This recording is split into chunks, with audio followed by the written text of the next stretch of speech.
Previously, as Jinwoo saved Hyun's life by transforming Byung-gu into a shadow soldier. As the Korean hunters departed, Jinwoo stayed behind to clear the remaining ants. Afterward, he reached level 100 and resurrected the Ant King as a shadow soldier, naming him Beru.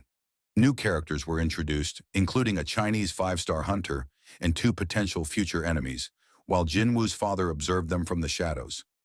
After the Jeju Island raid, Jinwoo honored those who had lost their lives. He then secured permission to open his own guild before stepping into another Red Gate alone. Inside the Red Gate, Jinwoo's shadow soldiers fought against the gate's monsters. He managed to find the boss, and the creature asked him if he was the one who had been killing his people. It remarks with twisted amusement how impressed it is that Jinwoo managed to make it this far, despite having such a small, seemingly fragile body. But that amusement quickly turns to menace. The creature raises its hand and signals to its forces. He had already stationed his minions throughout the area, ready to spring a deadly ambush. But something's wrong.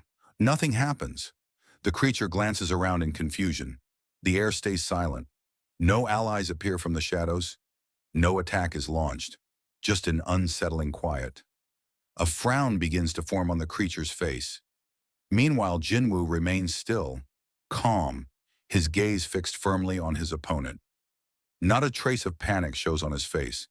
Then Jinwoo finally speaks. "Call me small again. That's funny." He raises his hand and gives a subtle signal. Suddenly, from the dark edges of the forest, movement stirs. One by one, figures emerge. Shadow soldiers, loyal and fierce, marching out with unwavering purpose. Some drag behind them the severed heads of the enemies fallen. The forest grows darker as the ground begins to fill with Jinwoo's summoned army. Jinwoo, standing tall among his shadows, taunts once more. "Looks like no one from your side made it out." Confusion turns into dread. Then, thud, something hits the creature square in the face. Startled, it reaches up and grabs the object. It's another corpse, one of its own. Eyes wide, the creature lifts its head and sees Jinwoo again, this time surrounded by a vast army, a sea of darkness prepared to devour anything in its path. Panic fully takes over. The creature shouts in desperation, ordering any remaining forces to attack and destroy Jinwoo's army. But Jinwoo remains composed. He calmly gives his order. Wipe them out. Both sides surge forward, and the battlefield erupts. But from the very first clash, it's clear. The outcome is already decided. Jinwoo's shadow soldiers are faster, stronger, and better organized. They strike with deadly precision, overwhelming the enemy with little resistance. As the intense battle unfolds, Sung Jinwoo begins advancing toward the dungeon's boss. Leading the way ahead of him is Tank, the enormous shadow bear who crashes through enemy lines with ease, clearing a path for his master. Sensing the threat, the boss monster erupts with rage. It roars and charges directly at Jinwoo, attempting to stop him before he can get closer. But before it can land a single blow, 2 powerful shadows intervene. Beru swoops in with incredible speed, slicing off one of the boss's arms with razor-sharp claws. Igris follows right behind, his sword flashing through the air as he severs one of the creature's legs. The massive beast collapses to the ground, overwhelmed. As it tries to lift its head, another presence looms over it. Tusk, the high mage of Jinwoo's army. Without hesitation, Tusk casts inverse gravity, pinning the boss down with an unseen force. The ground buckles beneath the weight, rendering the monster completely immobile. Step by step, Jinwoo approaches. Calm, he comes face to face with the fallen creature. His voice is low and cold. "You'll answer my questions," Jinwoo says. "It'll hurt less if you cooperate."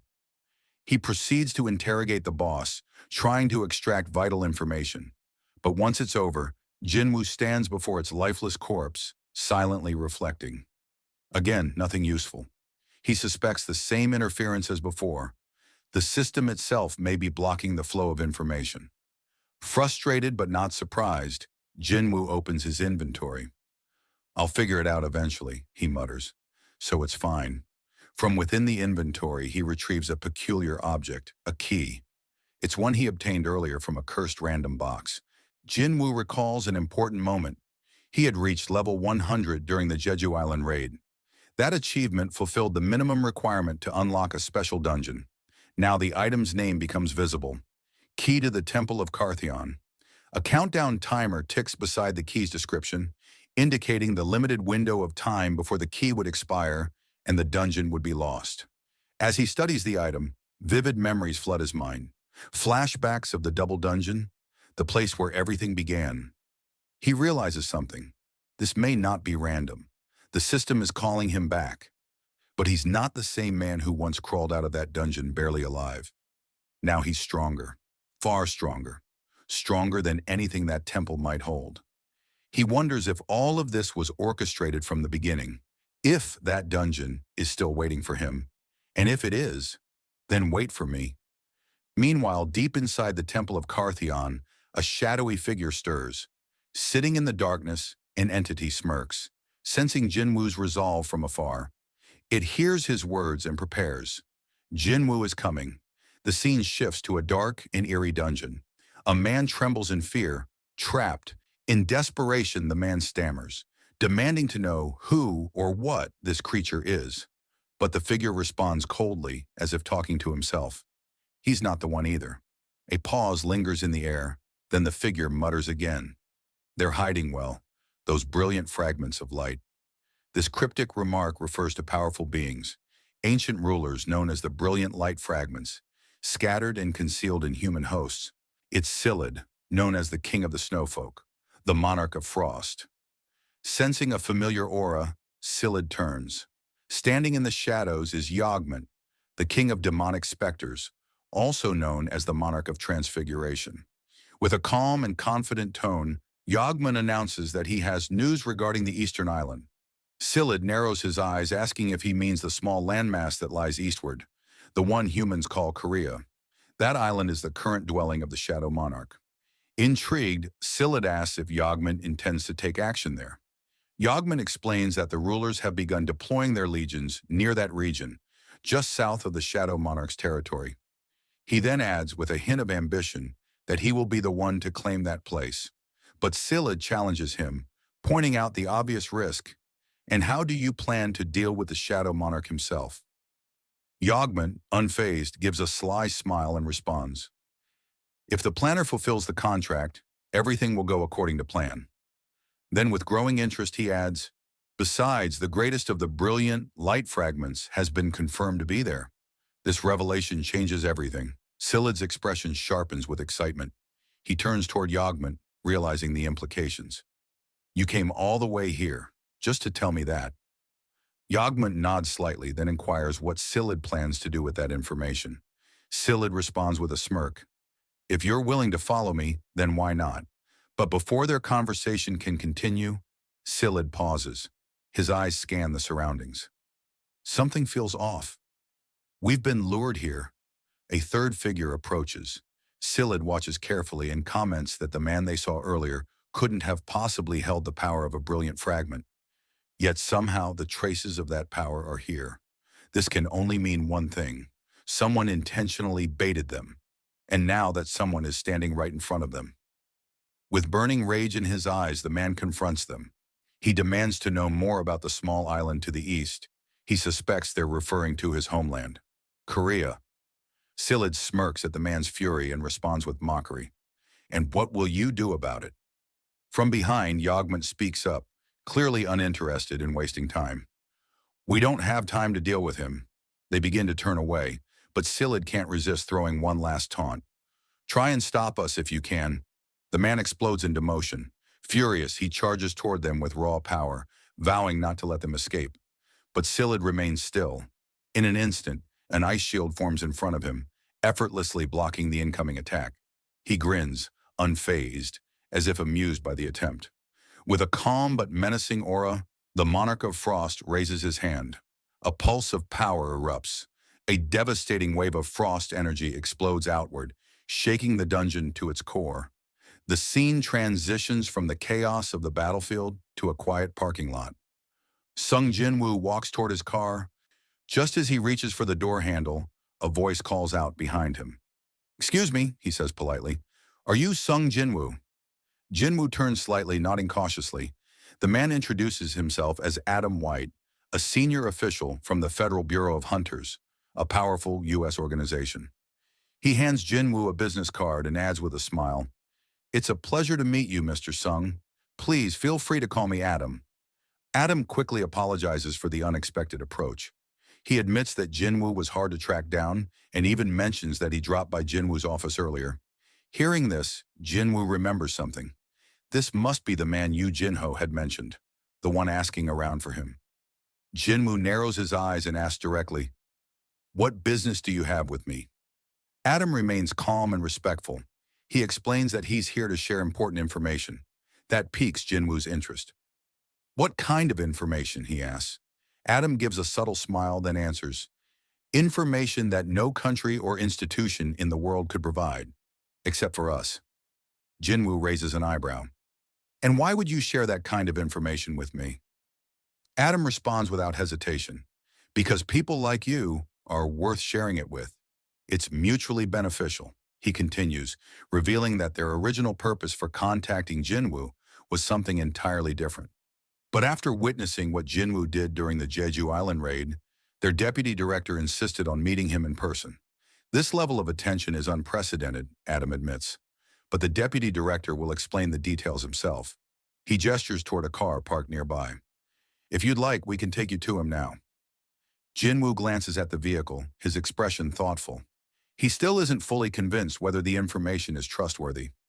As he opens the door to his own car, he replies, "Let me think it over. I'll contact you." Adam chuckles softly, as if expecting that answer. "How silly of me," he says. "I forgot one rule. Never hide a strong hand when trying to strike a deal." He pauses, then says two words that immediately grab Jinwoo's attention. "An upgrader." Jinwoo freezes. Adam explains further. "An upgrader," he says, "is an awakened individual with the ability to enhance the power of another awakened being. You've heard of them, haven't you?" As he speaks, the scene shifts. Adam and Jinwoo are now in a car, pulling up to a building where a bigger conversation and deeper truths are about to be revealed. Inside, Adam White leads Sung Jinwoo into a quiet meeting room. Adam introduces him as Michael Connor, the deputy director of the Federal Bureau of Hunters. Michael stands and shakes Jinwoo's hand firmly. "It's a pleasure to meet you," he says. With formalities out of the way, Adam takes his seat and mentions that he will serve as their interpreter during the meeting.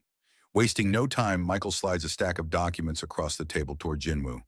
The folder contains immigration paperwork. Michael explains that under normal circumstances, acquiring American citizenship would take 1 to 2 years of processing. But for Jinwoo, all it takes is a word, Michael says confidently.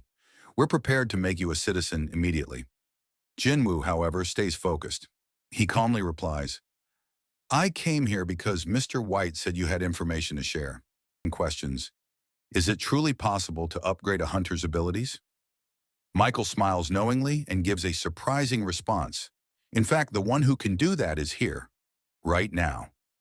He turns to one of his staff and says, "Please call Miss Sellner in." Moments later, a woman enters the room with quiet grace and calm confidence.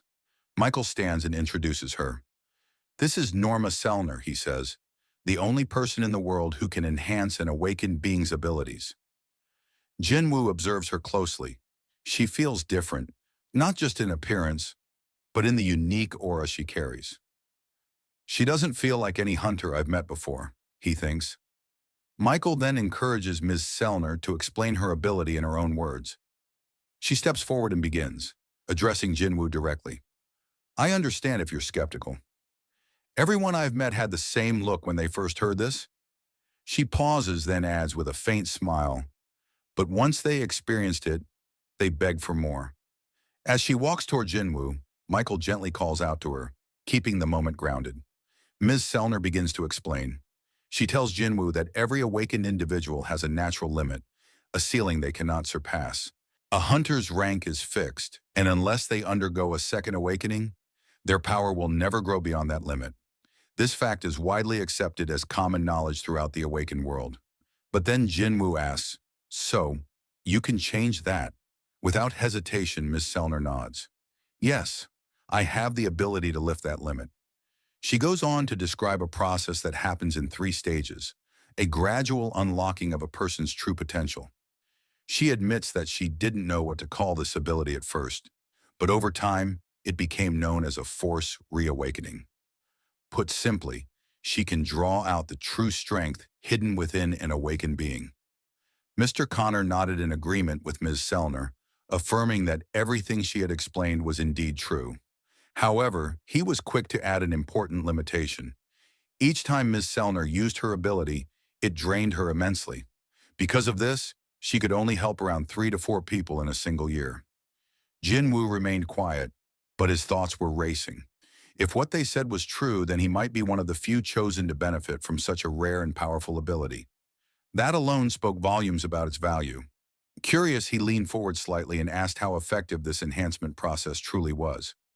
Ms. Sellner responded calmly, explaining that the results varied from person to person.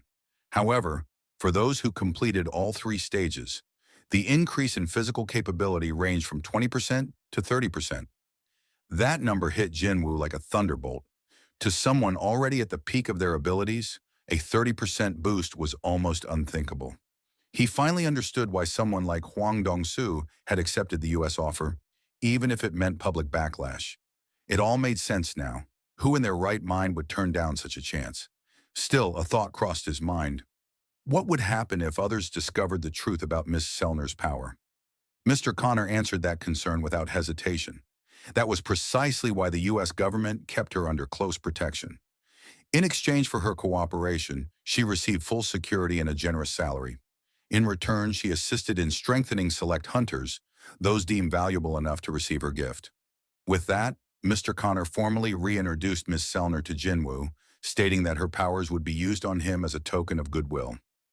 Jinwoo, still unsure of their motives, questioned whether this was truly a gift or just bait to draw him in. Connor clarified his position. If Jinwoo agreed to work with the Federal Bureau of Hunters, he would receive top-tier benefits. They would also personally arrange introductions to any guild he preferred and assist him in negotiating the most favorable contract. Ms. Sellner then gently pushed a small plate across the table toward Jinwoo. She assured him there was no need to rush his decision. They simply wanted him to take time and consider the offer. Jinwoo looked at her with a hint of surprise. She reaffirmed that, as they had said, this was a gift, not a demand. After a brief pause, Mr. Connor made another proposal. He asked if Jinwoo would allow them to temporarily remove his limits so that he could experience the effects firsthand. Jinwoo was taken aback. For nothing in return, he asked. Connor responded that it was to be considered a complimentary demonstration, meant only to show him the potential of what was being offered. At that moment, Jinwoo remembered something Miss Sellner had said earlier, that once he felt the power, he would come back on his own, begging for more. Her confidence now made perfect sense. Miss Sellner then requested that Jinwoo hold out his hand and look directly into her eyes. She explained this was the first step in the process. Watching from the side, Michael Connor observed quietly. From his perspective, Jinwoo had already taken the bait. He was calm, calculating, and listening. But Connor believed that once Jinwoo experienced even the first stage, he would come back to them voluntarily. And if he was the impulsive type, he might even sign the papers right then and there. As the process began, Jinwoo extended his hand toward Miss Sellner. The moment she took hold of it, a faint glow started radiating from his skin. A green aura gradually enveloped him, and a flicker of light ignited deep within his eyes. Mr. Connor silently observed, his mind drifting to Jinwoo's past achievements. He recalled how Jinwoo had turned the tide during the catastrophic Jeju Island raid, displaying powers that defied explanation. Even now, he couldn't help but wonder, what more is this man capable of? The energy continued to surge. Ms. Sellner's eyes began to shimmer, and her entire body was cloaked in a radiant yet eerie light. Then, something shifted. It was as if her consciousness had been pulled elsewhere. Suddenly, everything around her faded into a vast void of darkness. Within that black expanse, a vague outline began to emerge. A shadowed figure stepped forward, slowly, from the depths. Each step it took brought it closer, closer to her. And then, it stood directly in front of her. Its presence was overwhelming. Its glowing, fearsome eyes pierced through her soul. It wasn't just looking at her, it was watching her, as if silently warning her that she had trespassed where she shouldn't. Overcome with fear, Miss Selner let out a scream. The glowing energy shattered. The process came to an abrupt halt. The atmosphere in the room instantly turned hostile. Agents nearby sprang into action, drawing their weapons and aiming them directly at Jinwoo. Panic and confusion filled the air as they demanded to know what he had done to Ms. Selner. But before they could escalate any further, Mr. Connor exploded in rage. Slamming his hand on the table, he yelled at the agents, calling them fools. "Do you even realize who you're pointing your guns at?" he barked. "If you're so concerned, go check on Miss Selner. Don't stand there acting like amateurs." Turning toward Jinwoo, Mr. Connor lowered his head and apologized. His voice was firm but regretful. The agents had overstepped. Jinwoo, still composed despite the sudden hostility, accepted the apology with a calm, "It's all right." But the tension wasn't gone yet. Fuming, Mr. Connor walked over to the nearest agent and leaned in, his tone colder than ever. "If this were Thomas Andre or Liu Jigang sitting in that chair," he said, "you'd all be dead right now." The terrified agent could only nod in silence. Connor then turned his attention back to Miss Selner, who was now visibly shaken. Her body trembled, and sweat clung to her skin as if she'd just escaped a nightmare. Concerned, he asked if she was feeling unwell. Seeing her condition, Mr. Connor quickly addressed Jinwoo again, explaining that it would be best to postpone the procedure. Jinwoo, understanding the situation, agreed without hesitation. With a subtle gesture, Mr. Connor instructed Adam White to escort Jinwoo out of the room. Once the door closed behind them, the room fell silent, except for the sound of Ms. Selner's ragged breathing. Mr. Connor approached her carefully, his tone softer now. He asked her what had just happened. Ms. Selner, still unable to calm herself, finally spoke. Her voice trembled. "He's a king," she whispered. "A powerful one." Connor blinked, startled by the term. "Do you mean like a national-level hunter?" he asked, still trying to make sense of her words. But Miss Selner shook her head. Her expression turned pale. "No, not like that," she said. "I've never seen anything like this before." She repeated the words again, slower this time. "He's a king, but not just any king." She paused, trying to gather herself. "When I looked into him, he looked back at me. Within him, there was nothing but darkness, a depth I couldn't escape from." Her hands were still trembling as she added, "There's no limit to his power." Inside the newly established guild office, Yu Jin-ho sat at his desk, focused on paperwork. As he wrapped up a few reports, he muttered under his breath with a scoff, "Some people just never learn. Filing complaints after getting sued, whining like kids. That's not how this works." After some time, Jin-ho leaned back and nodded in satisfaction. He believed he had successfully tracked down all the groups that had been spreading false rumors about Jinwoo. While taking a short break, he suddenly noticed Jinwoo standing silently behind him. Startled, Jin-ho turned around. Jinwoo commented with a smirk, "You're working pretty hard." Jin-ho could only think to himself, how does he always appear without making a sound? Jinwoo asked if everything was running smoothly. Jin-ho reassured him that there were no issues. Then, noticing Jinwoo's outfit, he asked why he was dressed like that. Without answering directly, Jinwoo handed him a bag filled with magical cores. "You said we needed funds for the guild," Jinwoo explained. Opening the bag, Jinho's eyes widened. The contents were more than enough. "Well, I guess we won't need to worry about paying employee salaries anymore," he joked. Jinwoo tilted his head. "What do you mean?" Jinho reminded him that hiring another guild member meant they'd need to cover that person's salary too. Jinwoo nodded in agreement. "Even if we're only filling the guild's required numbers, we need someone who's loyal, someone who's in it for the long run, not just a placeholder." Then, with a more serious tone, Jinho brought up an important topic. "There's something we need to take care of first," he said. "We need a name for the guild." Jinwoo sighed dramatically. "I thought it was something serious." But Jinho countered, "It is serious." Jinho leaned in, throwing out suggestions. "How about Sungyu Guild, based on your surname? Or Yu Sung, it flows better. Or even Woohoo Guild, using the last syllables of our names. Wait, maybe Jinjin Guild, based on our middle characters." Listening to all the creative, if slightly ridiculous, suggestions, Jinwoo finally declared his decision. "We'll name it Solo Play Guild," he said. Jinho blinked. Was that supposed to be a joke? Before he could respond, a knock came at the door. Jinho got up and opened it. On the other side stood a familiar figure, Hunter Cha Hai-in. Surprised, he asked, "What are you doing here?" Cha responded directly, "I want to join your guild." Soon after, they sat around the table together. Jinwoo looked at her with curiosity and asked her to clarify why she was there. Cha repeated calmly, "As I said, I'd like to join your guild."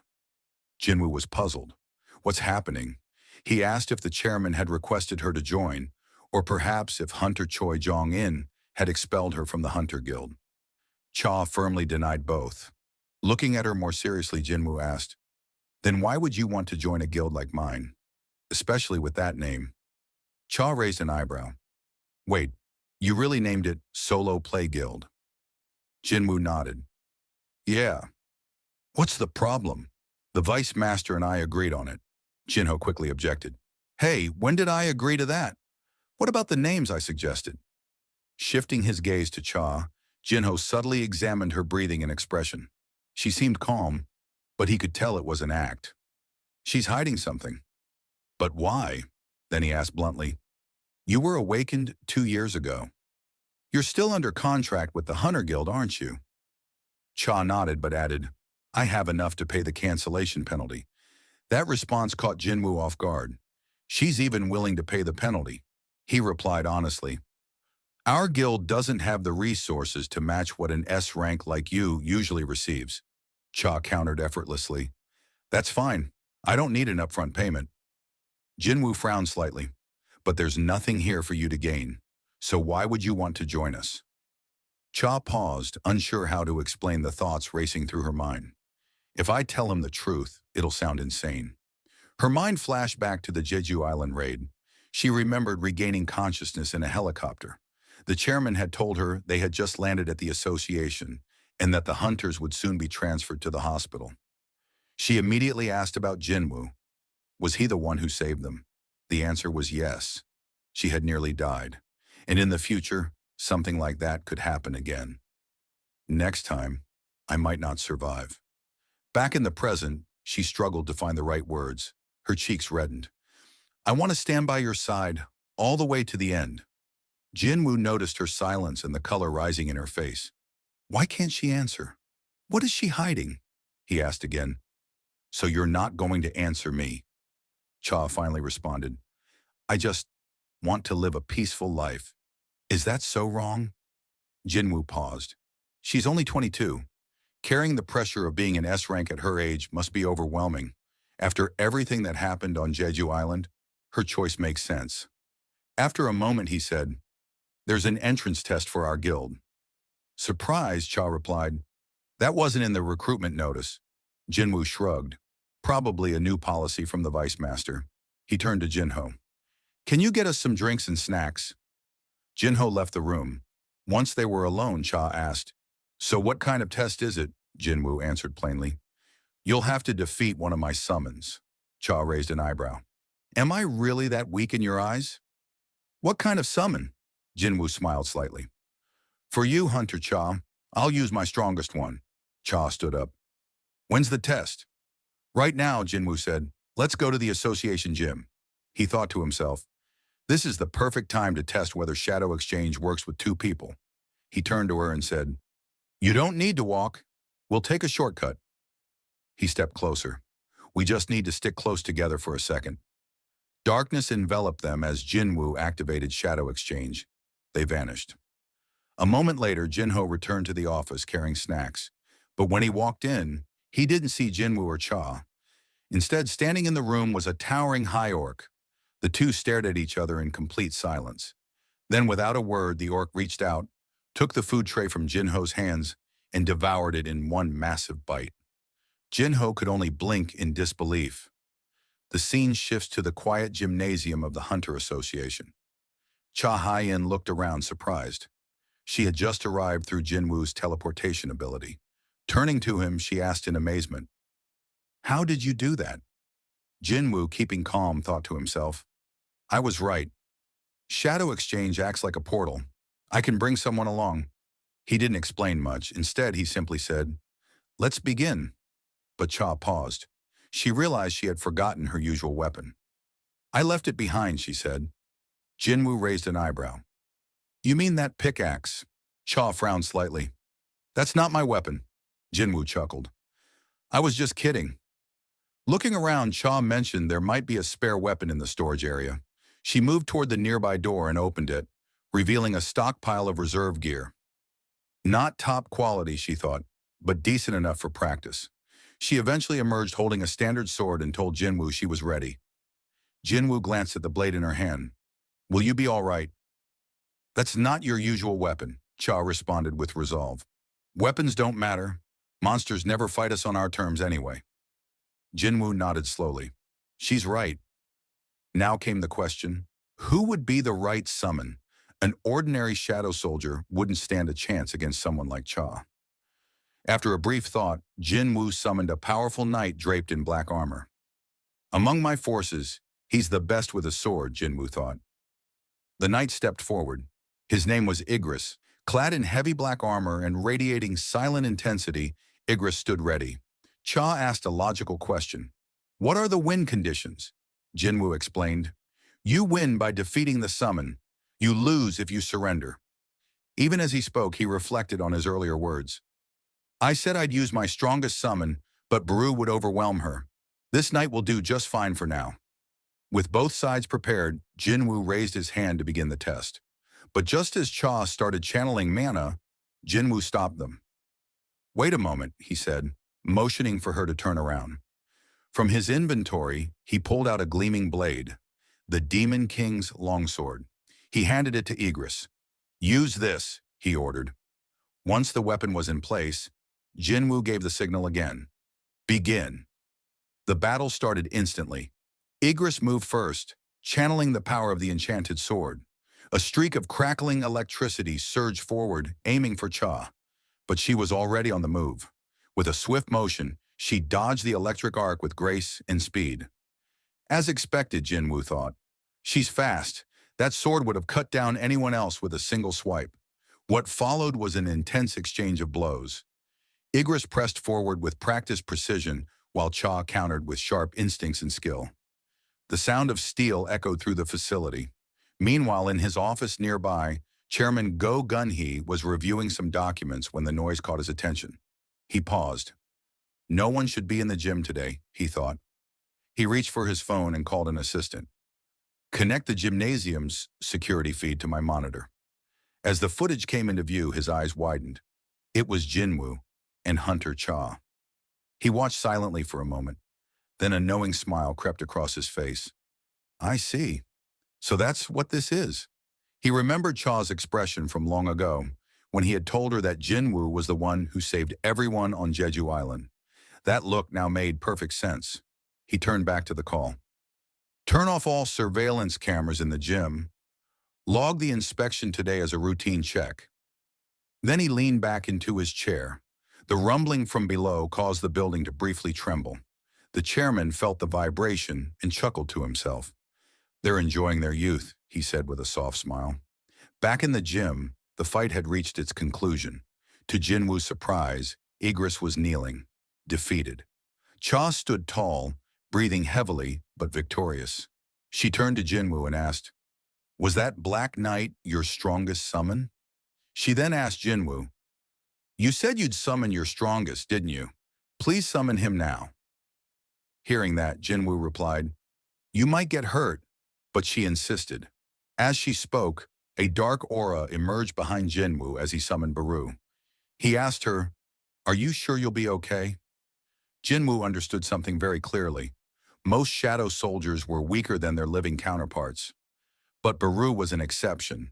Unlike others, Baru had been created for a single purpose: to slaughter hunters. If he fought Cha Hien with his full strength, her chances of victory would be almost non-existent. With that in mind, Jinwoo ordered him to defeat her, but without causing harm. The moment the command was given, Baru's aura erupted. A wave of mana exploded outward, shattering lights and windows throughout the building. Cha Hien staggered for a moment under the sheer force of it, astonished that Jinwoo had once faced this terrifying being himself. Baru then completed his monstrous transformation, ready for battle. But before the clash could escalate, Jinwoo commanded him to sheath his claws. He warned that life would become troublesome if Cha was injured during this test. Startled by the reminder, Baru immediately retracted his weapons. Spotting her chance, Cha lunged forward with a swift attack. Yet in the blink of an eye, Baru was already behind her. Recognizing the same movement from earlier, she countered with a decisive strike, determined not to be deceived again. But her sword never landed. Baru caught it effortlessly in one hand. Calmly, he offered to show the difference in their strength if Jinwoo allowed him to fight without inflicting harm. Cha refused to relent. She pressed forward, swinging again and again, yet Baru slipped past her attacks with frightening ease. He wasn't even moving from his position, simply dodging at close range. Realization dawned on her. This was a gap in speed and power she couldn't hope to close. Then, without warning, Baru stepped right up to her face and released a piercing scream. The shock wave blasted her off her feet, sending her skidding back across the ground. From the sidelines, Jinwoo silently concluded that the outcome was already decided. Still, Cha Hai-in rose to her feet, unwilling to yield. She declared she could continue, even after seeing the overwhelming difference. Jinwoo frowned, questioning what drove her stubborn resolve. Recklessness didn't suit her, not after recognizing Baru's true power. Yet he couldn't ignore the truth. Baru was no ordinary shadow. He was intelligent, merciless, and born to kill. Jinwoo could still feel that killing intent seeping from him like a blade at the throat. Watching Cha's stance, Jinwoo worried. If she tried to gamble on a weak point, he could only hope she wouldn't make a fatal mistake. As the clash dragged on, Baru reminded Cha Hai-in of a simple truth. Every creature instinctively knows whether it is predator or prey. To prove his point, he lunged forward with deadly speed, declaring that prey defying a predator could never be tolerated. Cha reacted just in time, dodging his first strike, but Baru immediately prepared another. In that instant, he noticed her gathering mana for a counterattack. She released the blast with precision, landing a direct hit on his shoulder. Yet the blow barely scratched him. Baru's hardened exoskeleton absorbed the impact and reduced her weapon to shattered fragments. But this was exactly what Cha had planned. With her remaining strength, she prepared her strongest skill. She knew she only had enough mana for a single attempt, one strike that had to count. Summoning the radiant sword of light, she pierced through the layers of Baru's armor, finally breaking past his defense. Alarm surged through Jinwoo as he sensed something dangerous awakening within Baru. A buried command, etched deep in his very existence by the Insect Queen, stirred once more. Annihilate all enemies. The words echoed through Baru's mind as he branded Cha Hai-in an enemy and shifted into pure killing intent. Jinwoo's order to stop went unanswered. Cha closed her eyes, accepting what seemed like the end. A deafening explosion shook the battlefield. When she opened her eyes again, she realized she was still alive. Jinwoo had intervened in time, shielding her from certain death. Baru snapped back to his senses, recoiling in horror at his own loss of control. Dropping to his knees, he begged Jinwoo for forgiveness. Jinwoo, however, turned his attention back to Cha. He questioned her resolve, asking why she was risking her life for nothing more than an entrance test to a nameless guild. A hunter of her caliber had no reason to gamble everything on something so trivial. Then, almost to himself, he wondered if her determination stemmed from a personal interest in him. The thought left Cha momentarily stunned, while Jinwoo admitted inwardly that he still could not read her true intentions. And then, in a voice so soft he almost missed it, Cha Hai-in whispered her answer. She admitted that perhaps his guess was not entirely wrong. The scene shifts across the ocean to America, inside the headquarters of the Federal Bureau of Hunters. Seated at the top floor, Director David Brennan listens intently as Michael Connor and Mrs. Sellner report back from their meeting with Jinwoo. Brennan presses them for answers, demanding to know why they failed to convince such a powerful hunter to join the United States. Michael explains that according to Mrs. Sellner's vision, Jinwoo is unlike ordinary awakened. She describes him as one of the kings, a title she reserves only for the strongest of the strong. The director is stunned, asking if that means Jinwoo rivals a national-level hunter. Mrs. Sellner begins to describe what she witnessed when she looked into his mind. Normally, awakened hunters channel their strength from a place known as the other side. The bond between hunter and source appears to her as threads of light, sometimes so bright that they blaze like radiant kings. But when she gazed into Jinwoo's eyes, she saw no such bond. Instead, what looked back at her was a boundless darkness. To her, Jinwoo was darkness itself. The director quickly questions whether she is implying Jinwoo is evil. But Mrs. Sellner shakes her head. She clarifies that she is not speaking of morality, but of origin. Jinwoo does not rely on a connection like other awakened. His power is his own, untethered and unbound by the limitations of the other side. In theory, it means his strength has no ceiling. Michael, shaken, realizes what she is saying. Jinwoo can continue to grow without limit. Mrs. Sellner confirms this with grim certainty. Director Brennan rises from his chair, thanking Mrs. Sellner for her insight. He then motions for Michael to follow him as they descend into the depths of the bureau, all the way to level 24. Inside the elevator, Brennan recalls the first S-rank gate in history, the catastrophic breach that consumed the West Coast. Michael remembers it well, the deadliest disaster in hunter history. Brennan explains that during that raid, America recruited the strongest hunters from across the globe with the promise of untold rewards. Only 5 survived, and those survivors became legends, granted authority equal to entire nations. From that day forward, they were known as national-level hunters. Among the horrors of that tragedy, one creature stood above the rest: Kamish, the inextinguishable flame. A dragon so powerful that it slaughtered hundreds of elite hunters on its own. Yet from that disaster came an unexpected reward. As the elevator doors open, Brennan invites Michael to witness it with his own eyes. They enter a cold storage chamber deep below ground. Inside, preserved and sealed away, rests a rune stone taken from Kamish's corpse. Brennan explains that for 8 long years, no mage-class hunter has risen to the rank of national level. And so, this rune stone has waited here in silence, its immense power seeking a worthy heir. With solemn pride, Brennan declares that Kamish, even in death, will bestow a gift upon their great nation once more. The story shifts to Jinwoo, who is in the shower, staring at his reflection in the mirror. He still can't believe that someone actually confessed interest in him. He thinks to himself that ever since his reawakening, his appearance has changed. He has grown taller, his physique has become sharper, and his skin has cleared up completely. He wonders if it's all because of the passive effects from the skill Will to Survive, which restores any damage to his body. But even so, he questions, am I really that attractive? Later, he walks over to his sister Gina's room and suddenly asks her how she would rate him. Confused, she replies by asking in terms of what? Jinwoo clarifies that he means in terms of appearance. Gina looks at him like he's lost his mind and says that, to her, he just looks like a bum. Annoyed by her blunt answer, Jinwoo sarcastically thanks her for the biased opinion. Gina begins kicking at him in irritation, but Jinwoo warns her to be careful or she might break her leg.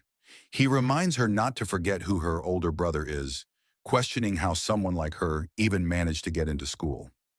She fires back, claiming that she's actually at the top of her class. The conversation shifts as Jinwoo tells his sister about his plan to form a new guild. Gina teasingly asks if that means he'll be the big boss now. While she gossips about it over the phone with a friend, Jinwoo wonders out loud about a possible name for his guild. His first idea is Solo Play Guild. Gina immediately shoots down the name, pointing out that it doesn't make sense. Since Jinwoo commands a whole army of shadow soldiers, he isn't exactly a solo player. Realizing she has a point, Jinwoo asks for her suggestion. Gina proposes the name Agent Guild, explaining that the character means to move forward. Jinwoo finds himself actually considering the name seriously. The scene transitions to Hunter Cha-Hyin's home. She is lying in bed, tossing and turning as she recalls the events of earlier. She can't stop cringing at herself, admitting that she basically blurted out her feelings for Jinwoo. Embarrassed, she thinks he must see her as crazy. But then again, she reasons, it was only natural to feel drawn to someone who saved her life. Still, she admits to herself that things don't feel okay at all. As she reflects, another memory resurfaces, something she experienced while unconscious. In that vision, she remembers drifting into darkness until a hand reached out and pulled her back. The voice that called to her belonged to Min Byung-gu, the healer who had sacrificed himself. In her vision, Byung-gu pleaded with her to pass on a message. He told her to warn Jinwoo that he must be cautious of the dangerous power that exists within him. Startled by the memory, Hai-in suddenly sits upright, realizing that she had completely forgotten until now. The next day, the focus shifts to the Night Guild's headquarters. Park Jong-soo listens as his vice guildmaster, Yoon Kyung-tae, reports that a massive gate has appeared in their territory. The association has rated it dangerously high, though not quite S-rank. Park Jong-soo frowns, saying that if the raid goes wrong, their entire team could be wiped out. Kyung-tae adds that if it truly were an S-rank, abandoning it would have been the only logical choice, since they lack the manpower. But because they are one of the top 5 guilds in Korea, public opinion would turn against them if they ignored the gate. On top of that, the Fame Guild would surely swoop in and seize the opportunity. This infuriates Park Jong-soo, who slams his hand down, asking if they're supposed to simply hand over a gate that appeared right in their backyard. Kyung-tae, intimidated, insists that he was only presenting the situation. At that moment, another guild officer, Yoo Jin-hae, speaks up, suggesting they could form an alliance with another guild. Jong-soo hesitates, pointing out that asking for outside help would make it obvious they don't think they can clear the gate alone. Their reputation could take a major hit. But then Jin-hae reminds them of someone, Hunter Sung Jinwoo. After a moment of silence, Jong-soo admits that working with Jinwoo could actually be an advantage. The public might even see it as a bold move if they were to join forces with him. He asks what Jinwoo has been doing lately. Kyung-tae reports that Jinwoo recently cleared a gate that opened in the middle of a highway, but otherwise has been keeping a low profile. He asks if Jong-soo would like him to arrange contact, but Jong-soo shakes his head. Something this important shouldn't be handled over the phone. Instead, he orders that they go meet Jinwoo directly. The story then shifts back to Jinwoo, who is in the middle of another discussion with Jinho. Jinwoo tells him that he's leaning toward naming their guild Ajin. Jinho nods enthusiastically, thinking that anything is better than Solo Play Guild. With the name decided, Jinwoo remarks that all they need now is one last member to officially form the guild.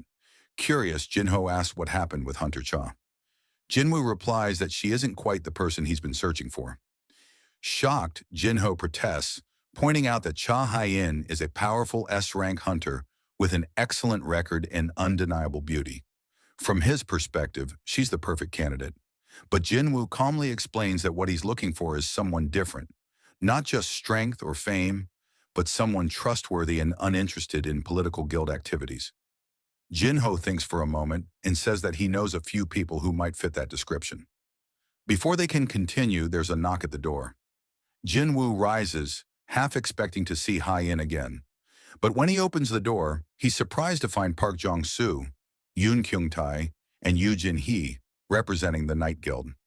After polite introductions, they sit down and explain why they've come. Jong-soo shows Jinwoo a video recording of the gate in question. The footage reveals a massive structure radiating enormous waves of magic energy. Jinwoo asks if it's an S-rank gate, but Jong-soo clarifies that it's close, one of the largest ever seen in Busan. Hearing this, Jinwoo begins to wonder to himself if he should reach out to an old acquaintance, reminiscing about the last time he was in Busan and treated to sashimi. Park Young-soo explained the real reason for his visit. The association refused to issue a raid permit because the Night Guild had no S-rank hunter on staff. He asked Jinwoo to join the raid so the guild could legally claim the gate and lead the operation. In the background, Young Yun-tae distractedly considered asking Jinwoo for an autograph. Park then put an offer on the table. Normally, an S-rank hunter took a 10% share for participating in a raid, but he was willing to increase that to 20% for Jinwoo. Jinwoo countered immediately, demanding an even split, 50-50, and added a condition. He would help only if the Night Guild formally allied with his new group, not just with him as an individual. He mentioned that he had just established a guild under the name A-Jin, Jin Guild. Park tried to bargain back, proposing a 40-60 split instead. Jinwoo made it clear he wasn't negotiating out of need. He wasn't the one who required help. Park reassessed the young hunter and concluded he was no pushover after all, then accepted Jinwoo's terms on one condition. Jinwoo would personally handle the dungeon boss. With the deal settled, Park reminded Jinwoo the gate had appeared a few days earlier and insisted the raid must begin by tomorrow at the latest. Park invited Jinwoo to leave with them immediately, but Jinwoo declined, saying he would meet them the next day after finishing some errands. Mid-conversation, Jinwoo's phone rang. He excused himself to take the call. On the line was his mother. They arranged to have dinner together that evening. The following day, a huge crowd gathered near the gate in Busan, mainly hunters from the Night Guild preparing for the raid. Park Young-soo, already armored and waiting, checked the time and worried that Jinwoo might be late, noting they would depart in 5 minutes. Meanwhile, Jinwoo prepared at home, glanced at the sky, and wondered if his sister Gina had brought an umbrella, then used Shadow Exchange to teleport directly to the site. The scene cut to Gina's school, where students complained about an art teacher who unloaded his duties onto them. Entering a dusty, long-unused classroom, one student suddenly noticed something unusual, a sealed gate tucked into a corner. He reassured his friends that the gate was safe while sealed and reminded them only licensed hunters could enter once it opened, estimating it would take about a week to activate. As the students talked, tiny cracks began to spider across the gate's seal, a sign they failed to notice. Without warning, a hand burst through the fissure and grabbed the head of the boy standing closest. He fought and screamed for help, but the creature crushed his skull in front of his classmates. The remaining students watched in horror as monsters poured out of the gate. Hunters acting as nearby scouts felt the rush of excitement at the scent of blood, but they suppressed their instincts and prioritized the mission. One of the creatures sniffed out human presence and told its companion that the building was as complex as a castle, ordering the others to be summoned. The monster declared it would slaughter all humans there, fortify their position, and then begin the real hunt. As it stepped into the corridor, the beast pounced on students before they could react. Cut back to the raid staging area. Jinwoo arrived and remarked that the gate was even larger in person. He surveyed the assembled teams, mining and collection crews alongside the assault force, and counted 13 A-rank hunters and 20 B-rank hunters. He thought to himself that the guild's roster of A-rankers matched the reputation of a top house. Before he could settle, a swarm of guild hunters bombarded him with questions about his abilities and whether he would lead the raid. Uncomfortable with the sudden attention, Jinwoo froze until young Yerim stepped forward to quiet the group. Yerim introduced herself as an A-rank healer assigned to the Night Guild's assault team and tactfully removed the pressure from Jinwoo. Park Young-soo then stepped up to address the gathered hunters and explain the plan. Park announced he would lead the raid operation. Several members protested, arguing that Jinwoo, as an S-rank, should be the one to lead. Park clarified Jinwoo's role. Jinwoo would be assigned to the rear to secure the team and protect their withdrawal. Not as an insult, but as a tactical assignment. Some hunters bristled, offended at the implication they needed protection, and tension briefly flared. Park smiled wryly and admitted their blunt talk was simply the guild's atmosphere, a show of confidence more than disrespect. Jinwoo accepted that interpretation and remarked that such swagger meant they believed in themselves. With roles defined and grudges kept in check, the raid party closed ranks and proceeded into the dungeon. The scene opens inside the Hunters Association Emergency Call Center, where an operator answers a frantic incoming call. A terrified girl reports a dungeon break at her school and tells the operator she is hiding in a bathroom. She explains that she and her friends were suddenly attacked when monsters poured out of a sealed gate. The operator reassures her that hunters are already on their way and urges her to stay calm. The operator asks for a description of the attackers. The girl says they looked familiar from television, green-skinned creatures.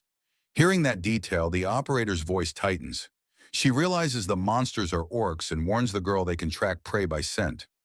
Before the operator can finish, too late, an orc finds the caller, and the frantic screams end the line.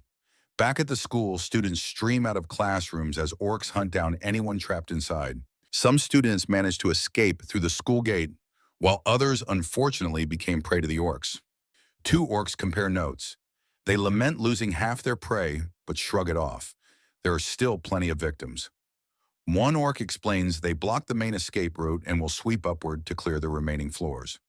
A group of students barricades themselves in a classroom with desks and chairs, hoping to hold out. Their barricade proves useless.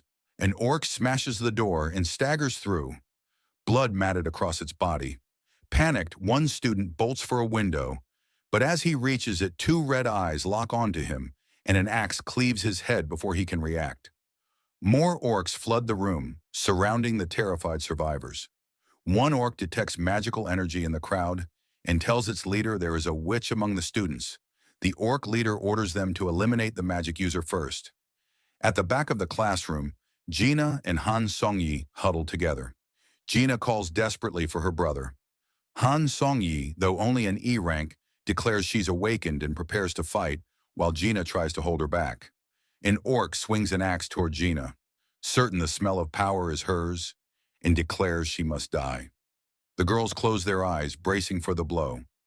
But when Gina opens them, she finds a hulking orc standing between her and the attacker, having stopped the strike. Recognizing the protection, Gina realizes her brother had stationed these soldiers around her for safety. With a single punch, the large orc sends the attacker flying through the ceiling, leaving the remaining monsters stunned and three massive orcs converging to guard Gina. Cut back to the raid team inside the dungeon.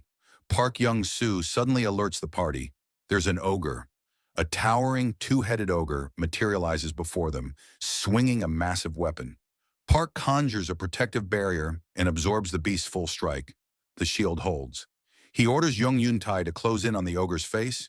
Yuntai runs in, manages a risky move that blinds the creature, and shouts for everyone to strike while it's vulnerable. The assault team charges, hacking at the beast while mages rain magic upon it until the ogre is torn apart and scorched. After the kill, Park calls for a regroup and admits they are facing more than he expected. Park warns Jinwoo that encountering a twin-headed ogre this early is bad news. He asks if Jinwoo knows the ogre's other name. Jinwoo replies that twin-headed ogres are called gravekeepers. Park grimly confirms the implication. If gravekeepers appear, an army of undead is likely nearby. Young Yuntai frets that he jinxed them, and the hunters debate whether to keep pushing. But then they notice something strange.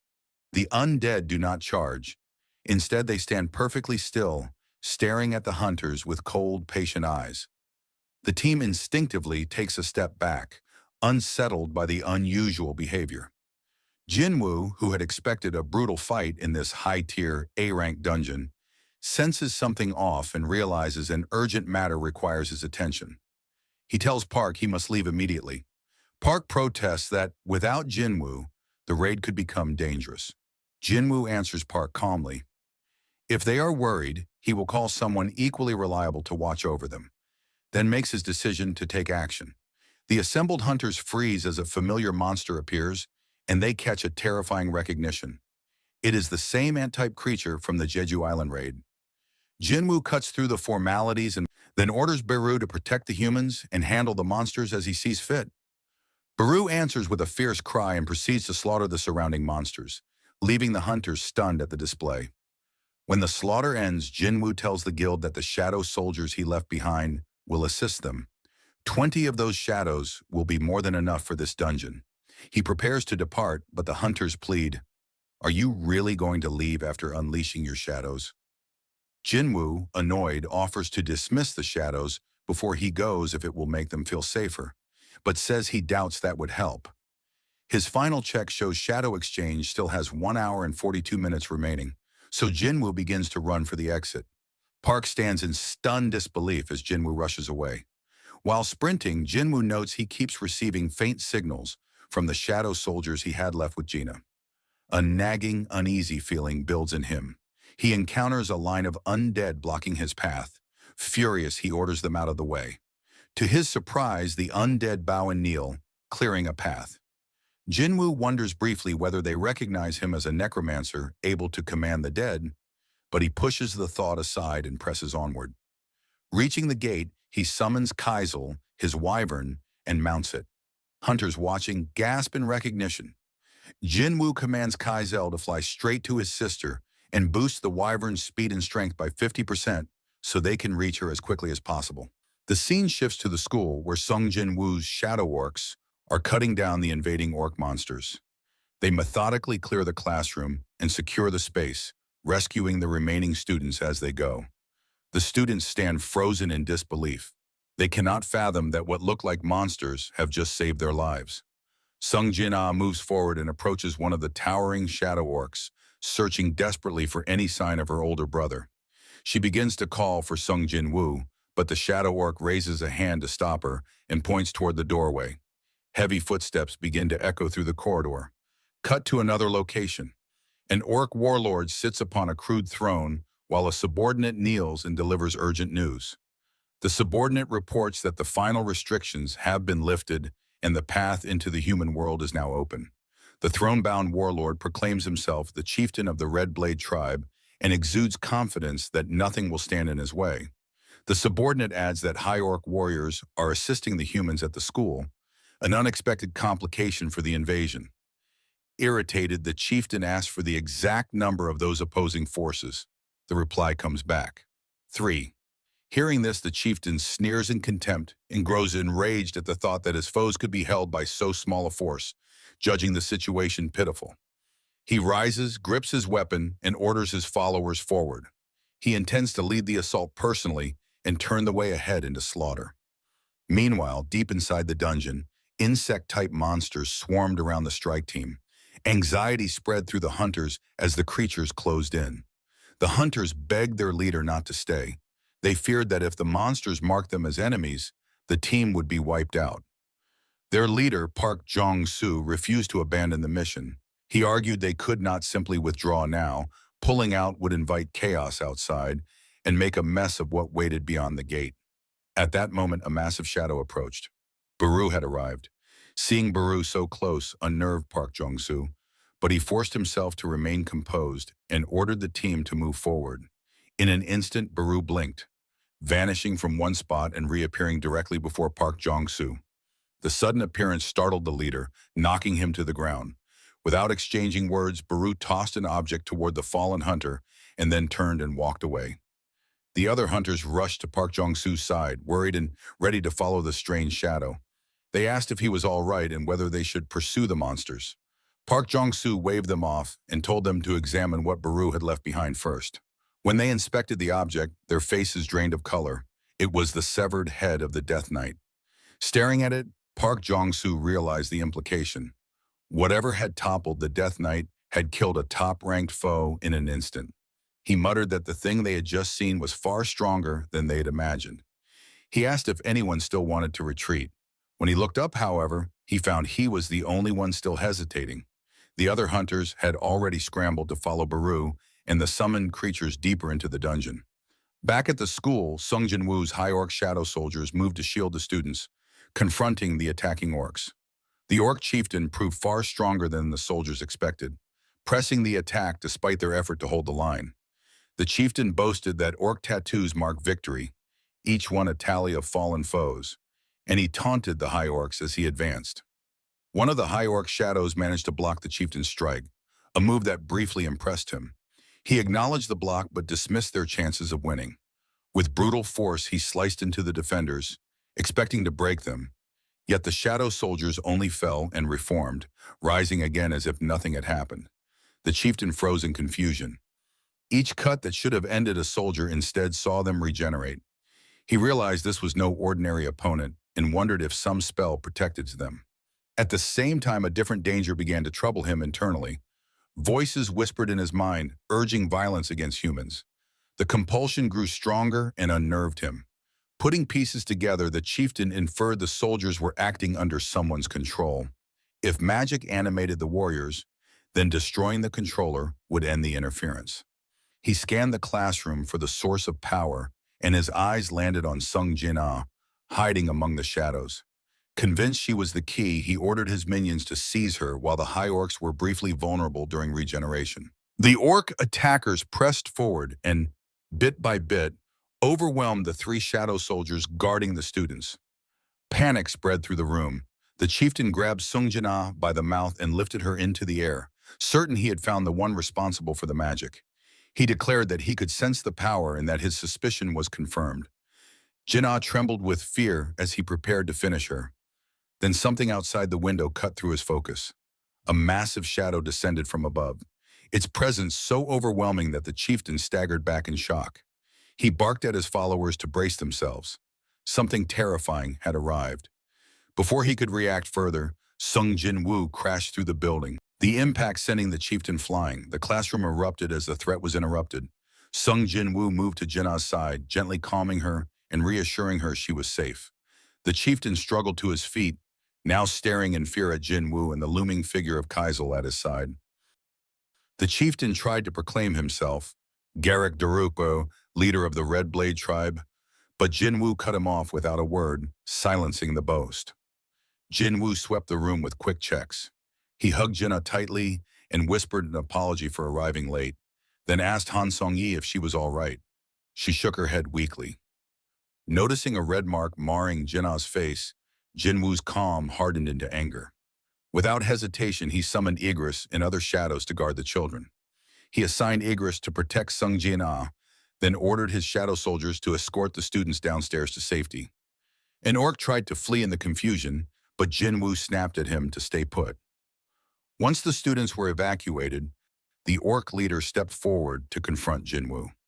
The leader realized that the immortal high orcs were not creatures of their kind, but soldiers under someone's command, and demanded to know who Jin-woo was and how he spoke their language. Jin-woo gave no answer.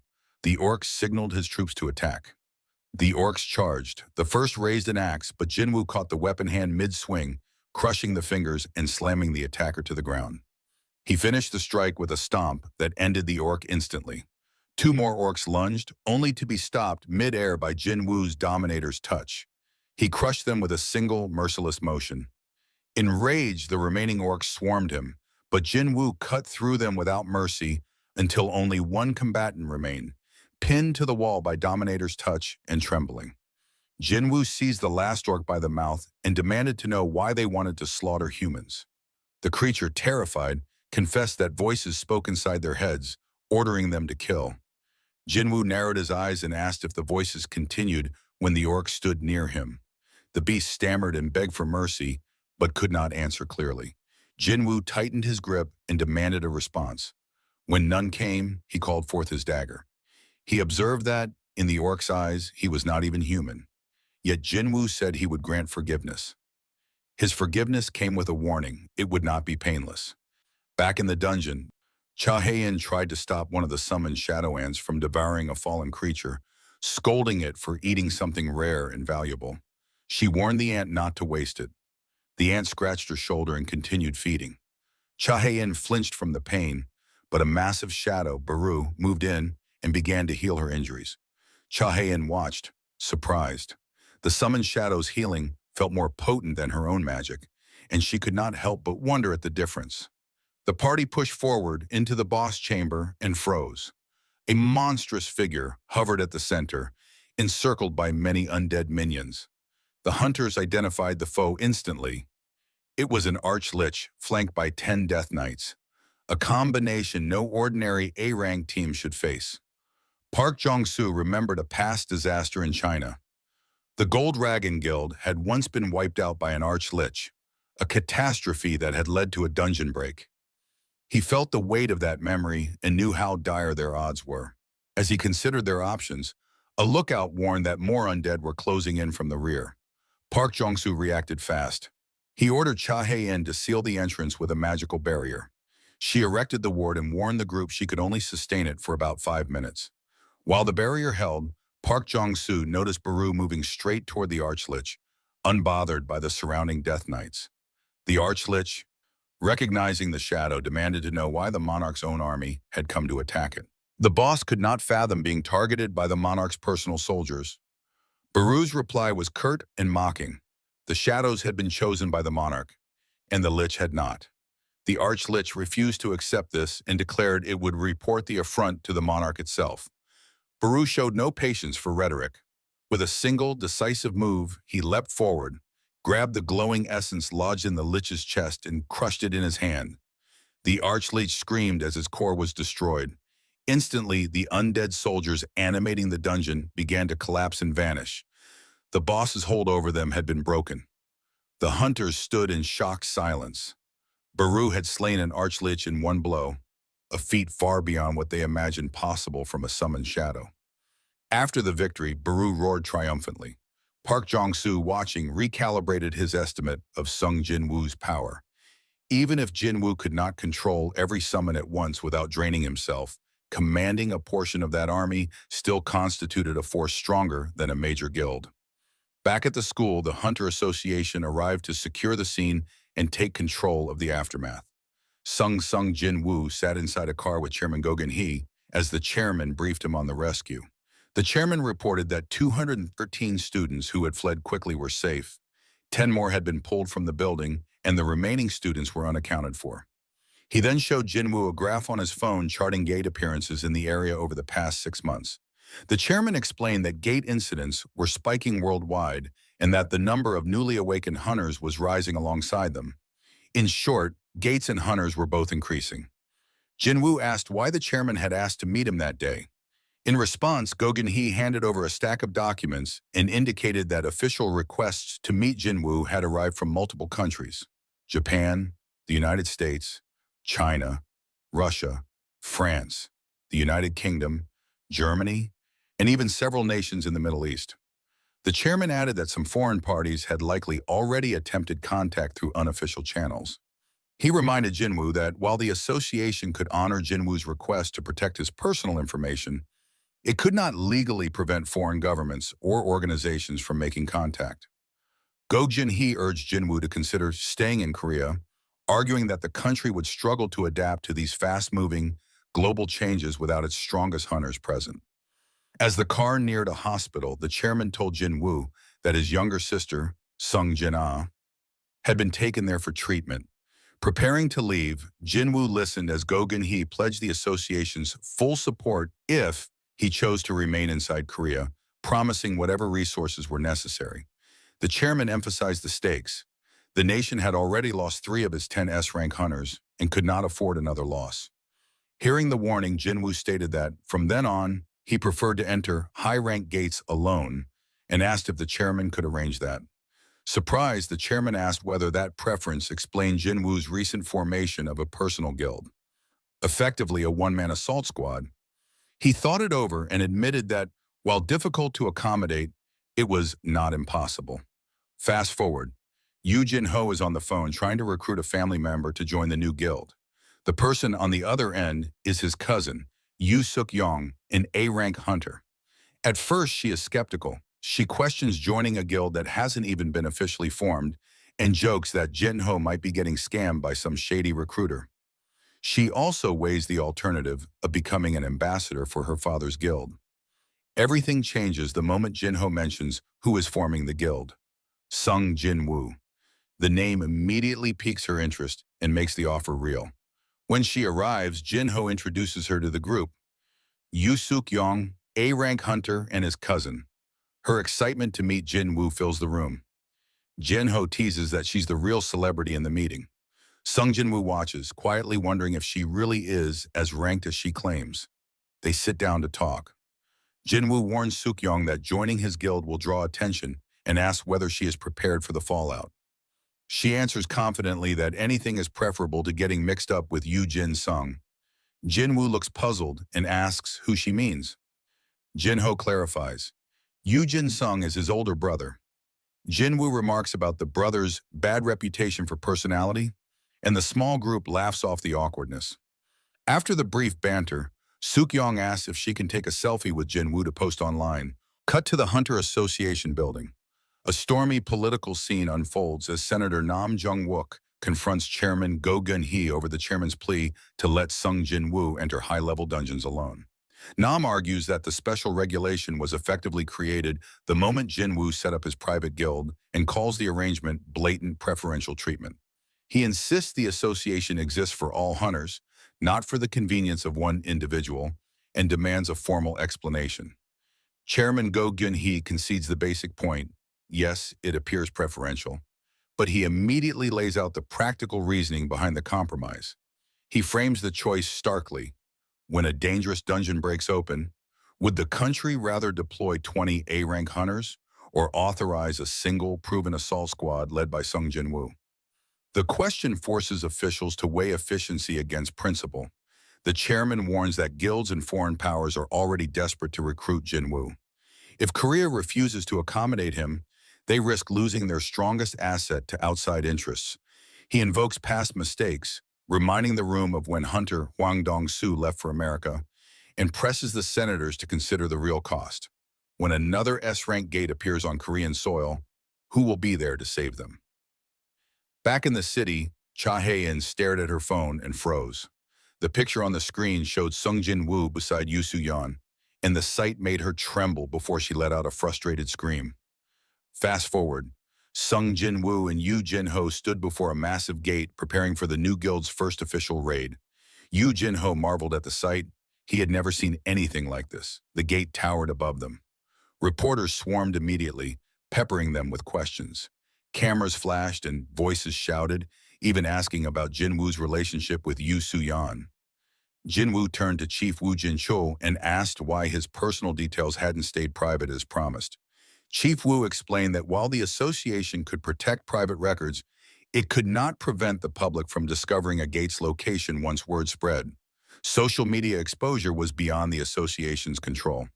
Jin-woo remembered the Instagram photo and the leaks it could cause. As preparations continued, Yoo Jin-ho suggested hiring a mining and collection team. He didn't think he could manage the operation alone. Jin-woo reassured him that he needn't worry. His shadows would handle collection and cleanup. Chief Woo checked the mana signatures of Jin-woo's shadow soldiers and watched in astonishment. Every shadow registered at B rank or higher. He observed that a squad like this more than qualified for a raid permit into an A-rank gate. The sight of Jin-woo's organized high-rank shadows undercut the complaints about preferential treatment. Practical capability was making the argument moot. Chief Woo added that he had orders from the chairman to observe the raid in person and confirm whether the decision to allow a solo assault squad was safe. He asked if he could accompany them that day as the inspection team's representative. Jin-woo smirked and asked whether the chief would be all right inside with them. Chief Woo looked puzzled by the retort. A few minutes into the raid, Chief Woo Jin-chul stood sweating as he watched Jin-woo's shadow soldiers tear through A-rank threats with terrifying ease. The foremost monsters were Nagas, elite A-rank serpentine foes, creatures that normally give even top hunters trouble. Yet Jin-woo's army overwhelmed them, their rapid regeneration making the assault look unstoppable. Woo's eyes locked onto the blood-red commander at the front, Igris. The knight moved like a war machine, cutting down enemies with brutal efficiency. He thought to himself that Igris was unusually powerful. He also noticed flashes of lightning magic among the shadows, a skill usually reserved for the highest-tier mages, and wondered whether some of these summons were even stronger than a normal A-rank. If he faced one of them one-on-one, would he stand a chance? As the battle raged, Woo spotted a small, ant-like shadow gnawing on a corpse. Jin-woo stepped in, kicked the creature toward the ceiling, and scolded it for eating valuable remains. He then turned to the lower-ranked shadows and ordered them back to work, mining mana crystals and collecting corpses. Watching Jin-woo manage the fight while overseeing extraction, Woo realized this was more than a one-man assault squad. Jin-woo was simultaneously clearing the dungeon, retrieving valuable remains, and gathering mana. One operator doing the job of a full team.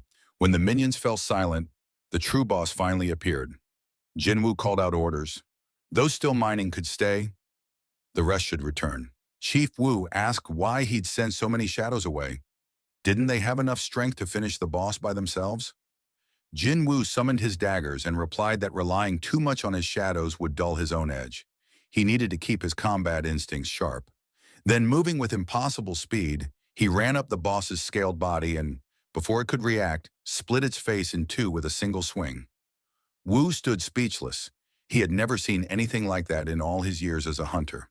The boss fell, and Jin-woo's status updated. He gained a level and several skills improved, including Shadow Exchange. The cooldown on Shadow Exchange decreased by 1 hour. Jin-woo realized the pattern. Each level up shaved an hour off the skill's cooldown. If he kept leveling the ability, he could travel with far fewer limitations. exactly what he needed to protect his mother and sister. Chief Wu stared at the corpse and thought about the scales. Nagas had hide tough enough for shields or armor, yet Jin Wu had sliced through them with only 2 daggers. He watched, still trying to process the sheer lethality on display. Jin Wu performed shadow extraction on the fallen boss. A new shadow began to form from the corpse, and a notification confirmed that the shadow's power had been enhanced, and that it would start at level 13th. Observing the newly born soldier, Jin Wu assessed that its rank matched that of Tusk. It was as strong as the original creature had been in life, even though the summoned form was smaller. Despite the reduced size, it radiated an enormous mana signature. Jin Wu judged the new summon to be roughly Tusk's equal and accepted the prompt to name it. He christened the soldier Jima. The cave trembled afterward. Yu Jin Ho warned Jin Wu that they needed to leave, and Jin Wu paused a moment longer, wondering what to do about the fallen boss's remains. After a short wait, Tusk reappeared through the gate carrying the boss's corpse over his shoulder. Reporters outside immediately recognized Tusk as one of Jin Wu's summons and swarmed to take pictures. As the entire squad exited the dungeon, Chief Wu looked shell-shocked, overwhelmed by everything he'd seen inside. Later, he sat across from Chairman Go Gun-hee and gave a full report on the raid. The chairman listened intently and admitted he understood why even a veteran like Wu would be shaken. Wu summed up bluntly, what he'd witnessed wasn't merely a raid, it had been a massacre. After Wu left, the chairman sat and thought, realizing the implication. Hunters in Korea, and across the world, were about to see the balance shift. A new dominant force had arrived on the field. The story shifts to Japan, where an unnatural sight hangs above the city. A gigantic red gate looms in the sky. Citizens stop and stare in confusion, powerless to understand what they are witnessing.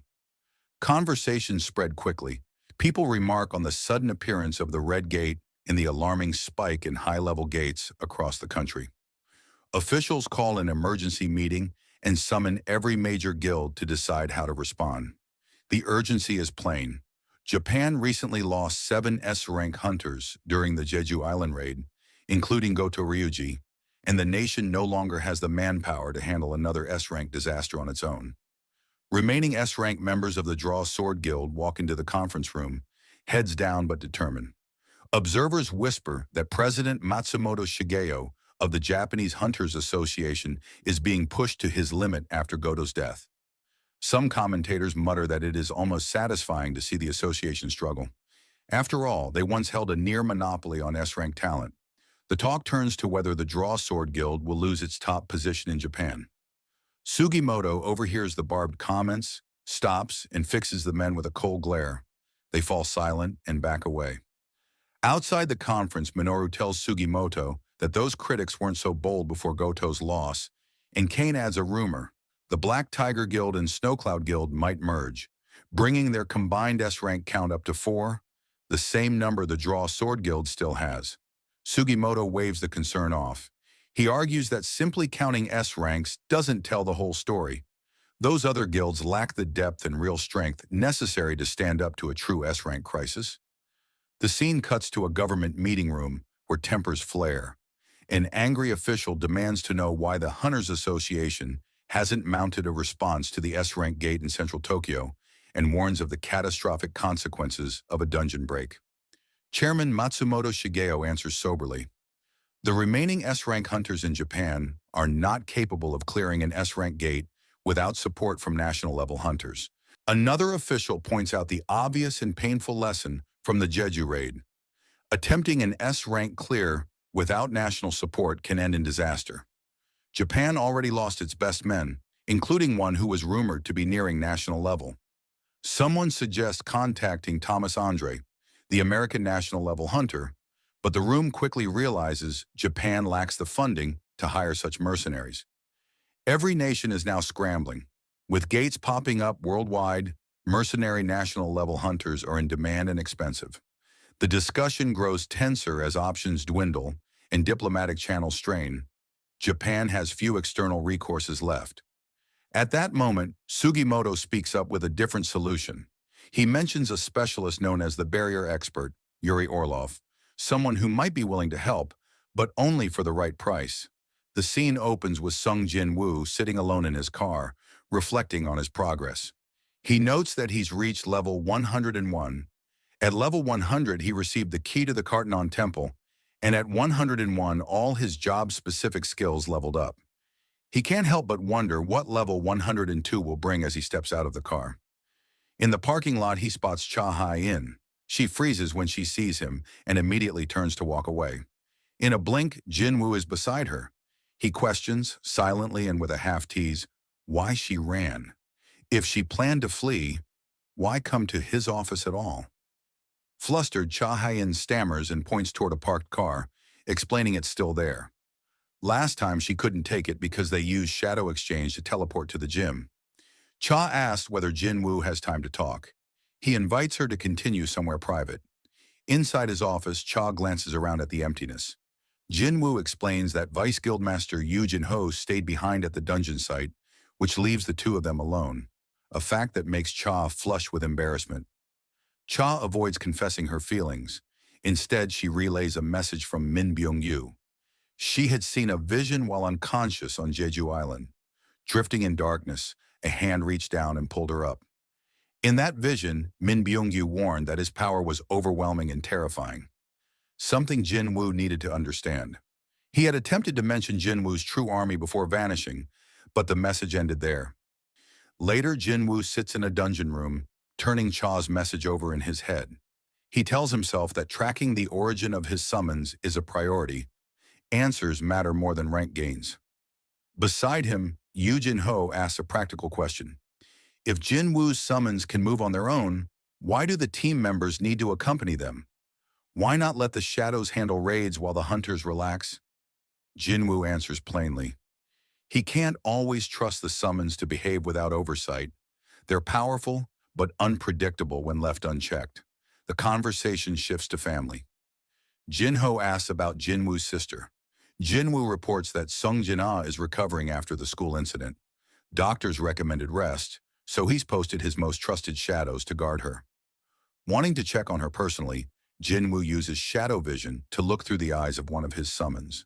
He links into Baru's perspective and sees the Ant King's shadow lounging on the couch, watching TV while Jinna sleeps. Jin-woo sighs at the casual sight and can't help a bemused thought about what kind of show a summoned Ant King might enjoy. He decides to check on other shadows as well. Through his skill, he watches his mother buying groceries, then catches Baek Yun-ho and Choi Jong-in bickering as usual. Mundane, human moments that put him at ease. Curious, he flicks to one more target and, to his horror, accidentally watches Cha Hai-in in the shower. Startled, Jin-woo immediately severs the connection. Embarrassed, he settles back into silence. Jin-woo blushes and resolves to apologize to Cha, maybe even buy her lunch sometime to make amends. The mood shifts when Yoo Jin-ho reports new intelligence. An S-rank gate has opened in Shinjuku, Tokyo, and a dungeon break is likely in less than 3 days. Japan is urgently summoning hunters. Jin-ho asks whether the Japanese officials contacted Sung Jin-woo. Jin-woo confirms they did, but he says something else is occupying his mind right now. The mystery Min Byung-yu hinted at. As they speak, the dungeon trembles.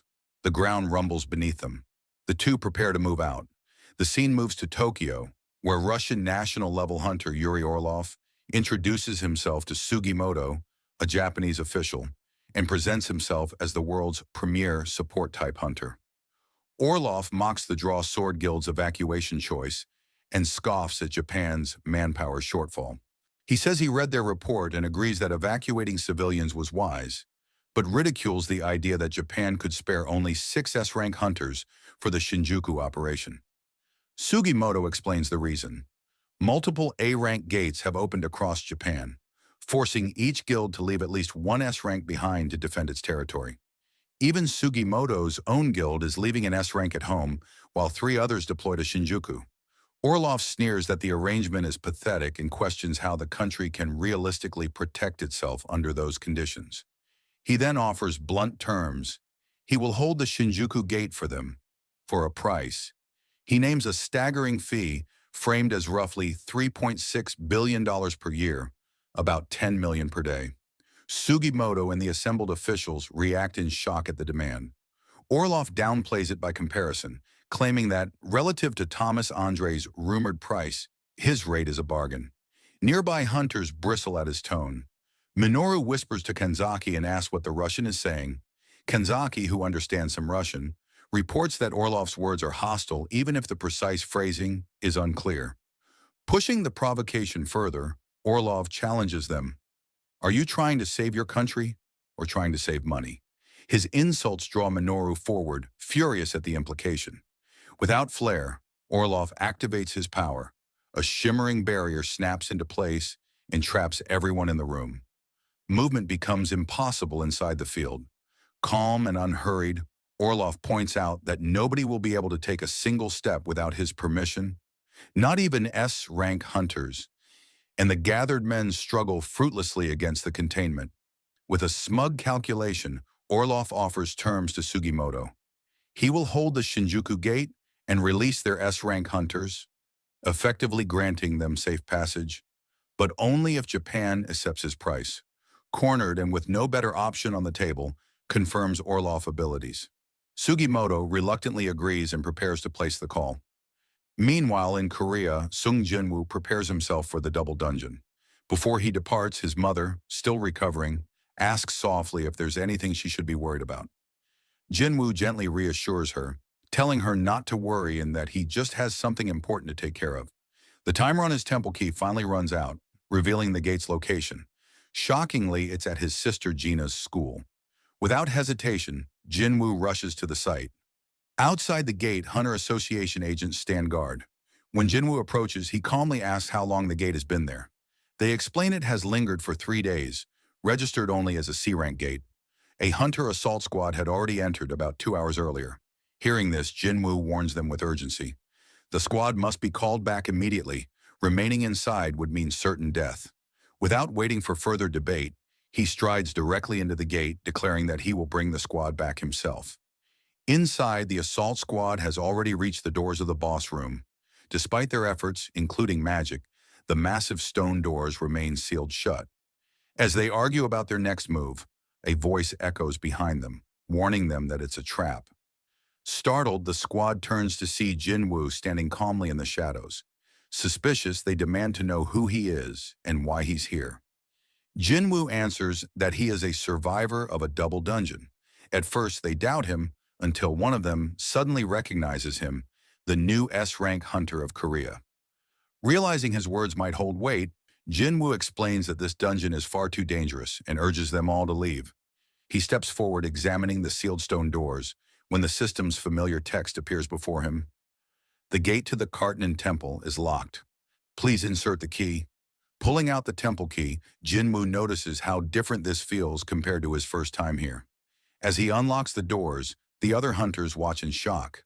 None of their attempts had worked, yet Jinwoo effortlessly opens the way.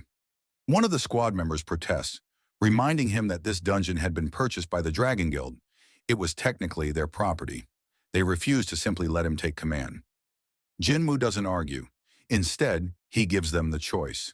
If they truly wish to enter, they may. One reckless hunter takes the challenge and steps through the open doorway. Instantly, the system responds. Unauthorized entry detected. A stone statue awakens and swings its massive sword down at the intruder. Jinwoo reacts in an instant, pulling the hunter out of harm's way before the strike lands. The hunter collapses in shock, realizing how close he came to death. Jinwoo's voice cuts firmly through the silence. Every monster in this place is like that. Are they still willing to risk it? The squad falls silent. Jinwoo orders them instead to contact the Hunter Association and report that a double dungeon has appeared. Without waiting for their response, he walks into the boss chamber alone. The heavy doors slam shut behind him, sealing him inside. As he steps forward, the chamber slowly illuminates. Dozens of massive stone statues stand frozen, their shadows stretching across the walls. Among them, a winged statue cradles a stone slab filled with inscriptions. At the very center, an imposing figure sits motionless upon a throne, its presence suffocating. Jinwoo studies the room, speaking softly to himself. This was where everything began, the place where his journey as a player started. Yet now it feels different. He can sense it deep in his bones. As his eyes scanned the towering statues, he recognized they were neither alive nor monsters, just lifeless puppets controlled by something unseen. Sensing a single source of magic in the chamber, he walked toward it and demanded an answer. Silence followed until at last the winged statue moved and declared that he had finally arrived. Meanwhile, in Japan, a plane touches down at Tokyo International Airport. From it steps Yuri Orlov, Russia's top-ranked barrier-type hunter. Almost instantly, the press swarms him with cameras and questions. The reporters demand to know how he intends to block off the massive gate threatening the city. Calmly, Orlov explains his method. He will draw a vast magic circle encircling the gate, then pour his own mana into it, forming a barrier strong enough to prevent anything inside from escaping. When pressed further, the reporters ask if he can truly seal an S-rank gate on his own. Orlov admits he cannot maintain such a barrier with only his strength. However, the circle he constructs does not rely solely on him. If a large supply of mana crystals is placed throughout Tokyo, the circle will absorb their energy. Over time, it will continue to gather power until the barrier transforms into an impenetrable wall. Confident before the flashing cameras, Orlov addresses the public directly. He declares that he is the one who will save their lives and insists they remember who stood between them and disaster. Back in Korea, Chairman Go Gun-hee watches the televised interview. He quietly reflects that while Orlov may or may not succeed in sealing an S-rank gate, the outcome of failure is already certain. Tokyo would be destroyed. Turning away from the screen, he asks his right-hand man, Woo Jin-chul, what Hunter Sung Jinwoo has been doing recently. Woo reports that Jinwoo has been actively clearing gates around Seoul. He adds that Jinwoo's Ajin Guild has filed requests to take over every portal marked on a particular list. The issue, however, is that those gates lie within districts normally managed by the White Tiger Guild, the Hunters Guild, and the Fiend Guild, a decision that may spark conflict. After some thought, Chairman Go Gun-hee approves the request regardless, deciding to support Jinwoo's moves despite the political risks. As Woo Jin-chul prepares to leave, his phone rings. He steps aside to take the call. On the line, a field officer reports the sudden appearance of another gate. At first, it seems routine, but the location stands out. It has opened at the very same school recently attacked by orcs. Investigators confirm the worst. It is not just any portal, but a double dungeon. Back inside the double dungeon, Sung Jinwoo stood before the winged statue that had come alive. The creature shattered a stone slab and acknowledged his arrival, claiming that he had finally reached this stage. Jinwoo questioned whether the being itself was responsible for summoning him here, and whether destroying the slab was allowed. The entity confirmed it, but dismissed his question of identity. Instead, it told Jinwoo he was asking the wrong thing. Rather than wondering who the statue was, he should first uncover the truth about himself. Declaring that the final trial was about to begin, the being promised to reveal everything only if Jinwoo could endure until the end. At that moment, the stone statues surrounding the chamber began to move, slowly advancing. Jinwoo prepared to summon his shadow army, but the entity snapped its fingers. The summons were suppressed. This was to be a personal test. Only Jinwoo would be measured here. His servants were irrelevant. System restrictions followed instantly. Potions and shop items were locked. Recovery from quest rewards or level-up bonuses was denied.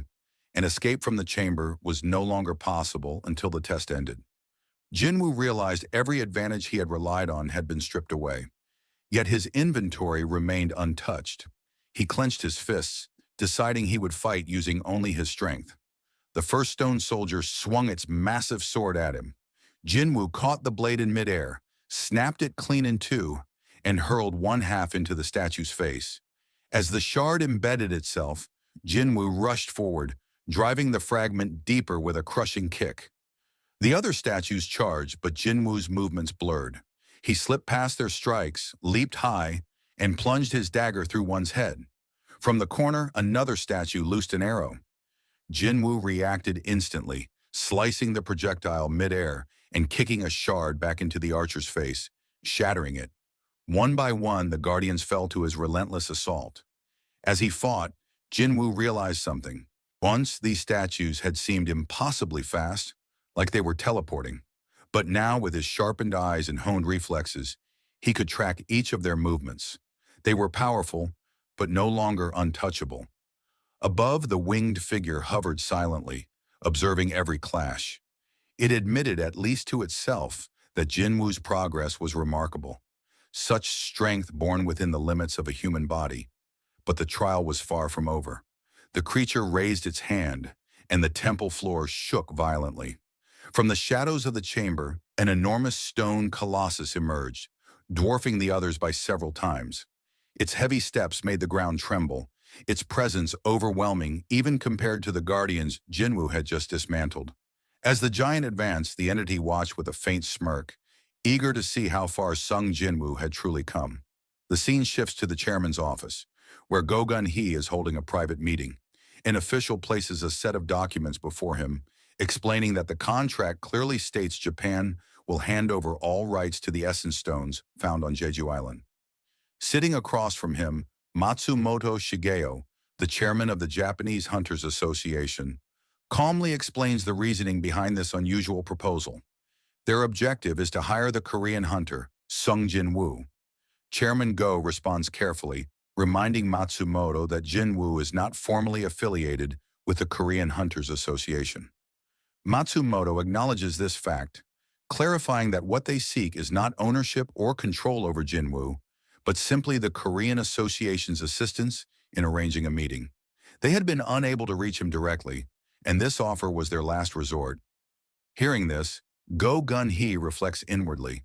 He cannot believe that Japan is willing to sacrifice such a vast fortune simply for a chance to speak with Jin-woo. He suspects that their desperation comes from their inability to deal with the looming threat of the massive S-rank gate in Tokyo, especially after the death of their strongest hunter, Goto Ruji. After a pause, Chairman Go places the documents back on the table. He then requests to continue the discussion without interpreters present. Speaking in fluent Japanese, he shocks Matsumoto, who stares at him in disbelief. When asked how he knows the language, Go calmly explains that his father had once run a small business in Japan when he was younger. Once the interpreters leave the room, the atmosphere changes. Chairman Go addresses Matsumoto directly, warning him that if this is yet another one of his deceptive schemes, he would do well to end it immediately. Matsumoto looks startled and asks what he means. But Go Gun-hee presses further, revealing that he already knows the Blade Guild has severed ties with Matsumoto.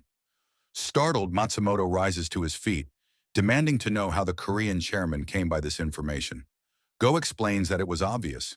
He had observed how the Blade Guild rejected financial support from the Japanese Hunters Association, choosing instead to rely solely on government subsidies. Once the Blade Guild had been the backbone of the association under the leadership of Goto Ryuji. But with Goto's death, the balance of power in Japan had crumbled, leaving the association weakened and struggling to maintain control.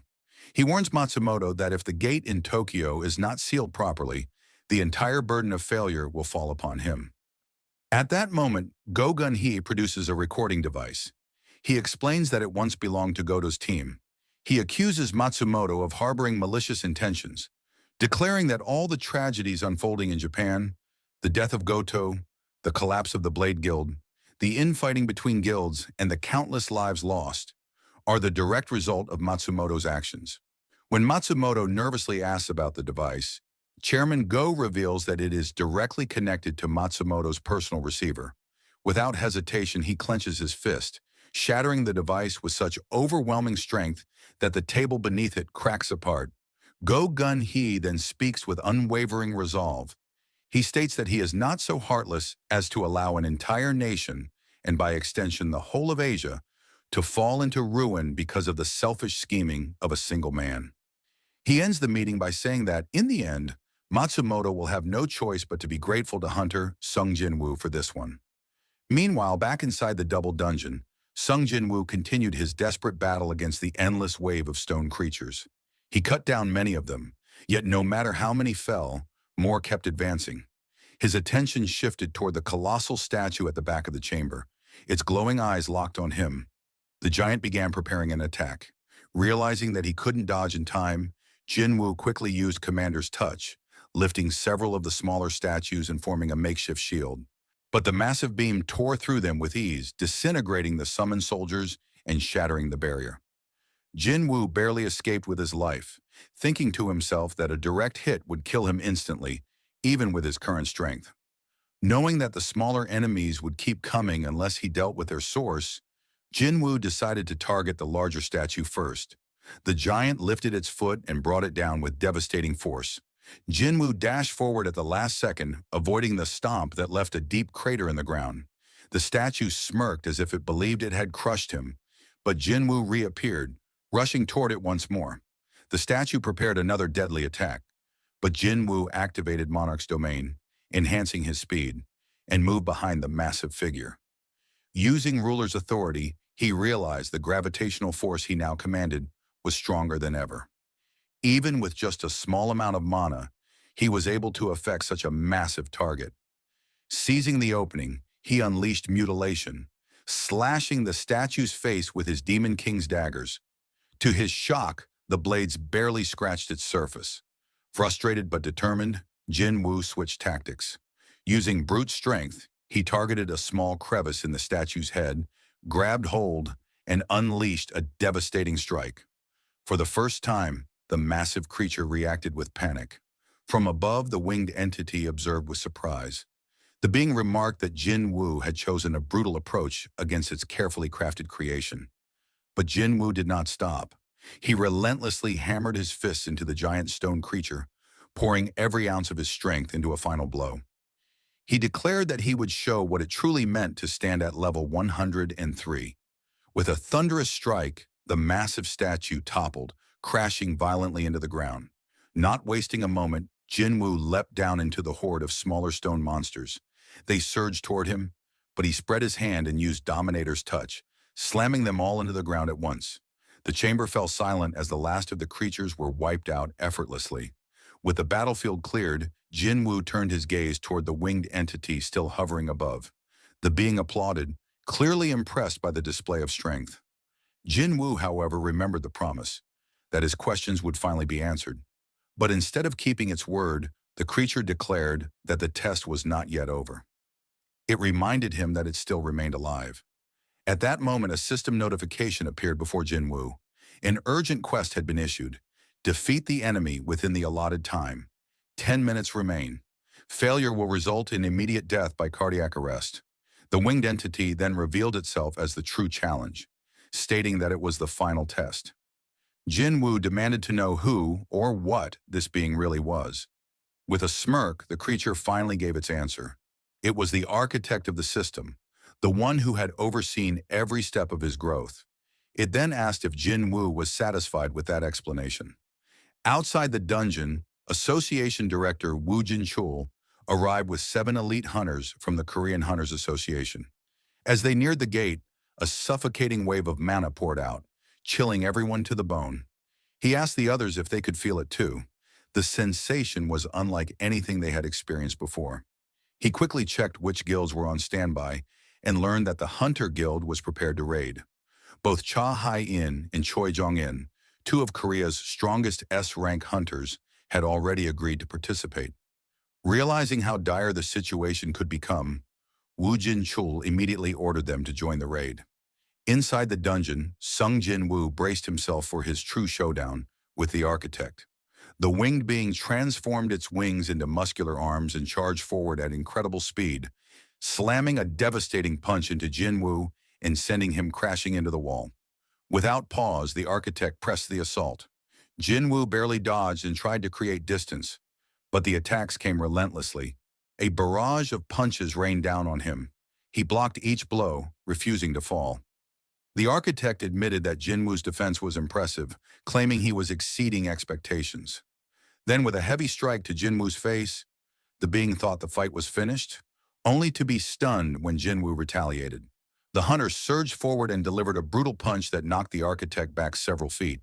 A grin spread across the architect's face. For the first time, it admitted it was enjoying a battle against a human opponent. Jin-woo quickly analyzed the situation. The being had invited him here the moment he surpassed level 100, expecting him to be powerless before it. But Jin-woo refused to accept defeat. He demanded answers. Why the system was created, why he had been chosen as its player, and what fate awaited this world. The architect lunged again, mocking the idea that Jin Woo thought killing him would reveal those answers. Knowing close combat was dangerous, Jin Woo attempted to fight at range with ruler's authority, hurling objects from a distance.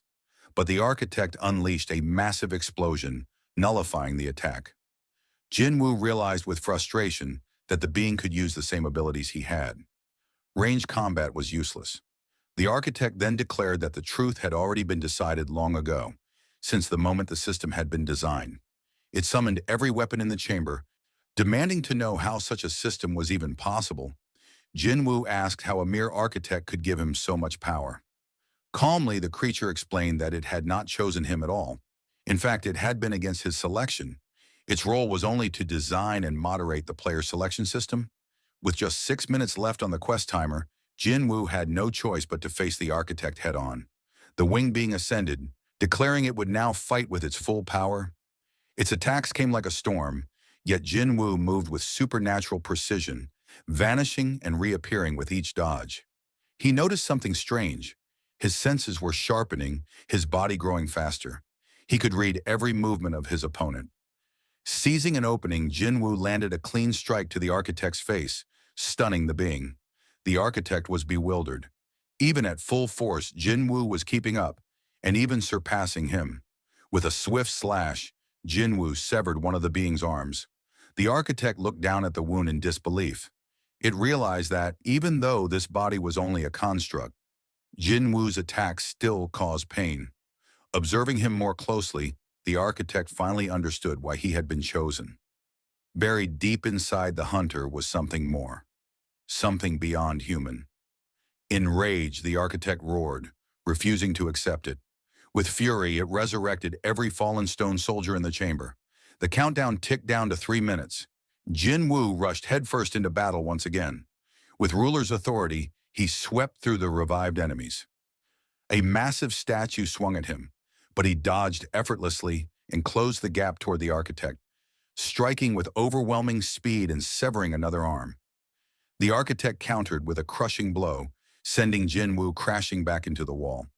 As he rose, Jin Woo saw a familiar face, the colossal stone soldier who had nearly ended his life during his first visit to this dungeon. Fueled by rage, he smashed his elbow into its skull, shattering it in two. Turning back with 2 minutes left, Jin Woo gathered all his strength for one final attack. He unleashed everything in a single, devastating strike. The entire chamber erupted in a massive explosion. When the dust cleared, Jin Woo stood victorious. The architect had fallen. With its final breath, the being whispered that the answers Jin Woo sought lay within himself. A notification appeared before his eyes. The data stored within his memory would be retrieved. The architect told him that the choice was his to make. After a moment of hesitation, Jin Woo accepted. Suddenly, light engulfed him, and his spirit was transported to another realm. Below him stretched a sight both terrifying and awe-inspiring, an endless army of monsters. The sight left Jin Woo frozen. Every creature in that army was gazing upward, and when Jin Woo followed their gaze, he saw it. A massive gate hanging in the sky, set against a purple backdrop. From ice elves and high orcs, to goblins, giants, and countless other monsters, the army stretched endlessly across the battlefield. Jin Woo realized that if such an army ever crossed into Earth, humanity would be utterly destroyed. Then the sky split open.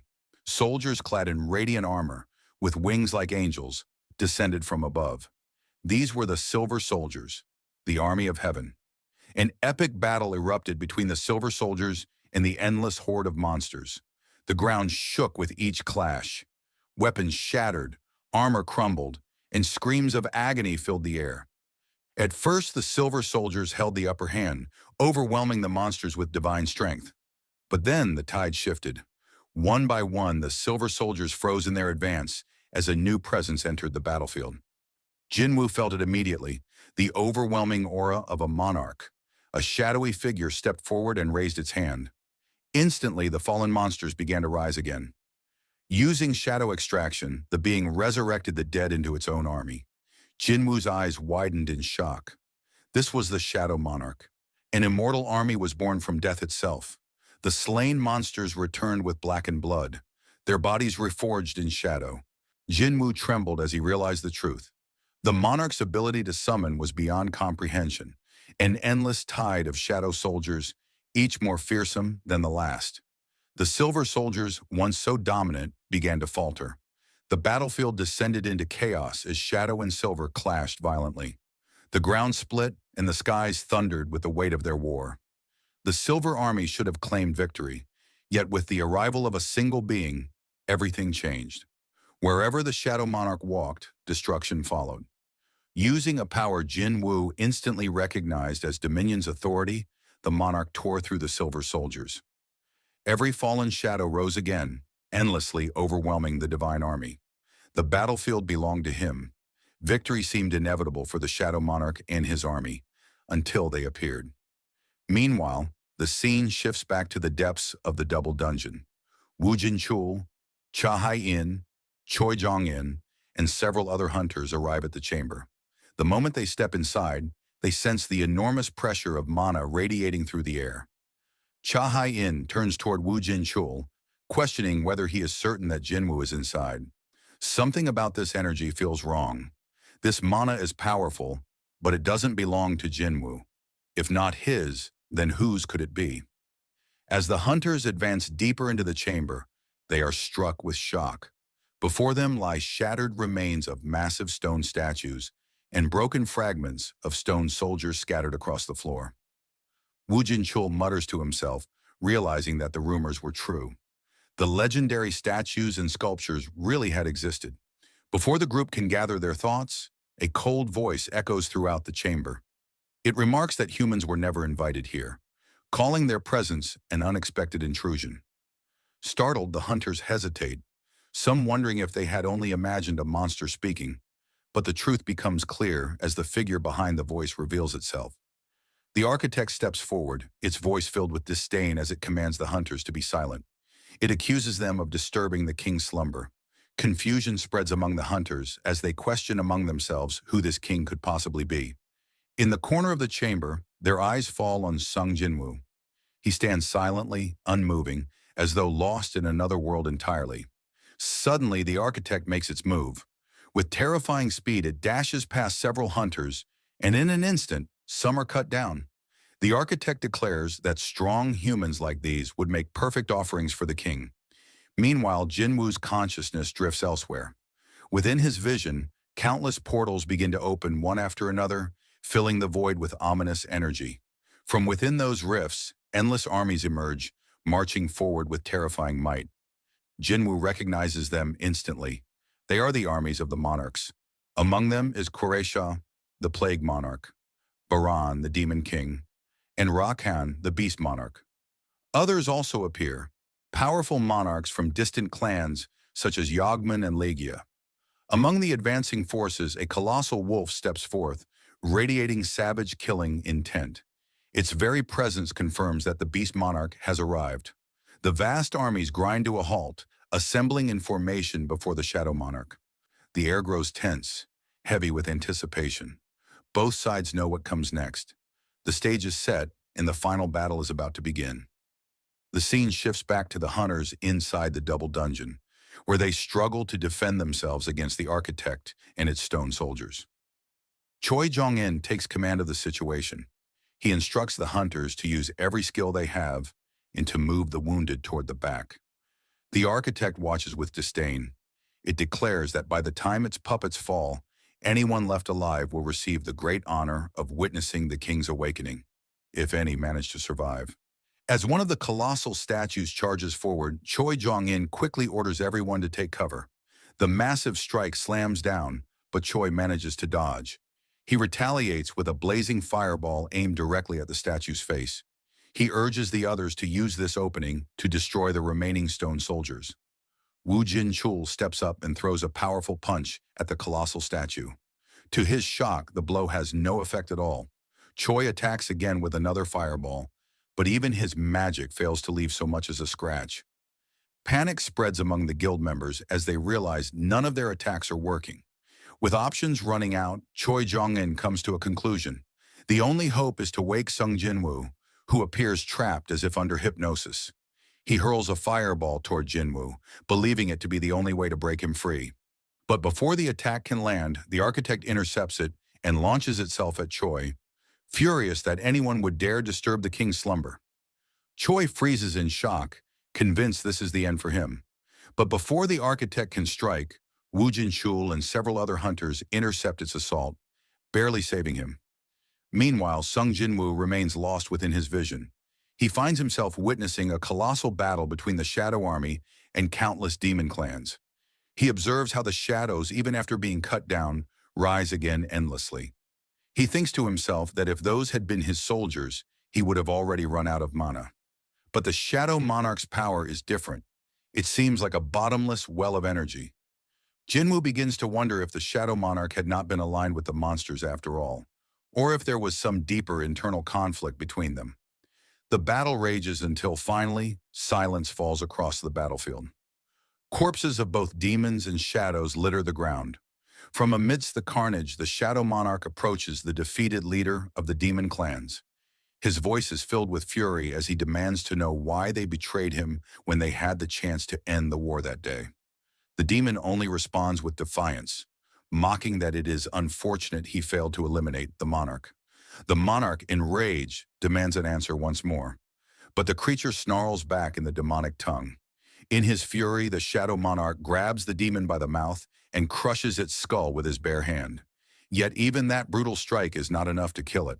The monarch stares deeply into its eyes, puzzled, as though he recognizes them from somewhere before. He tears away the demon's helmet and at last realizes the truth. It is Baran, the demon king. Shocked, the monarch wonders why Baran was here among the clans. But then his attention falls to his own body. He looks down at his hands in confusion, and the truth becomes clear. The one fighting the demon clans and the Silver Soldiers had been Sung Jinwoo himself all along. Jinwoo reels at the revelation, stunned that he had not realized it sooner. Then in his chest he feels it, a heartbeat, but not just one.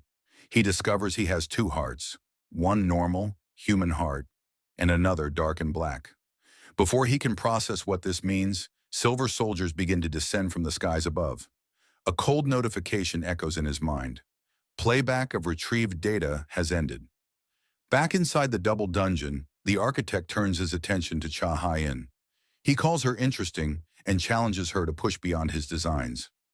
Cha launches forward with her sword dance, but the architect blocks the strike with ease.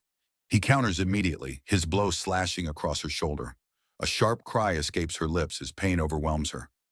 The architect explains coldly that the dungeon system anticipates every possible outcome. He reveals that their weapons, no matter how strong, are useless against his statues. Suddenly, Choi Jong-in intervenes, landing a surprise strike on the architect. His attack buys Cha the chance to dash toward Jinwoo. But before she can reach him, she glances back, and her heart sinks. The architect has already appeared behind her, his hand stretching forward to grab her. Cha narrowly dodges, barely escaping his grasp. The architect notices something strange, a faint shadow lingering on her shoulder. With curiosity, he questions what her relationship is with Sung Jinwoo.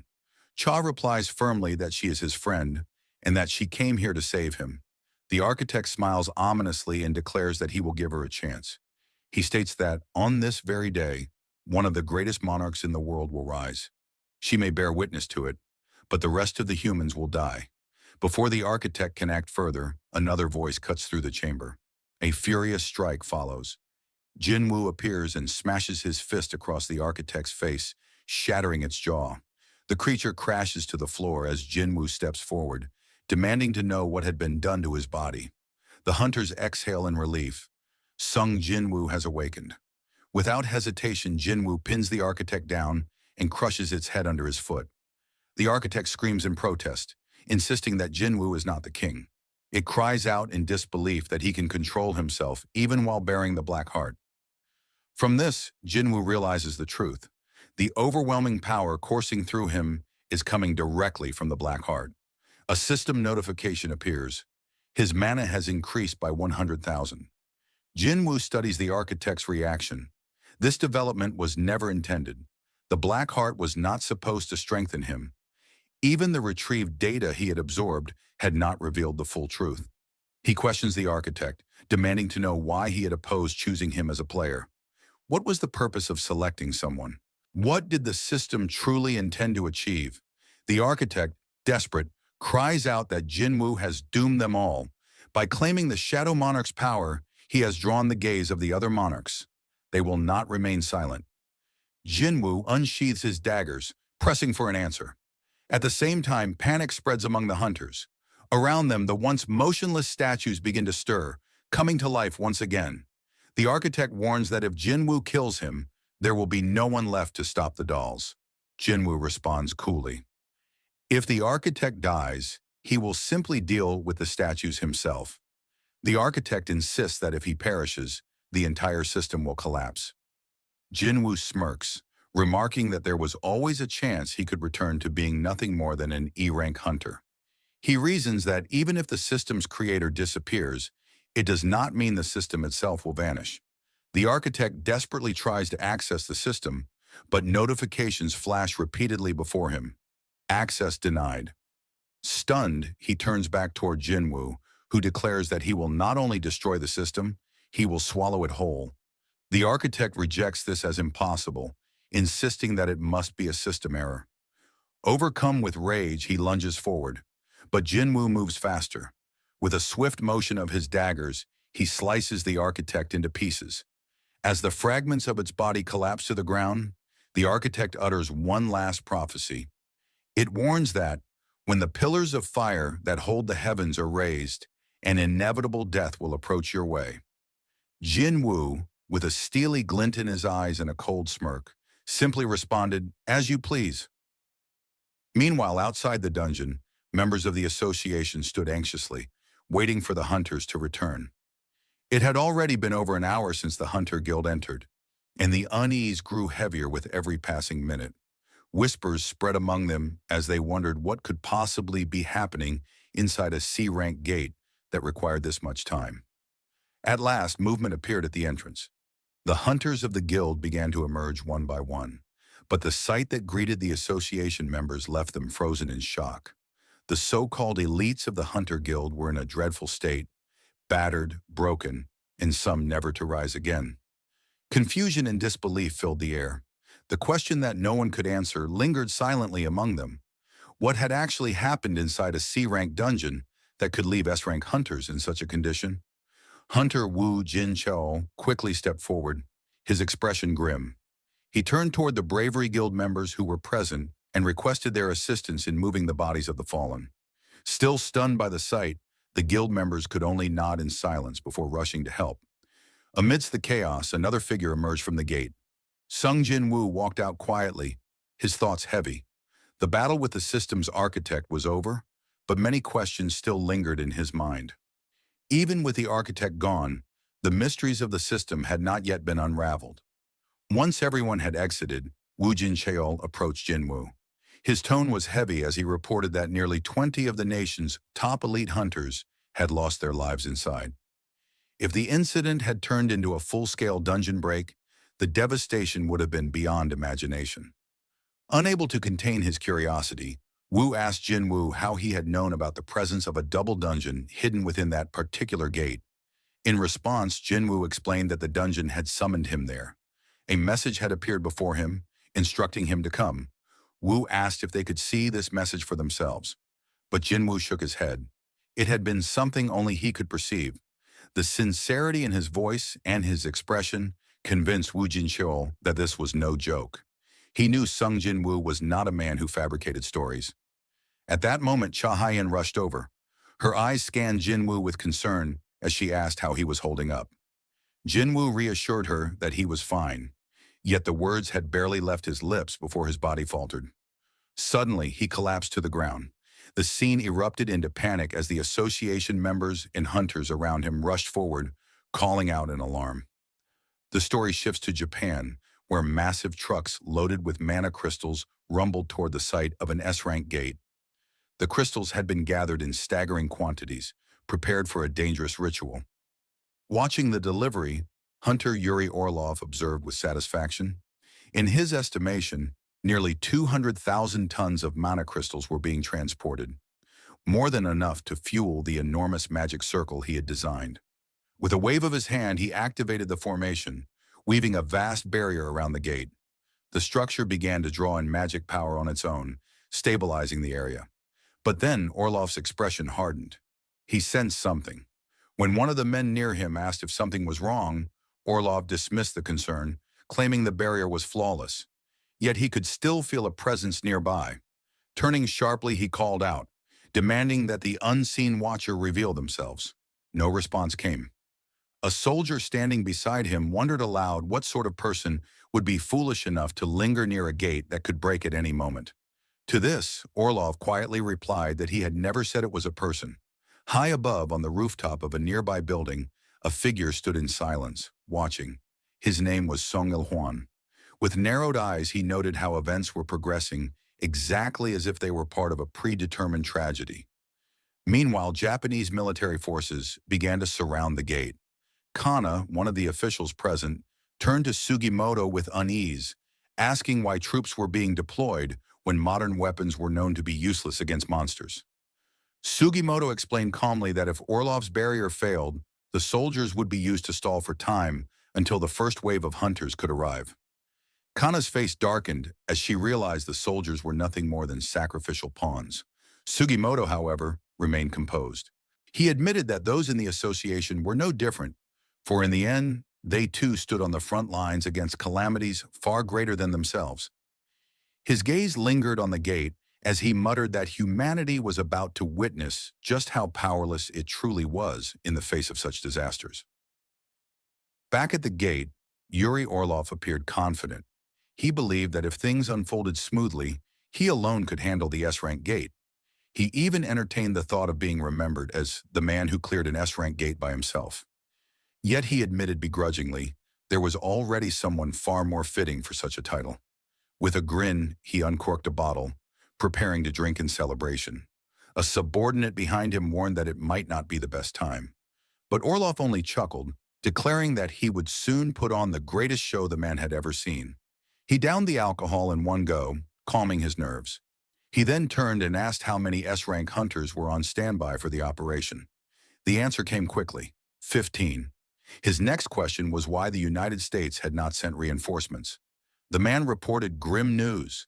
An S-rank gate had appeared on the eastern coast of Maryland, while other gates had also emerged in England and India. As the two spoke, the situation worsened. The barrier trembled, and the massive gate before them began to crack, signaling the start of a break. At the same time, far away in Korea, Sung Jin-woo slowly opened his eyes. He awoke in a hospital bed, disoriented, and sat upright. By his side sat Yoo Jin-ho, who had been faithfully waiting for him to wake. Jin-woo asked what had happened. At the sound of his voice, Jin-ho broke into tears, telling him that he had been unconscious for 3 long days. Without wasting a moment, Jin-woo's thoughts turned immediately to Japan. He asked about the situation at the S-rank gate. The scene shifts to the day of the dungeon break. From the massive gate, colossal figures began to emerge. Giants, monsters so powerful that under normal circumstances, a single one of them would serve as the final boss of an A-rank dungeon. But here, there were many. Confident in his preparations, Hunter Yuri Orlov activated his barrier, drawing upon the massive supply of mana crystals. The giants crashed against the shimmering wall of magic, but the barrier held firm. Orlov grinned, convinced that creatures from mere A-rank gates stood no chance against his magic. But his confidence quickly turned to horror. From within the gate, a giant far larger than the others stepped forward, its weapon gleaming in the light.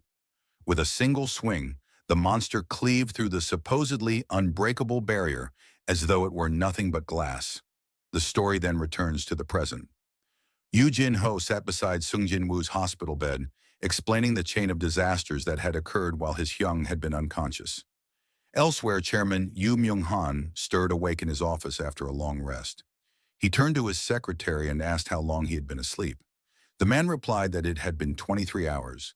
They had been prepared to send him to the hospital if he remained unconscious beyond 24, just as he had ordered. The secretary then handed over a stack of documents. Within them was information on a patient who had been miraculously cured of eternal slumber. According to the report, that patient was none other than the mother of Hunter Sung Jin-woo. Chairman Yu Myung-han's eyes narrowed as he considered the implications. He began to suspect that Jin-woo himself might hold the ability to cure the incurable. Before he could dwell on it further, his secretary announced that someone had arrived to meet with him. A woman entered the office, her eyes immediately focusing on his weakened condition. She asked how long he had been like this. Back in Japan, the devastation of the dungeon break unfolded. Yuri Orlov, the man who had boasted of holding the gate alone, was devoured whole by one of the towering giants. His barrier shattered, his body vanished without a trace. The Japanese military responded swiftly, unleashing every weapon at their disposal. But modern firepower was useless against the creatures of an S-rank gate. Bullets and shells bounced harmlessly off their enormous bodies. Realizing the scale of the disaster, Japan's Hunter Association chairman, Matsumoto Shigeo, gave a desperate order. He commanded the remaining S-rank hunters to intercept the giants and halt their advance. Without hesitation, every available S-rank charged toward the battlefield. They targeted the giants' eyes, hoping to blind them, but the monsters proved unnervingly fast. Despite their immense size, they moved with shocking agility, dodging attacks that should have struck true. Hunter Kanai Takeda, watching in disbelief, could hardly comprehend what she was seeing. She wondered how such massive creatures could possibly move with such speed. Meanwhile, back in Korea, Sung Jin-woo sat in his room, watching footage of the battle in Japan. The images of the giants rampaging filled the screen. He reflected grimly that at this rate, just like during the Jeju Island raid, the entire Asian continent could soon be in danger. His thoughts turned to action. He began to consider leaving for Japan to personally deal with the dungeon break. But before he could make a decision, a familiar voice called out from behind him, urging him not to go. It was his younger sister, Sung Jin-ah. Startled, Jin-woo asked what she meant. She explained that she knew he was planning to leave. Jin-woo softened his voice and reassured her. He told her he wasn't going anywhere. Claiming he had been working too hard lately, he insisted that he only planned to rest for a while. He told her not to worry. Later that day, Jin-woo sat outside in a quiet park, lost in thought. He summoned Beru, the Ant King, and asked about the condition of his sister. Beru responded that there was nothing abnormal about her behavior, but Jin-woo wasn't convinced. He suspected she might be suffering from trauma. In the past, Jinnah had never tried to stop him from entering a raid, except for his very first one, 4 years ago. The memory weighed heavily on him as he wondered what he should do. As he walked through the park, a sleek car stopped in front of him. Time fast-forwarded, and the scene shifted to an office within the Eugen Construction Guild. Inside, the CEO, Yu Myung-han, rose from his seat to greet Jin-woo. He introduced himself formally and gestured for him to sit. With deliberate care, Yu Myung-han placed a blank check on the desk between them. He explained that he was not arrogant enough to believe money could not buy anything, especially when dealing with an S-rank hunter. He asked Jin-woo to consider it a token of sincerity. Jin-woo studied the check silently. The gesture made him suspicious. Whatever he was about to hear would not be something as simple as a guild invitation. It was confidential. Finally, he spoke, asking what exactly Yu Myung-han wanted to buy from him. The CEO's expression hardened as he revealed the truth. He was suffering from the same illness that had once afflicted Jin-woo's mother, eternal slumber. Jin-woo asked whether Yu Jin-ho, his son, knew about this condition. Yu Myung-han shook his head. He explained that aside from his personal physician, only 3 people in the world were aware of his illness. He went on to explain that he had searched everywhere for a cure, but found nothing. In the end, his investigation led him to the only person who had ever recovered from eternal slumber, Jin-woo's mother. He did not believe it was a coincidence. With desperation in his voice, he asked Jin-woo to help him, vowing that he would never forget the kindness if his life was spared. As Jin-woo listened, his mind drifted back to his sister. He wondered if perhaps she too might one day need a potion. Not for a disease, but for the trauma she carried within her heart. The scene shifts to Japan. Reporters fly above the devastated city, documenting the aftermath of the massive dungeon break. From their helicopters, they capture the destruction below. One reporter wonders aloud what would happen if the giants decided to target them. Another reassures that they're safe as long as they maintain their distance. Researchers had already confirmed this behavior. It was considered reliable. Giants wouldn't strike unless provoked. The cameras zoom in on the colossal leader among the monsters. Unlike the others, this massive giant stood directly in front of the gate, guarding it closely. Some speculated it was waiting for something, or perhaps someone. In the past 2 days, only 2 of the 30 giants had been defeated. At this pace, if the rampage continued, the entire world would soon be at risk. Back in Korea, inside the Ajin Guild office, Yoo Jin-ho sits in shock after hearing Sung Jin-woo's plan. Jin-woo intends to head to Japan. Jin-ho quickly protests. He reminds Jin-woo that this wasn't like Jeju Island. The monsters in Japan were far more dangerous, far larger than anything they had faced before. But Jin-woo responds calmly. If he succeeds in Japan, the name of the Ajin Guild would spread worldwide. Still, he notices that Jin-ho, who had always trusted him without hesitation, is worried this time. Eventually, Jin-ho agrees to let him go, but on one condition: they go together. He then points out something he'd been thinking about: the Red Gate, the Jeju Island raid, and the recent double dungeon. Every time something dangerous happened, Jin-ho had not been involved. He admits with some embarrassment that the only thing he could proudly claim was staying by Jin-woo's side. It's strange, Jin-ho reflects, but you're my only source of pride. Jin-woo can't help but smile. He jokes that such words don't sound like something a millionaire's son would say. Jin-ho replies firmly, if it's safe for Jin-woo, then it'll be safe for him too. At that, Jin-woo pretends to reconsider. Rising from his seat, he says casually that he was only joking. Why would he go to Japan right now? He tells Jin-ho to head home. But deep down, as he walks away, Jin-woo recalls the architect from the double dungeon, an enemy who might have been on his level. If beings like that exist, then there are still countless others stronger than him in this vast world. Later, Jin-woo arrives home and is warmly greeted by his mother. During dinner, he asks about Jinna. His mother explains that Jinna said she wasn't hungry. As he eats, Jin-woo's thoughts drift to Yoo Myung-han, Jin-ho's father, the powerful head of the Yoo family. The man had claimed to suffer from the incurable, eternal slumber. Jin-woo doesn't truly know what kind of person he is, or whether his condition is genuine. The remaining holy water of life is limited. He has to be careful about how he uses it. After finishing his meal, Jin-woo tells his mother he'll be heading out again. He knows there are beings stronger than him out there, and if he wants to reach that level, he must continue to fight on the battlefield. Before leaving, he enters Jinna's room. Sitting beside her, he hesitates, wondering where to start. Finally, he confesses that he had almost died recently. He explains softly that he's always walking into danger, but this time was different. For a moment, he truly thought it was the end. Somehow, he made it back alive, and for that, he's grateful every time he comes home. He pats her head gently and promises her he will return safely this time as well. He thanks her for stopping him earlier when he tried to leave. With tears welling in her eyes, Jinna whispers that he would have left anyway. Jin-woo smiles faintly. Perhaps, but he reassures her once more. He will always come back. Time fast forwards to a press conference held by Chairman Go Gun-hee. Before the gathered media, he addresses the terrifying dungeon break in Japan. At the same time, Jin-woo has already made his decision. He will go there himself and deal with the S-rank gate. At the airport, as Jin-woo prepares to depart, he notices Yoo Jin-ho among the crowd. Despite being told not to follow, Jin-ho had managed to come along anyway. Realizing he won't back down, Jin-woo sighs and reluctantly allows it. Together, the two prepare to board the plane bound for Japan. The story shifts to Japan once again. Chaos consumes the streets. The military desperately tries to evacuate civilians, shoving them onto trucks.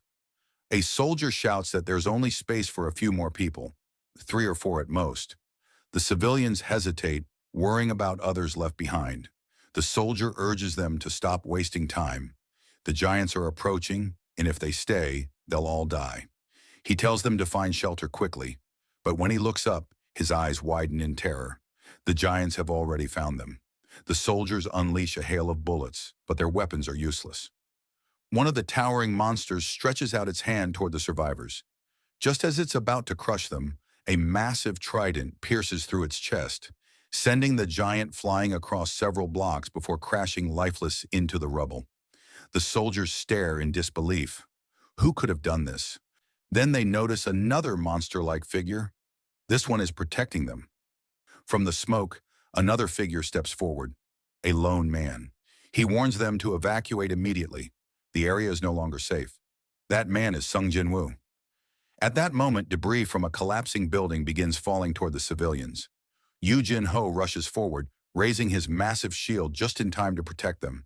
He declares that he will stay behind and help the survivors escape. Hearing that, Jinwoo prepares to take out all the monsters in the area. Alongside Jima, he charges at the creatures. The giants are no match for Jima's strength, and it takes out multiple enemies with ease. Seeing this, Jinwoo then leaps forward himself. With a single strike of his dagger, he cleaves a giant cleanly in two. The story shifts across the ocean to the United States, inside the Scavenger Guild headquarters. Several hunters gather, gossiping about Sung Jin-woo's bold actions in Japan. One hunter remarks that Lady Selner, the American Awakened Enhancer, had not boosted Jin-woo's power.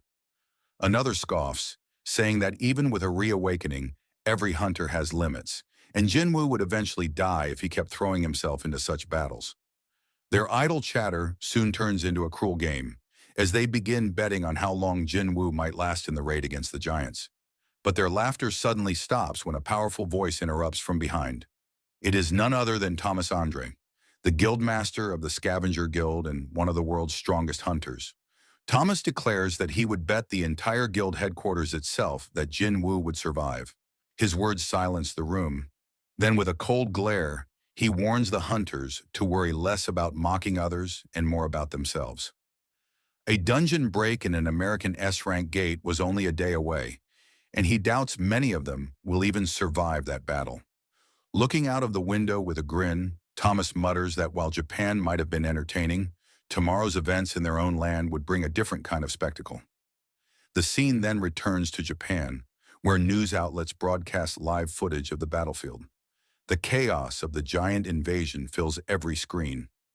Viewers watch as one of the monsters screams in agony, its flesh ripped apart as Ant King Baru's minions swarm and devour it alive. Elsewhere, a small girl runs through the ruins, desperately fleeing from a pursuing giant. Just as its massive hand is about to seize her, a figure clad in black armor appears like a shadow. It is Igris. With one swift strike, Igris slices off the monster's hand, saving the child. The giant bellows in pain, but before it can react, another shadow soldier charges forward. Iron slams into its skull with devastating force, crushing it into the earth. Standing triumphantly atop the corpse, Iron beats his chest proudly. Igris, watching his comrades' antics, lets out a subtle sigh, as if mildly exasperated by Iron's excitement. From a distance, Jinwoo observes his soldiers at work. Watching Iron, he notes to himself that the knight seems more spirited after his upgrade. Still, Jinwoo is relieved. His army is performing well. As he monitors the battlefield, a Japanese soldier cautiously approaches and expresses his gratitude. Not understanding the language, Jinwoo simply responds with a thumbs up, calling the man a brave soldier before signaling to Jinho. He orders Jinho to assist with the evacuation of survivors. With the civilians gone, Jinwoo turns his attention to the corpse of the fallen giant. Extending his hand, he channels shadow extraction, pulling its soul into his growing army of darkness. Meanwhile, at the Japanese Hunter Association headquarters, officials rush to inform Chairman Matsumoto Shigeo that their forces are gradually regaining control of the city thanks to Jinwoo. Hearing this, Matsumoto leans back in his chair, deep in thought. He reflects that perhaps Goto Ryuji, who once clashed with Jinwoo, had not been wrong after all. The memory of Jinwoo's piercing eyes at the airport resurfaces. Matsumoto had encountered countless hunters before, but Sung Jinwoo's presence was on another level, untouchable, unmatched. He recalls their meeting upon Jinwoo's arrival in Japan. At that time, Matsumoto explained the dire situation. The giants were advancing toward Osaka, and he requested that Jinwoo defend the city.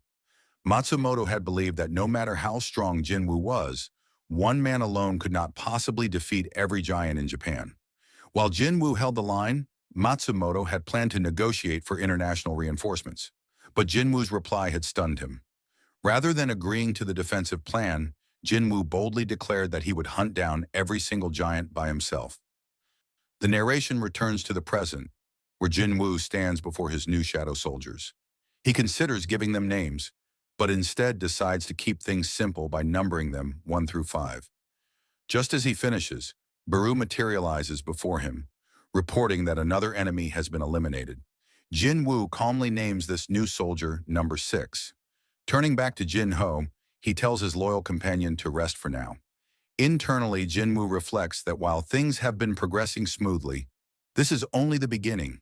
Across Japan, his shadow army spreads like wildfire. The soldiers are unstoppable, tearing through giant after giant. Their regenerative ability allows them to rise again, even after being defeated, making them an immortal force of destruction. However, the aftermath of the S-rank dungeon break has created further problems. Smaller rifts have opened throughout the country, releasing hordes of lesser monsters.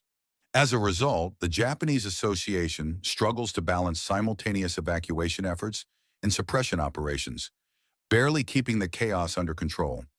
7 days later, Sung Jin-woo and Yu Jin-ho were still scouring the ruined city, searching for any remaining survivors and exterminating the last remnants of the giants. Eventually, their search brought them to the massive leader of the giants, stationed directly before the S-rank gate. Taking in the devastation around them, Jin-ho sighed in dismay. To him, it felt as if everything had been completely ruined. Just then, a familiar voice called out. It was Hoshino Hankawa, the Japanese interpreter who had once traveled to Korea alongside Goto Ryuji. Jinwoo immediately asked her about the whereabouts of the other hunters. Hankawa explained that she was the only one left in Tokyo. The rest had either perished or scattered in the chaos. She added that the giants had spread across the country, but thanks to Jinwoo, the majority had already been annihilated. Now the few that remained were being hunted down by other awakened hunters in Jinwoo's shadow soldiers. Hearing this, Jinwoo concluded that only one remained, the colossal giant standing guard before the gate. As he surveyed the ruined city, a haunting thought entered his mind. The destruction before him reminded him of the demon castle. Could that endless wasteland have been a model? Did the system's architect design the demon castle as a reflection of this possible future? But the architect was already dead, and Jinwoo hadn't received a single message or vision since. Perhaps that really had been the architect's true body. Regardless, Jinwoo resolved not to allow this future to come to pass. That was the reason he had trained, the reason he pushed himself to wield power no one else could match. With renewed determination, he turned to Hankawa and said they were ready to move. Hankawa hesitated, telling him that the other hunters hadn't yet arrived. But Jinwoo assured her calmly that they had. Meanwhile, Kino grumbled in frustration, complaining about how exhausting and annoying this ordeal was. Minoru quickly reminded her that they should at least be grateful to still be alive. Hankawa, however, could not hold back her frustration. She vented that Jinwoo and his shadow army were pushing forward on their own, dominating giants that Japanese hunters couldn't even dare to approach. To her, it felt as if they were only here to clean up scraps, an infuriating realization. As she voiced her thoughts, shadows began to ripple across the battlefield. Jinwoo's army started returning to him, the air growing heavy with their presence. Then, Baru emerged from the dark mass, kneeling before his master. Jinwoo asked if the task was complete. When Baru confirmed, Jinwoo praised his soldiers for their efforts. He then ordered Jinho to escort Hankawa to safety. Once they departed, Jinwoo turned back to the battlefield. Stretching out his hand, he began performing shadow extraction on the countless corpses of fallen giants. One after another, towering shadows rose, forming monstrous copies of the giants. With his army swelling in both strength and numbers, Jinwoo gave a final command. All soldiers were to charge directly at the massive giant standing guard before the S-rank gate. The army roared to life, surging forward in unison, while Jinwoo chose to remain behind and observe the fight unfold. The giant, sensing the wave of approaching shadows, prepared itself. In a sudden burst, it unleashed a devastating mana wave. The attack cleaved through the shadow army with ease, scattering them by the dozens. Watching from a distance, Jinwoo was stunned. The giant had killed 100 of his soldiers with a single swing. He couldn't deny the overwhelming magic power it radiated. The oppressive aura was so intense that even he felt a primal urge to flee. But Jinwoo knew there were only two ways to escape such a suffocating pressure. Either run away and forget it, or completely destroy the source. Despite being vastly outnumbered, the giant refused to falter. The shadows were unable to close the distance, and even when they launched mana-based attacks, the creature remained unharmed. At one point, it casually caught a fireball in its bare hand, before tearing through more of Jinwoo's summoned giants. When insect-type shadows swarmed at its feet, the giant simply crushed them underfoot without effort. Baru, enraged by the sight, stepped forward, prepared to leap into battle. But Jinwoo raised a hand and stopped him. It wasn't time yet. For now, he had to keep pressing forward until he discovered the creature's weakness. His mana reserves were still plentiful, allowing him to continually regenerate his fallen soldiers. Yet even with relentless assaults, the giant's body showed no visible damage. It was then that Jinwoo realized the truth. The giant's immense mana was acting like armor, wrapping around its body and shielding it from all physical blows. But he also remembered something. Earlier, the creature had flinched and instinctively blocked when a fireball nearly struck its face. That small reaction gave him the clue he needed. Without hesitation, Jinwoo summoned Kaizel, along with his strongest shadow generals, Baru and Igris. Baru immediately sprang forward, his wings blurring with incredible speed as he aimed straight for the giant's eye. But the creature moved at the last moment, narrowly dodging the lethal strike. Meanwhile, Igris, mounted on Kaizel, swoops down from above and unleashes lightning magic.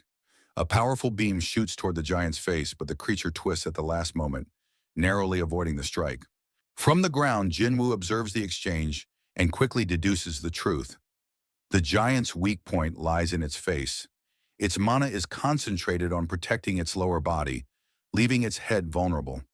The creature retaliates with a crushing blow that sends Kaizel spiraling out of control, forcing the wyvern out of the fight. Just as the giant begins to press its advantage, it suddenly notices Igris charging head-on toward its face. The giant instinctively raises its hand, blocking Igris's attack.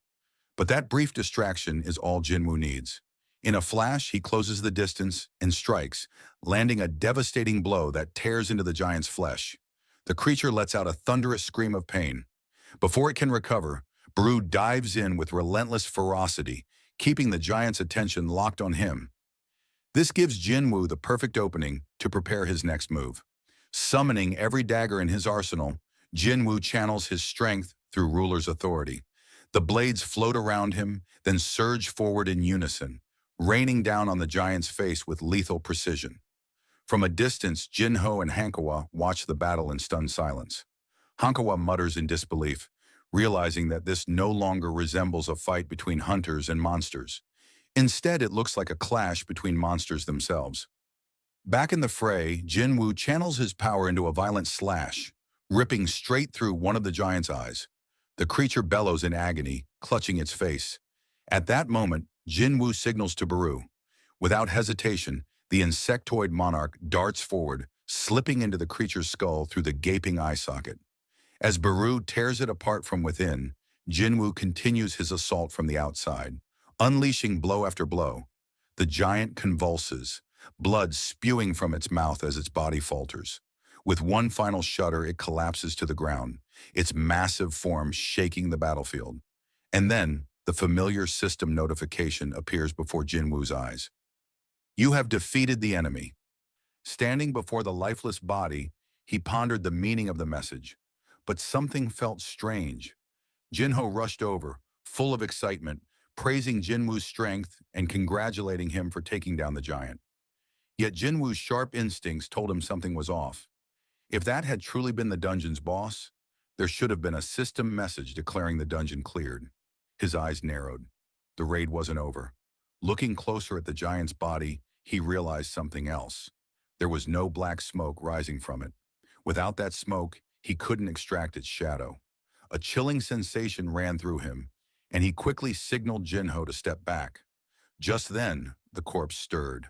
From the giant's mouth, Baru emerged, his massive form radiating menace. Jinwoo studied the situation carefully. Even in death, the giant's body held an immense magical presence. one that still rivaled Baru's own. Before he could dwell on it, the gate itself began to glow with blinding light. Jinwu instantly recognized the danger. It was a violent surge of magic power, a storm strong enough to tear flesh. He turned immediately to check on Jinho. To his relief, Igris had already moved, standing like a shield in front of Jinho, protecting him from the storm. Then something strange caught Jinwu's eye. The gate wasn't just releasing magic. It was absorbing the giant's remaining power. He touched his face and noticed a thin cut across his cheek. Just from the storm's magic pressure, his skin had been sliced open. This was unlike anything he had ever experienced. He told Jinho to stay behind. Without hesitation, he stepped toward the gate, preparing to enter and uncover the truth. With one leap, Jinwu crossed the threshold and found himself in a massive corridor, built on a scale fit for giants. As he walked deeper, Baru appeared by his side, remarking that he could hear something nearby. Jinwu agreed. It wasn't an ordinary sound, it was a sinister laugh. A voice then echoed throughout the chamber, mocking the rulers and declaring amusement at their struggles. At the center of the chamber, Jinwu saw it, a massive giant, bound tightly in chains. The creature raised its head, its voice desperate, urging to be freed. It claimed to know the ruler's true plans and begged to deliver this knowledge to the other monarchs. But then its gaze sharpened. Realization dawned, and it said that Jinwu was not the person it had expected. Jinwu asked whether the rulers were responsible for imprisoning him. The chain giant confirmed they were, explaining that he was being used as a tool, a stepping stone for the rulers to prepare the battlefield for an inevitable war. Jinwu studied him carefully. He had spoken with intelligent magical beasts before, but none had been able to explain their true origins. Perhaps this one could. He asked the chained monarch what he knew about the rulers. The giant replied that they were the ancient enemies of the monarchs. Jinwu's mind raced. If the rulers were enemies of the monarchs, then by extension, were they also his enemies? He pressed further, asking if the chains binding him were proof of being a monarch. The giant nodded and revealed his true identity. The monarch of the beginning, king of giants. He warned Jinwu that both rulers and monarchs sought him. With his current strength, Jinwu was not yet ready to stand against either side. To survive, he would need allies and influence. Jinwu demanded proof of his words. The monarch then began chanting in an ancient tongue. A system notification appeared before Jinwu. The monarch of the beginning has activated the skill, Oath of Truth. Accepting the pact, Jinwu felt the weight of the contract. Neither he nor the monarch could speak lies until the oath was annulled. Again, Li Jie asked for freedom, promising aid against Jinwu's enemies. Jinwu attempted to respond with false assurance, but found himself unable to. The oath bound his words. Li Jie explained this was the power of the truth-binding contract. Jinwu could not lie now. Curious, Jinwu asked why Li Jie could speak with such clarity, unlike the other monsters from the gates. Li Jie realized Jinwu was referring to the creatures of chaos, the mindless beasts who poured out of dungeons. He explained that those were prisoners of the rulers, locked away for so long that their minds had decayed, leaving them nothing but beasts. He, however, was different. He was a king. He had retained his sanity, enduring countless years in chains, waiting for this very moment of release. Jinwu then asked if the silver-winged soldiers were also part of the ruler's forces. Li Jie confirmed it, adding that the rulers were already preparing for a war against the monarchs. Jinwu questioned why they sent endless waves of monsters into humanity's world. Li Jie revealed the truth. Their purpose was not to destroy, but to prepare. By injecting magic power into Earth, little by little, they were transforming it into a battlefield capable of withstanding the clash between rulers and monarchs. Magic stones and crystals, what humanity thought were blessings, were in fact part of this grand design. The blood and deaths of hunters and civilians alike were the very fuel transforming the planet. Jinwu finally understood. The world was being prepared for war. When Jinwu asked what war Li Jie meant, the monarch's answer was simple: the rematch between rulers and monarchs. And Earth would become the front line of that conflict far sooner than Jinwu expected. The giant then warned that Jinwu himself was a target. The power he wielded was not truly his own. By inheriting it, he had marked himself as an enemy to both sides. Yet Li Jie swore that he would stand by Jinwu's side in the battles to come. Jinwu, however, remained suspicious. If Li Jie truly wanted to help, wouldn't it be easier to join him as a shadow soldier? At that moment, the monarch froze. Behind Jinwu, he saw something, a figure cloaked in darkness, the true presence of the shadow monarch. He tells Jinwu that rulers and monarchs are bound to spiritual forms. When they die, they can't become shadows. Li Jie then asks, "Was that enough to convince you to help me?" Jinwu draws his weapon, slowly approaching. He understands the situation, but something feels off. He senses he's missing a crucial detail. As he begins to free Ligia, Jinwu asks, "You said you'll stay by my side, right?" Ligia replies, "Of course. If you help me, I will help you. This is a fair and absolute deal between monarchs." But Jinwu, still wary, asks, "Are you on the human side?" Ligia remains silent. Jinwu repeats the question, "Why aren't you answering? Is it because of the oath of truth?" Then Jinwu notices something. There's a magical crystal embedded at the back of Ligia's neck. He realizes, as long as that stone exists, you must be hearing the ruler's commands, just like every other monster, telling you to kill humans. Ligia lunges, but Jinwu dodges, saying, "The deal's off." He stabs Ligia through the chest. "You're too dangerous to let live. You could become a calamity." Ligia, wounded, looks at Jinwu and says, "You're wrong. The true calamity is you." He tries to attack again, but Jinwu is faster. He strikes back, though even that isn't enough to kill the monarch of the beginning. Using his last bit of strength, Ligia warns Jinwu, "As the battles between the people of Earth and the residents of Chaos grow more frequent, the world will become a more intense war zone. I pray that everything you hold dear turns to ash, burned by the karma of war." Jinwu finishes him with the final blow. It won't go as you hope. A system notification appears. "You have defeated Ligia, one of the 9 original monarchs. It adds that a great amount of experience has been earned, and it may take time to process." Jinwu picks up a piece of metal from the ground and mutters, "Too bad I didn't get a shadow soldier. But I'll take this as a souvenir." As he stepped out of the dungeon, another message appeared before him. "You have reached level 122. The scene shifts to America, where a helicopter descends onto a private estate. Director David Brennan of the Hunter Bureau steps out, accompanied by Miss Sellner, the mysterious woman gifted with foresight. They are greeted by Christopher Reed, one of the world's national-level hunters. Surprised by the unannounced visit, Christopher remarks that he hadn't expected any visitors today.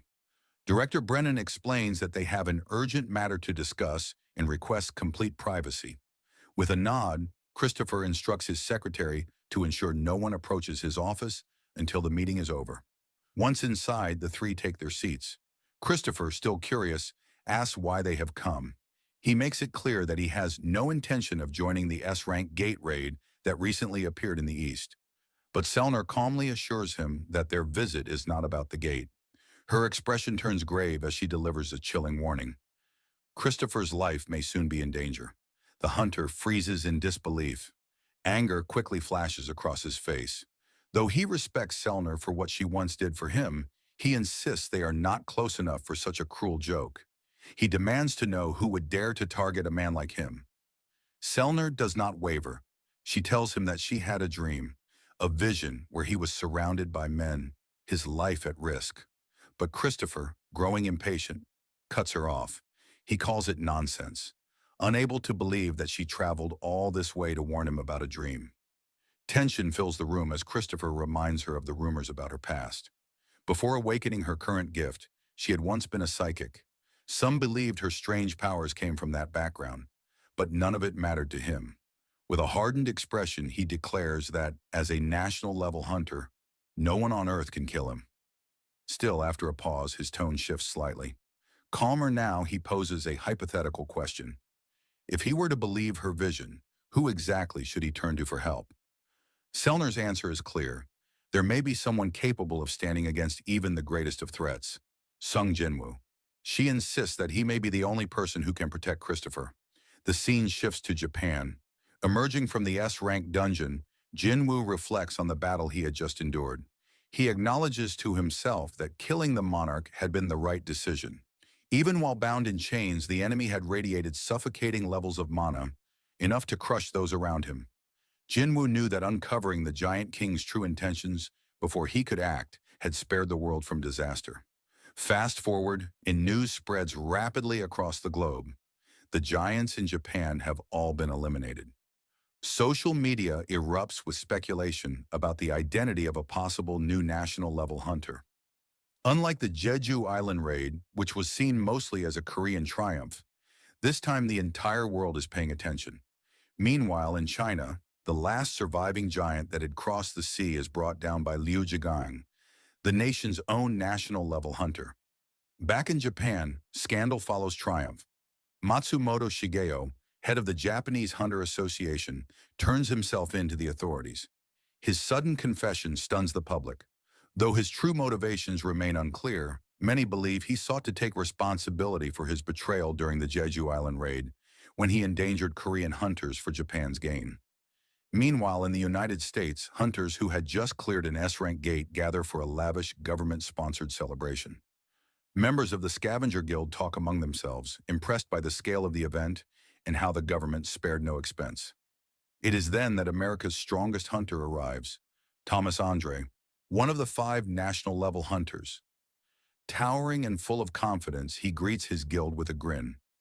In a playful mood, he teases them about a wager they had made, putting one member on the spot. The hunter nervously insists that he hadn't bet anything at all, which only amuses Thomas further. He jokes about taking the man's tie as a prize, leaning in with mock seriousness. Turning to his assistant, Laura, Thomas asks how he looks. With her usual bluntness, she remarks that although the tie is expensive, it clashes terribly with his Hawaiian shirt. Laughing at her honesty, Thomas removes the tie, agreeing with her. Once the humor fades, Laura provides an important update. She reports the list of guilds set to attend the upcoming International Guild Conference. Among them, one name catches Thomas's attention: the Ahjin Guild, newly created in Korea. Laura confirms that the guild belongs to none other than Sung Jinwoo. At once, Thomas's playful demeanor shifts. His interest sharpens as he realizes what this means. Soon, Sung Jinwoo will be coming to the United States.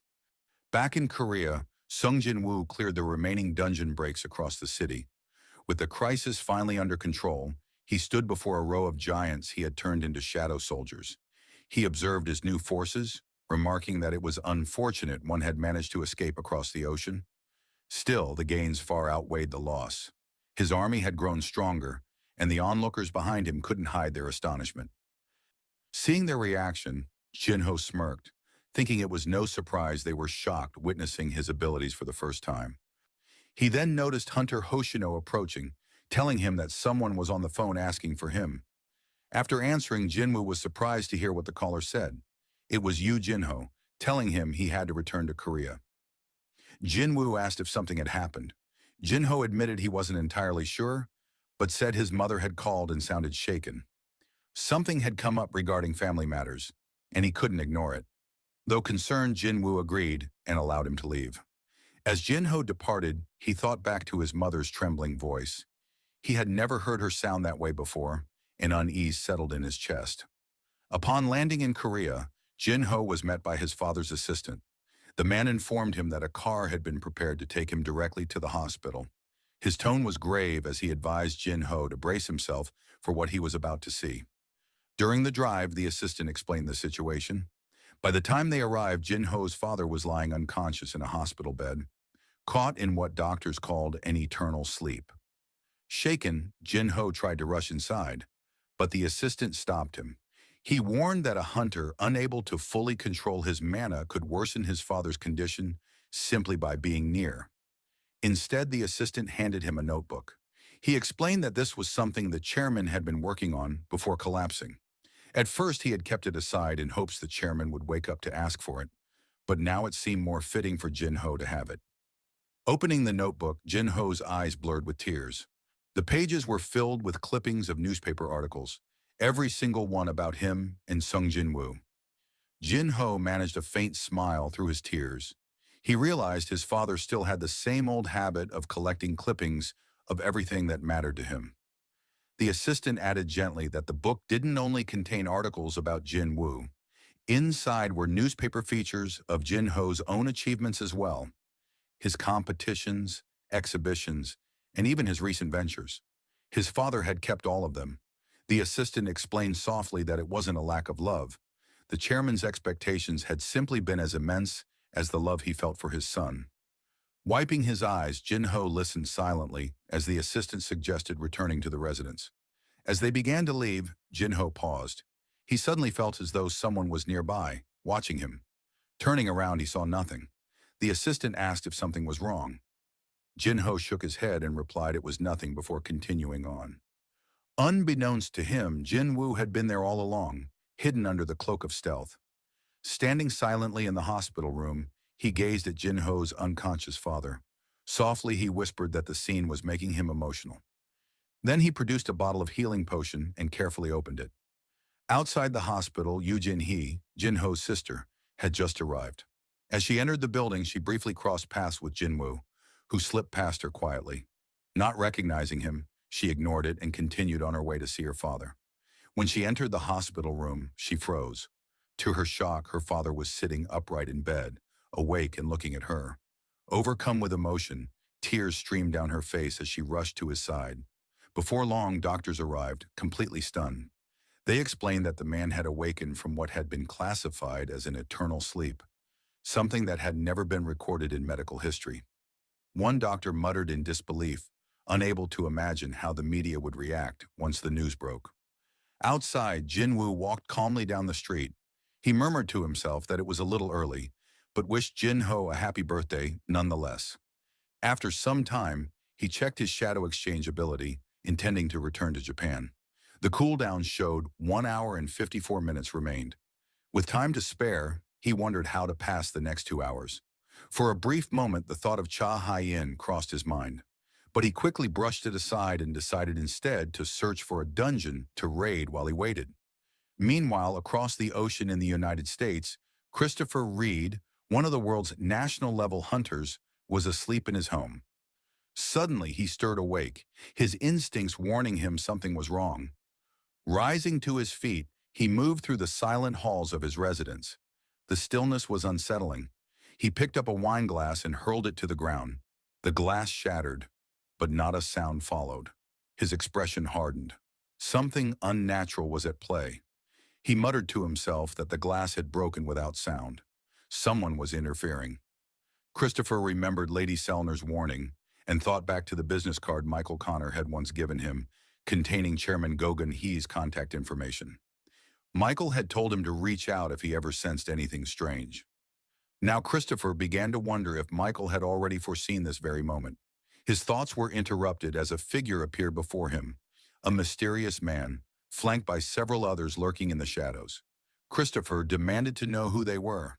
The man answered cryptically, saying that Christopher would never be able to protect anything so long as he continued siding with humanity. He referred to Christopher as a fragment of brilliant light.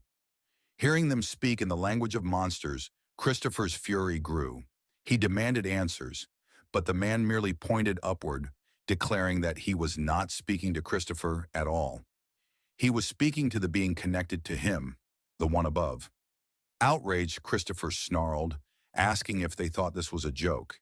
He activated his powers, his body glowing as he entered a state of spiritualization. The intruders were startled, amazed that a human could use such an ability. But Christopher was beyond patience. Fully transformed, he lunged forward. At least one of them, he vowed, would die by his hands tonight. And with that, the fierce battle began. Back in Japan, Jinwoo was seated in a car heading toward the airport. Outside, enormous crowds had gathered, cheering and expressing their gratitude. They had come to honor the man who had saved their country from complete annihilation at the hands of the giants. Jinwoo noticed how countless people had arrived just to catch a glimpse of him. While the exact number wasn't certain, it was estimated that more than 100,000 people had assembled. Later, once the plane took off, the focus shifted inside the cabin. Jinwoo sat quietly, reflecting on the strange odds of coincidence. He wondered about the chances of a familiar face ending up next to him on a flight, purely by chance. To his surprise, the seat beside him was occupied by none other than Agent Adam White. Jinwoo asked if this meeting was really just coincidence. Adam admitted it would be nice if Jinwoo thought so, though it was hard to believe. The agent reminded him that they had only met once before, yet Jinwoo still remembered him. Baru's voice echoed from the shadows, reminding Jinwoo not to forget the man's name this time. Jinwoo then questioned why Adam was here when negotiations had already been halted. Adam admitted it was improper to bypass official channels, but explained that he had something important to share. Jinwoo asked if the United States had failed to stop the S-rank gate. Adam reassured him that the situation had already been resolved. To explain further, he showed Jinwoo a video of a house engulfed in flames while firefighters desperately tried to extinguish it. The firefighters in the video explained that it was no ordinary fire. No matter what methods they used, they couldn't suppress it. Jinwoo asked what exactly he was being shown. Adam urged him to keep watching until the end. It was then revealed that Christopher Reed, one of the American national-level hunters, had caused the fire. A total of 1,800 firefighters and 14 elite hunters had been mobilized to extinguish the flames. Jinwoo quickly realized that if such a blaze existed, then a battle must have taken place. He asked if Christopher had been defeated. Adam confirmed the shocking truth. Christopher Reed had been killed. The agent then produced a photograph saying this was the person the Hunter Bureau believed to be the most likely suspect. Suddenly, Adam was lifted into the air by an invisible force as Jinwoo's fury surged. The hunter demanded to know if this was some kind of joke, warning that Adam wouldn't be walking out of the plane alive if it was. The other agents on board prepared to intervene, but Adam quickly stopped them. Gasping for breath, he clarified that the person in the photograph had come out of a dungeon. He might not be who they thought he was. Jinwoo ordered him to explain further. Adam said that the man's magic power was identical to that of monsters. During an interrogation, he had attacked an S-rank hunter. Adam reminded Jinwoo of the explosion at the Hunter Bureau headquarters several months earlier, the one that had shocked the world. Jinwoo asked if they thought this had something to do with his father and let Adam go. Gasping for air, Adam continued. He explained that this suspect had knocked out Bureau hunters during that incident and then vanished without a trace. Despite all efforts, it was as if the man had evaporated into thin air. Still struggling to breathe, Adam admitted he understood how difficult this was for Jinwoo, but insisted that the suspect matched every requirement to be considered responsible. Jinwoo demanded to know why he was being shown this picture. Adam then explained about the upcoming International Guild Conference in New Bern. Representatives from guilds across the world would be attending, and the Hunter Bureau planned to distribute wanted posters of this man. The investigation would no longer remain a secret. The United States had lost a national-level hunter, and the association intended to use every resource to find the culprit. Adam clarified that the reason he had come in person was to preserve good relations with Jinwoo. He wanted to warn him before the announcement went public. Otherwise, Jinwoo might have been shocked to suddenly see his father's face displayed on a screen at the event. Jinwoo sat in silence, shaken by the revelation. His father, Sung-il Hwan, missing for 10 years, had somehow returned. But the Bureau now considered him a monster. The thought disturbed Jinwoo deeply. One of the hunters accompanying Adam stepped forward, asking about his condition after being lifted by Jinwoo's power. Adam, still shaken but steadying himself, assured them he was fine. Yet in that moment, he couldn't help but be astonished. Telekinesis was a skill possessed by certain high-rank magic users, but usually it was limited to moving objects around. What Jinwoo had demonstrated was on an entirely different level. It was the kind of ability only national-level hunters were known to possess. For Adam White, the truth was undeniable. Sung Jinwoo was indeed the 6th national-level hunter, and this was a fact he knew he had to report to the vice director immediately. A few days later, the official list of guilds invited to the International Hunter Conference was released. Among them was the newly formed Ajin Guild, surprising many across Korea. Not long after, a press event was held to address the news. Reporters turned to Choi Jong-in, master of the Hunters Guild, for his thoughts. Choi explained that the American Hunter Bureau had made the obvious choice. Having fought alongside Jinwoo during several life-threatening incidents, including the Jeju Island raid, he had seen the hunter's abilities firsthand. In his view, the Ajin Guild's strength could rival any guild in the world, and none would surpass it. When questioned about his own disappointment, since the Hunters Guild had always represented Korea at the conference until now. Choi admitted that, naturally, it was unfortunate he would not be traveling to the United States this time. However, he felt pride rather than resentment. He pointed out that in moments of despair, when facing overwhelming monsters, there was now one hunter in Korea he could trust without hesitation, Sung Jin-woo. Choi even reminded the press that both he and his guild members had once been saved by Jin-woo. To him, it was an honor that Jin-woo had been chosen to stand as Korea's representative. After concluding the interview, Choi left the building and headed toward his car. On the way, a guild member stopped him with an update. They had successfully reserved a gate that had appeared earlier that morning in Suseodong. It was classified as an A-rank gate, though the energy readings did not seem particularly threatening. Curious, Choi asked whether the Ajin Guild had also requested this raid. His subordinate shook his head, explaining that the Ajin Guild had been unusually quiet lately. At the Korean Hunters Association, Woo Jin-chul delivered a report to Chairman Go Gun-hee. China had submitted a request for information on Sung Jin-woo.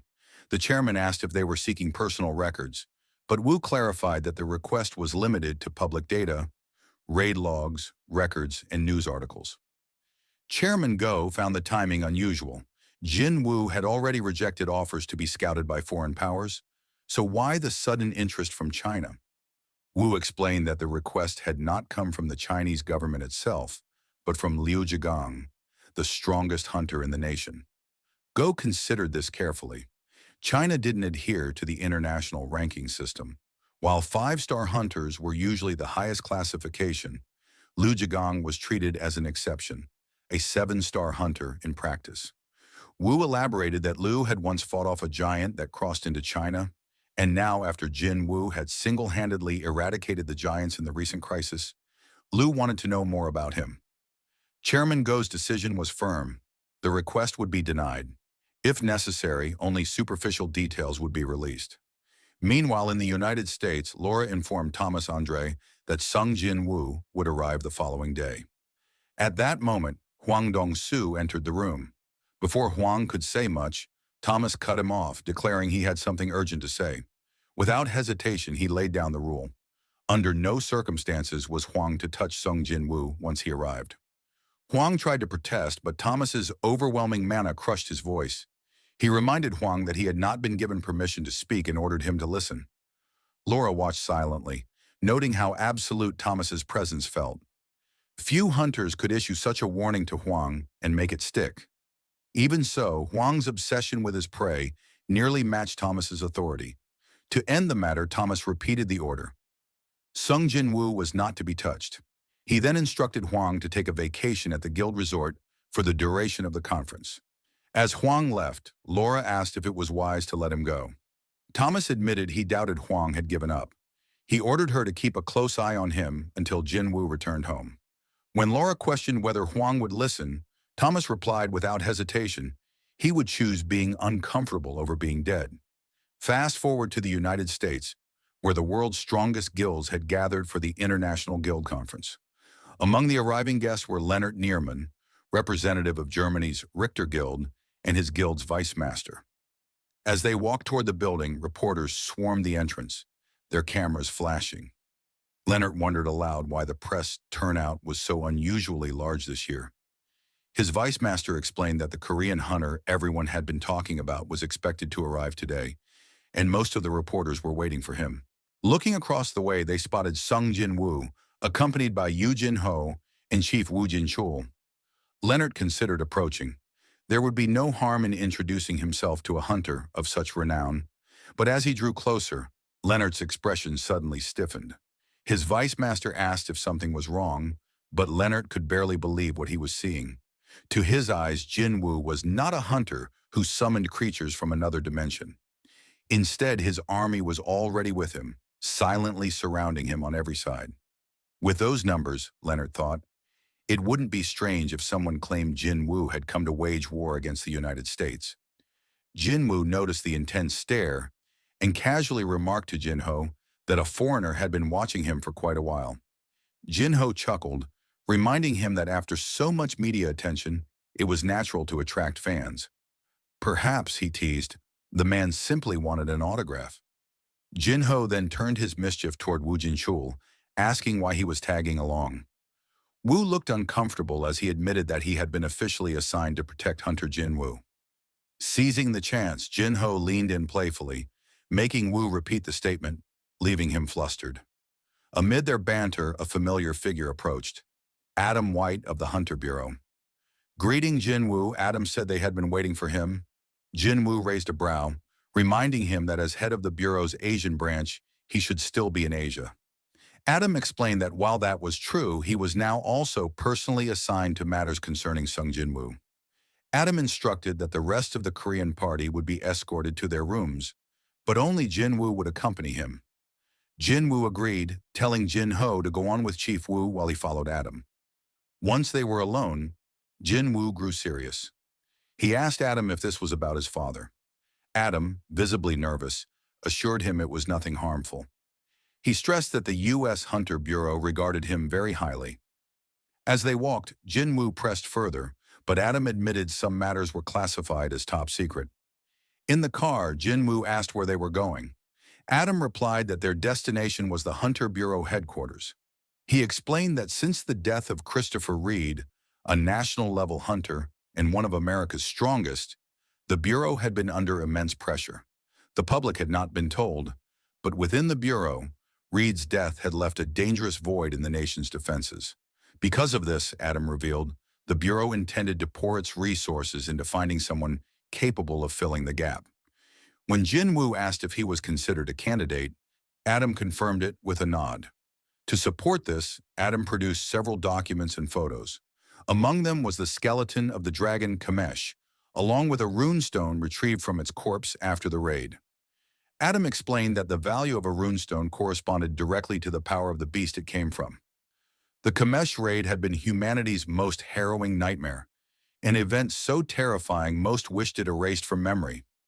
Yet from the dragon's body, the Bureau had secured this powerful artifact, and they sought someone worthy of wielding it. With the evidence laid out before him, Adam finally asked what Jinwu thought of their offer. Jinwu scanned the photos in silence before asking to go back to an earlier image. Adam clarified if he meant the photo of Kamesh's corpse. Jinwu then questioned whether the Bureau had preserved the dragon's remains. Adam admitted they had. Jinwu requested to see the facility where the body was kept, insisting that Adam take him there first. Adam was surprised and asked why.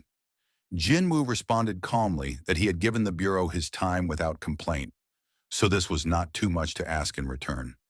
Adam confessed he did not know the facility's exact location, but added that, given Jinwu's standing, it wouldn't be difficult to obtain permission. He would, however, need to make a formal report first. Jinwu leaned back and said evenly that if they were going to wait, they would wait together. Then he told Adam directly he was coming with him.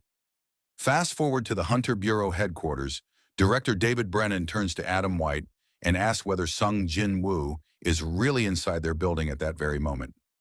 He wonders aloud if the Korean hunter is truly interested in their offer regarding the powerful runestone. Adam answers honestly. Throughout the day, Jinwu had barely mentioned the runestone at all. David presses the issue. Was Jinwu truly focused only on viewing the corpse of the slain dragon rather than acquiring a new skill? After a moment of thought, he turns toward Michael Connor, the deputy director, and asks for his perspective. Michael explains that the worth of a skill can be beyond calculation. Many top-rank hunters spend enormous fortunes trying to acquire the right runestone. Perhaps, for Jinwu, witnessing the corpse firsthand might hold more value than learning a new ability. David narrows his eyes. Could it be that Jinwu's ability only works on monsters he has killed himself? Then a chilling thought strikes Michael. What if Jinwu can even raise creatures as shadows without needing to kill them personally? The two men exchange tense looks, realizing the terrifying possibility. If Jinwu could reanimate Kamish, the dragon itself, his power would be beyond imagination. Alarmed, David rises from his seat. He insists that no single individual should ever be allowed to wield such a level of strength. Michael warns him to tread carefully. Refusing Jinwu's request outright could seriously damage their relationship with him. After some thought, David reluctantly agrees. He decides to escort Jinwoo to the restricted facility personally, hoping to witness the truth of his powers. Soon after, inside the elevator, heading deep below the bureau, David addresses Jinwoo. He remarks that he would prefer to sit down for a proper discussion, but if this is the path Jinwoo insists on, then they will proceed as requested. When the doors slide open, Jinwoo immediately senses it. Residual traces of mana still linger in the air even after all these years. He wonders how powerful the shadow of this creature would become if he succeeded in bringing it back.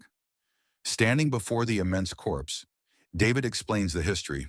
The dragon Kamish had been preserved exactly as it was when it fell, defeated by 5 national-level hunters. Before that, it had already slaughtered hundreds of elites. Its mana crystal now fuels the Bureau's headquarters. David looks to Jinwoo and asks if he is satisfied. Without hesitation, Jinwoo steps forward and instructs everyone present to stand back. David raises a hand, telling the staff not to interfere. For now, they will only observe. Jinwoo activates his ability, Shadow Extraction. A notification appears. Shadow Extraction has failed.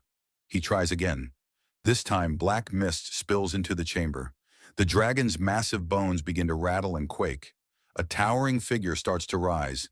A gigantic shadow emerges, its form taking shape as Degrey the beast. The room itself trembles, structures collapsing under the released energy. The spectral dragon speaks. "Are you the one who has summoned me, King of the Dead, Shadow Monarch?" Panic erupts among the Bureau agents as they watch the impossible unfold. Kamish, once slain, appears to stand resurrected. The dragon's eyes glow with rage. "Humans! I will kill them all." The creature smashes against reinforced glass, shattering it like fragile ice. David stares in horror. This was glass fortified with the strongest mana, and yet it breaks with ease. Kamish bursts free of containment, drawing in power to unleash its deadly breath. David shouts desperately, "There's no escape." This was the legendary dragon's breath, capable of annihilation. But Jinwoo, calm and unwavering, steps forward. He speaks directly to the beast. "The mana crystal within your skull is long gone. You are no longer bound to the commands of the rulers." Everyone freezes, stunned as they realize Jinwoo is communicating in the language of monsters. Kamish halts its attack. Slowly its tone changes. "So this is what it means, to become the subject of the Shadow Monarch." Lowering its head, the dragon bows. "As one who once served the King of Dragons, I greet you, my new lord." Jinwoo asks carefully if it truly served the King of Dragons. Kamish confirms it served the Monarch of Destruction, the Mad Dragon. Jinwoo studies the shadow before him, amazed. Its ego was strong, independent, even surpassing any soldier he had summoned before. There was no doubt, this was once a being of terrifying might. Meanwhile, the Bureau staff look on in disbelief, seeing the legendary dragon wag its tail like a loyal beast before Jinwoo. Jinwoo recalls the entities revealed to him by the system: the King of the Dead, the Shadow Monarch, the King of Giants, the Monarch of the Beginning. It must be one of the 9 monarchs mentioned by the system. But suddenly Jinwoo notices something strange. The dragon's body begins to crumble. Kamish explains with a fading voice, "Too much time had passed since its death. Its soul could not fully endure." Panicked, Jinwoo tries to command the system to halt the collapse, but it is useless. In its last moments, Kamish speaks. "I envy your soldiers, who may serve you for eternity. Beware, my lord. The humans have borrowed the strength of the rulers." With those final words, the shadow disintegrates completely, leaving only the dragon's colossal skeleton to crash to the ground. A notification appears. Shadow extraction has failed. Silence fills the chamber. Jinwoo turns to Adam White. His voice steady, he asks him to tell Director that he is truly sorry for the outcome. He promises to cover all damages caused. As Jinwoo departs, frustration boils within him. Agents nearby flinch in shock as he punches the reinforced metal door, crushing it with a single blow. After the incident at the Bureau, Woo Jin-chul approached Sung Jinwoo, asking where he had been, since he hadn't been able to reach him by phone. Jinwoo calmly explained that he had been somewhere for a short while where no calls could get through. Woo then asked if he had met with Yu Jin-ho. Jin Woo looked puzzled, and Woo clarified that Jin Ho had supposedly left as soon as he received a message from Jin Woo, asking to meet him at the Hunter Bureau headquarters. But Jin Woo denied ever sending such a message, saying he had just returned from the bureau himself. Turning to Adam White, Jin Woo asked if he knew anything about the situation. Adam checked the visitor log but found nothing. Yu Jin Ho's name wasn't listed anywhere. Shocked, Wu explained that a hunter from the Scavenger Guild had come in person 2 hours earlier to pick Jin Ho up. Adam frowned, pointing out that although the Scavenger Guild had close ties with the Bureau, they had no authority to act on its behalf. He promised to call them directly. Jin Wu's instincts immediately flared. Something felt terribly wrong. On the other end of the call, Laura from the Scavenger Guild answered. When Adam described the person who had taken Jin Ho, she realized at once that something was off. She asked if Sung Jin Woo was aware of the situation. Adam admitted that Jin Woo hadn't been told yet, but noted that he had already asked about Jin Ho while at the bureau. Laura promised that the guild would investigate the matter immediately. After the call, Adam assured Jin Woo that the Scavenger Guild was looking into it and would provide answers soon. But when he turned around, Jin Woo was already gone. Moving quickly through the city, Jin Woo's thoughts raced. He realized he had been careless. After using Shadow Exchange to save Chairman Yu Myung-han at the hospital, he had forgotten to place a shadow on Jin Ho. The memory of what happened to his sister only deepened his fear. What if something similar was happening again? Stopping in his tracks, Jin Woo spread out his mana and summoned every one of his shadows. With sharp determination, he gave a single order: find Yu Jin Ho. The shadows surged into the night, scattering across rooftops, streets, and alleyways, moving like silent hunters as they searched every corner of the city for Jin Ho's trail. Meanwhile, several men lay sprawled across the ground, unconscious and badly beaten. The one responsible stood towering over them. Thomas Andre, the strongest hunter of America. He had been interrogating them for information on Huang Dong-su's whereabouts. Realizing the situation had gotten out of control, Thomas ordered his subordinates to track Huang down, and above all, to find him before Sung Jin Woo did.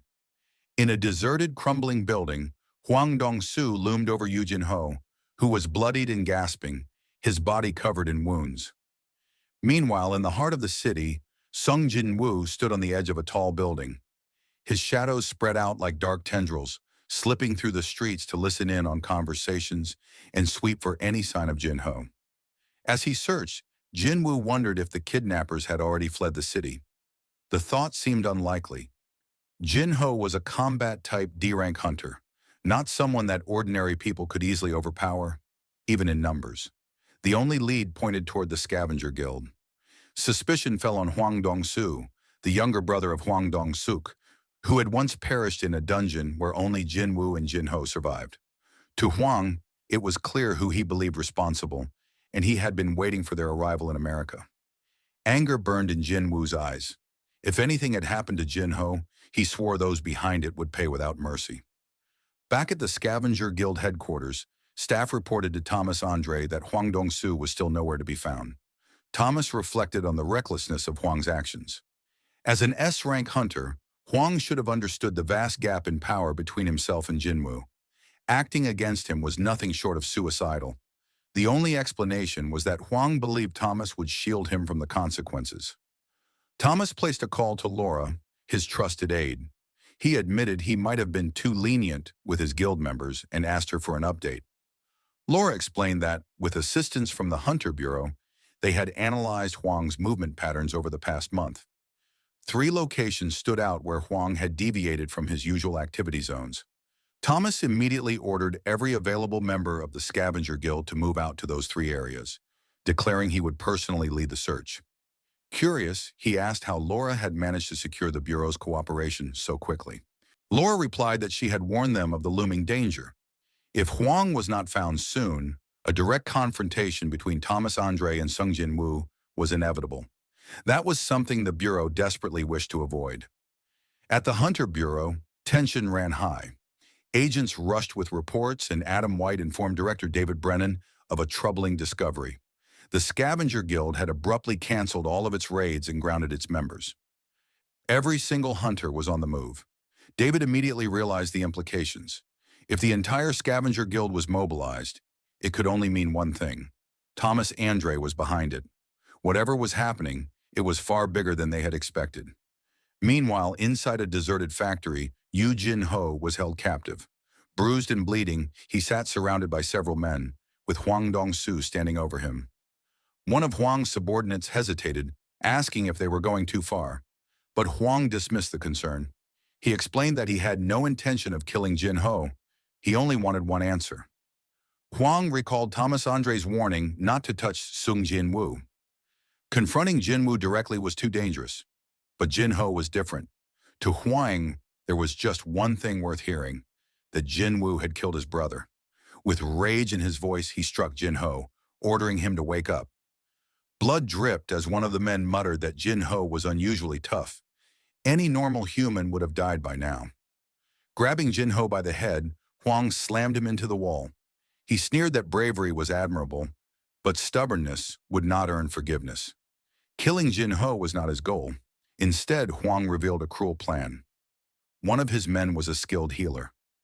Whenever Jin-ho's life was on the verge of ending, he would be saved and forced back into the cycle of pain. The factory had been abandoned for more than 5 years. No one would hear him, no matter how loud he screamed. Until Jin-ho gave the answer Huang wanted, his suffering would never end. Huang leaned closer, asking if Jin-ho wanted to talk now. With trembling lips, Jin-ho struggled to respond, but instead of begging, he defiantly raised his hand and flipped Huang off. Fury consumed Huang. He grabbed Jin-ho and slammed him into a concrete pillar with bone-crushing force. A voice from the back warned him to stop before he accidentally killed the captive. But Huang waved it off, saying the interrogation had only just begun. Dizzy and fading, Jin-ho suddenly saw a vision. The face of Huang's brother appeared in his mind, unsettling him further. At that moment, Huang noticed something. In the corner of the factory stood a figure cloaked in silence, a shadow soldier. Confused, Huang ripped off his jacket and narrowed his eyes. He wondered if a dungeon break had occurred. Where had that creature come from? Snarling that he didn't have time to waste, Huang charged straight toward the shadow. Back in Korea, Sung Jin-woo's mother and sister sat glued to the television. The mother, worried, wondered aloud whether Jin-woo was safe. From the doorway, the shadow soldier Baru listened. He thought to himself that if there were anything his liege could not endure, then no one would ever be safe. The family watched in silence as the news feed announced Jin-woo's arrival in the United States. Suddenly, Baru's expression tightened. A familiar, dangerous aura had flared. He recognized it. The king was furious. Cut to the streets of the USA. Several cars tore through traffic. Members of the Scavenger Guild were on the move. In one of the vehicles, Thomas Andre ordered the driver to stop. He knew the situation had already escalated.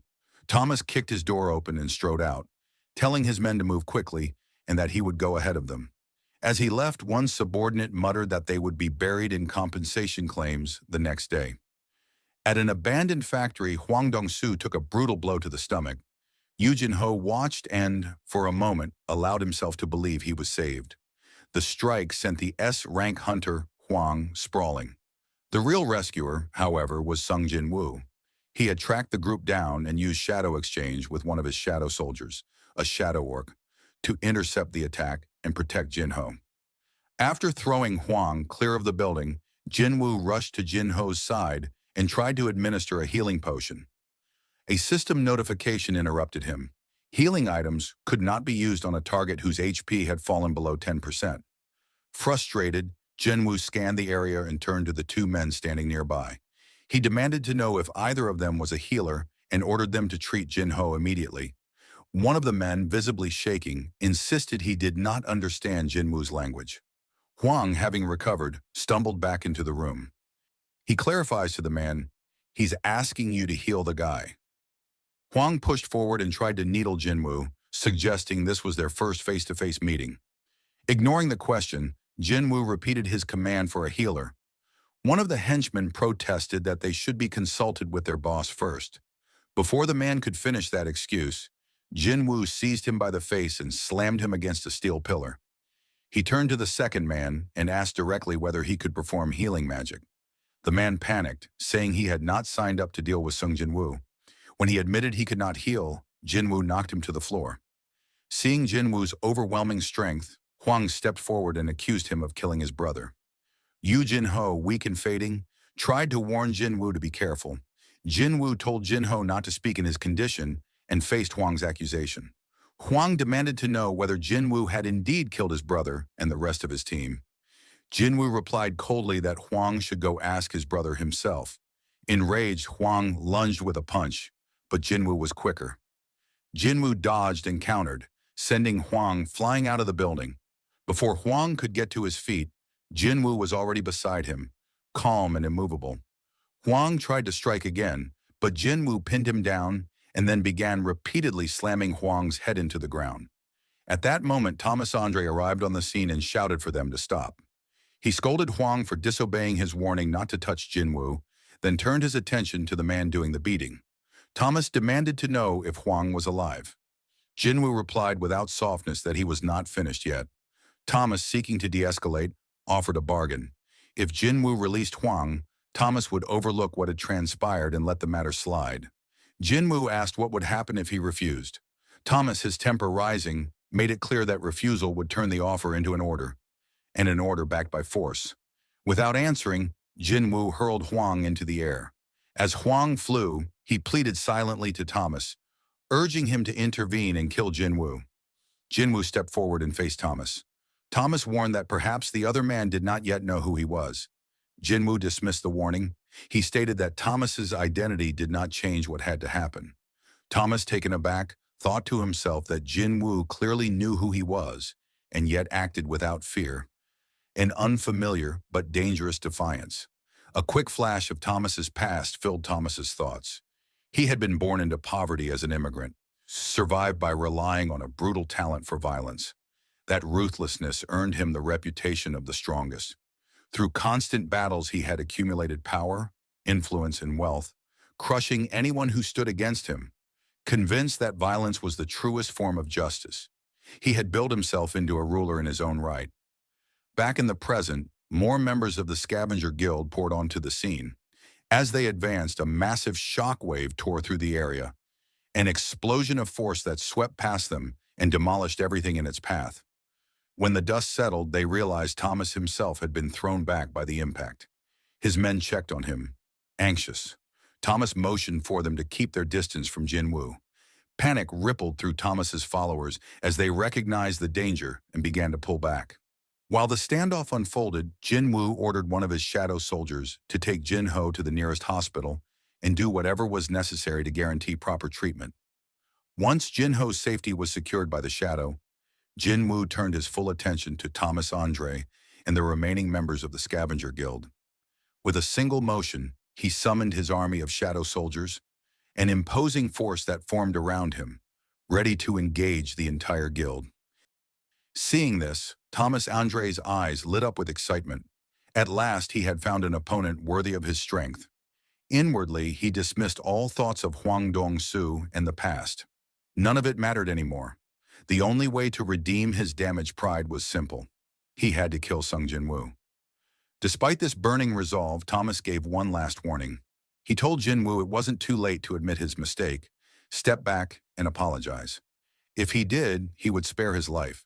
But Jinwoo didn't waste words. Instead, he raised his hand and flipped him off. The gesture made Thomas's fury boil over. His body began to transform as he snarled that Jinwoo would regret refusing this final chance. Both sides prepared for battle.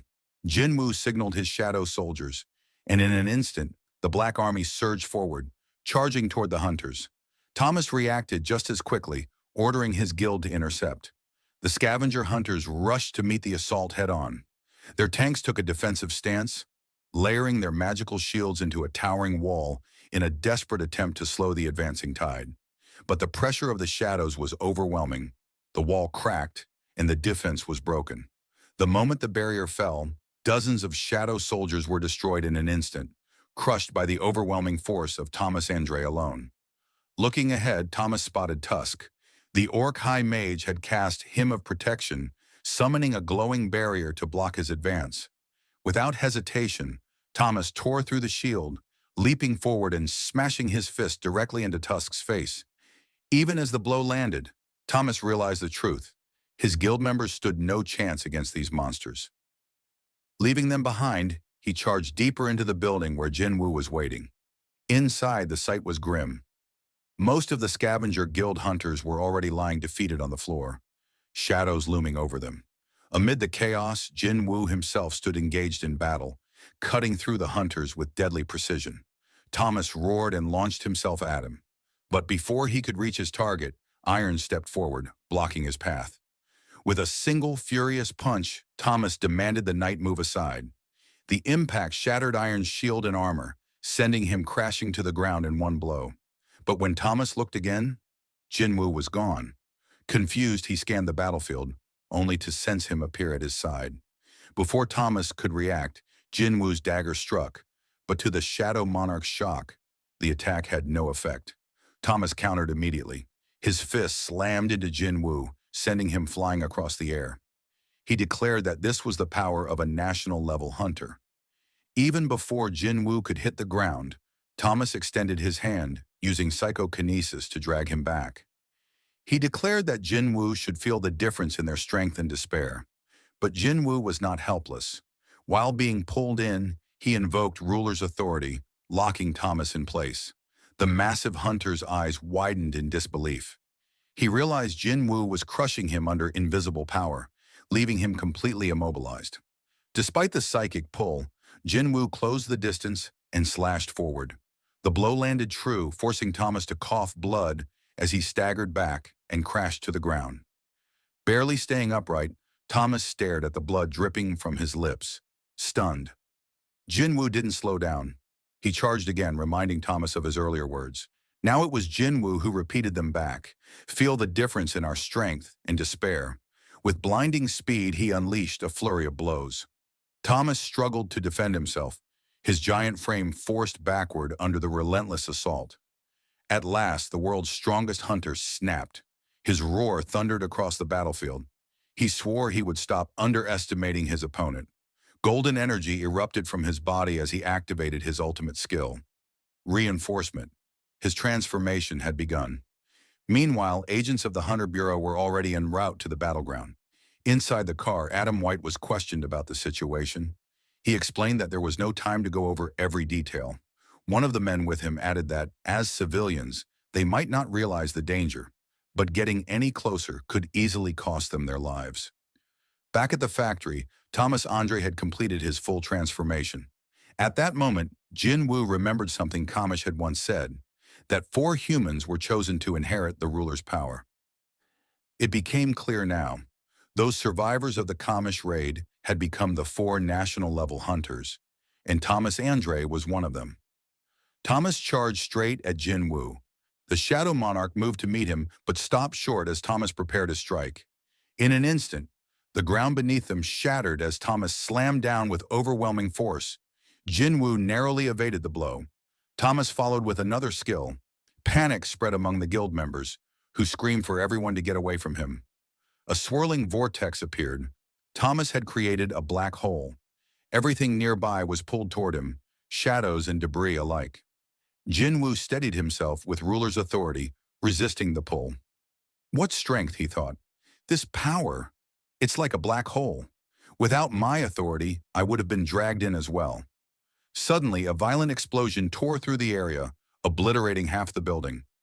Amid the destruction, Jinwoo emerged unscathed. Looking down, he saw Thomas below, roaring that he would not miss his target this time. As the remaining hunters evacuated with the wounded, Thomas launched upward at lightning speed.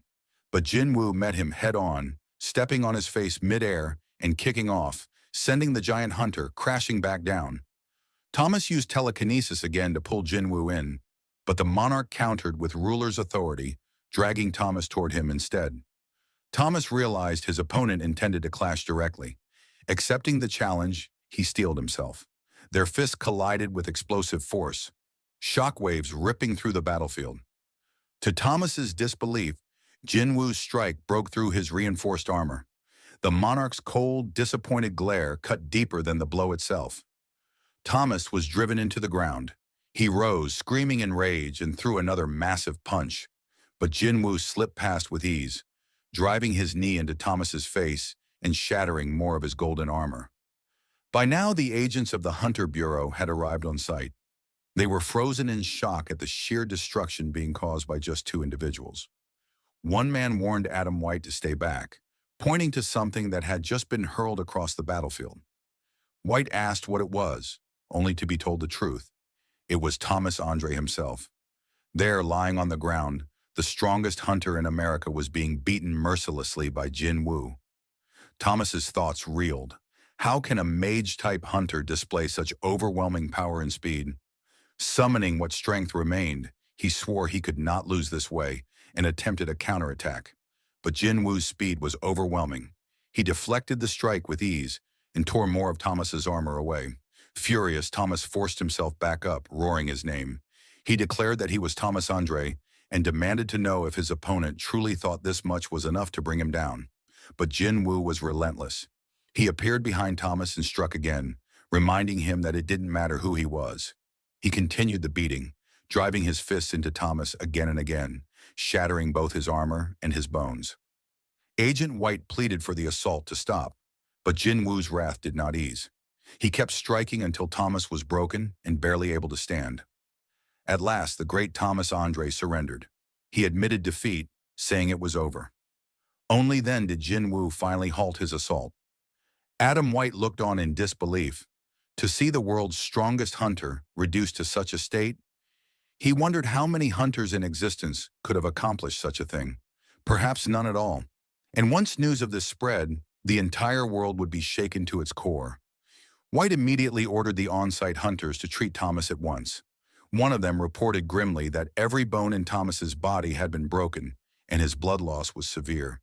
Healing him alone would not be enough. They would all need to combine their strength.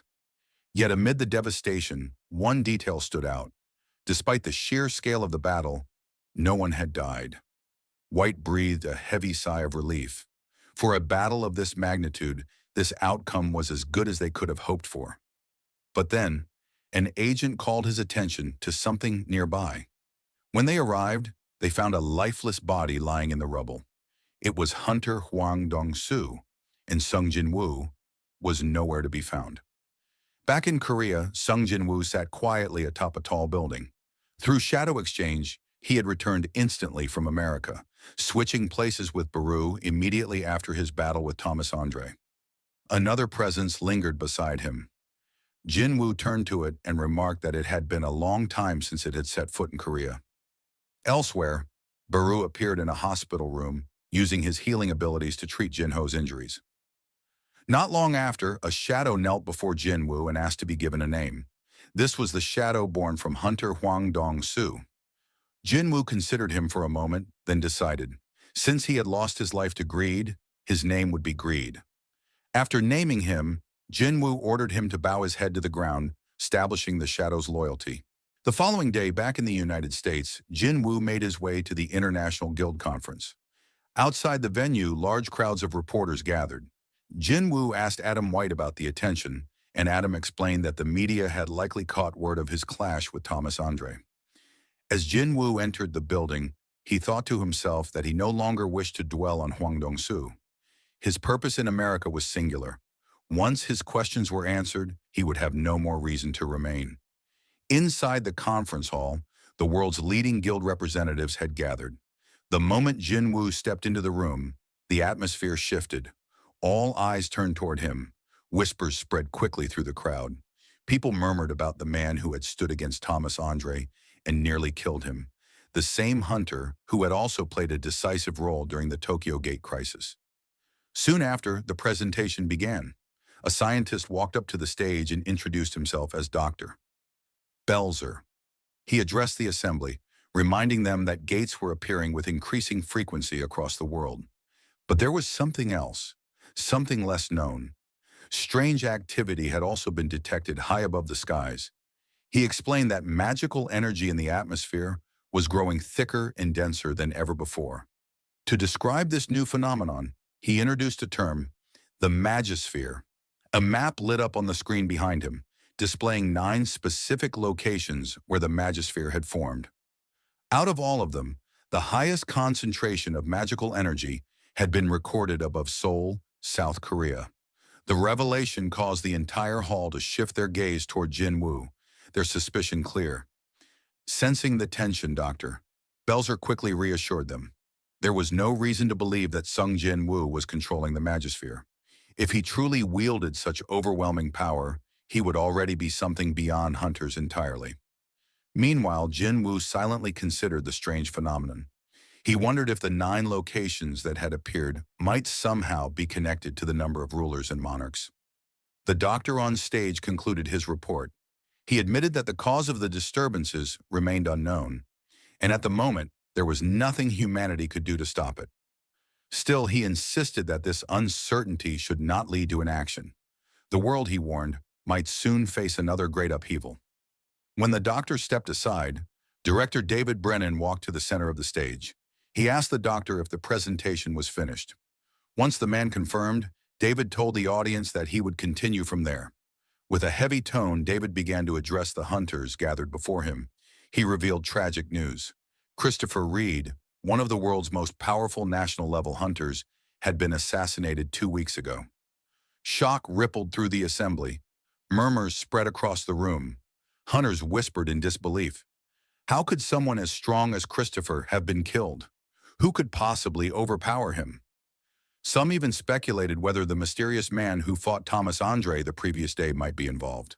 Through it all, Sung Jin Woo sat silently, his expression unchanged. David then continued his report. The Hunter Bureau had identified a possible suspect, known only as Suspect S. A photo flashed onto the screen. The hunters stared in disbelief. The man looked exactly like Jin Woo's father, Sung Il-hwan. Confusion erupted across the room. Some hunters muttered in ignorance, claiming that all Asians looked the same. But others immediately noticed the uncanny resemblance to Jin Woo. At that moment, Jin Woo's mana flared slightly. Rage and conflict surged inside him as he glared at the image. In his mind, he questioned why the rulers had allowed a dungeon to produce a creature that bore his father's appearance. He recalled Kamish's final words, wondering if this revelation was somehow connected. David explained further. The suspect had been found inside a gate in the United States. Because the man spoke fluent Korean, the Bureau had brought in Hwang Dong-soo, a Korean-American S-rank hunter, to conduct an interrogation. But during questioning, the man suddenly became violent. He overpowered Hwang, destroyed much of the Bureau's headquarters, and vanished. Based on the incident and his immense strength, the Bureau concluded that Suspect S was likely a humanoid monster, and the assassin responsible for Christopher Reed's death. Footage of the interrogation appeared on the screen. Jin Woo watched as his father warned Hwang never to set foot in Korea again. The shadow soldier, Greed, standing by, confirmed it aloud. There was no doubt. The man was indeed Sung Il-hwan.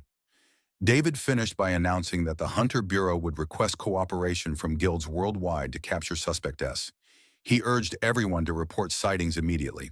When asked if there was proof the man was not human, David answered that his mana emission was identical to that of a magical beast. Another hunter asked whether the suspect truly claimed to be a human who had gone missing inside a dungeon, and if that person had once existed. David confirmed both, but when pressed on why the man's identity had not been revealed, David admitted the truth. The suspect was connected to someone present in the room, and that was why the Bureau had withheld the details. At that moment, Liu Zhigang, China's 7-star hunter, raised his voice. He argued that revealing the suspect's identity would help the investigation.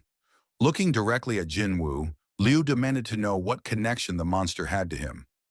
Reluctantly, Director David admitted the truth. During interrogation, the man had claimed to be Sung Jin Woo's father. The room fell into stunned silence. Liu Zhigang turned to Jin Woo and asked what he would do if Suspect S truly was his missing father, and if other hunters attempted to hunt him down. Jin Woo's response was firm. He declared that hunters existed to hunt monsters. If Suspect S truly was a monster, then Jin Woo himself would deal with him. But if the man was not a monster, and truly his father, then Jin Woo would stand against anyone who tried to harm him. His voice hardened as he swore to protect his family, even if it meant making an enemy of every hunter in the world. Later outside the hall, Adam White approached Jin Woo. Curious, he asked if Jin Woo had truly meant those words.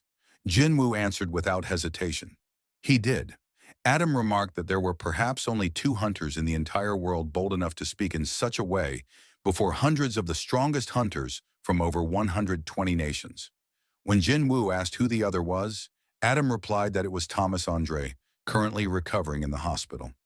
Adam then invited Jin Woo to attend the feast the Bureau had prepared for the hunters.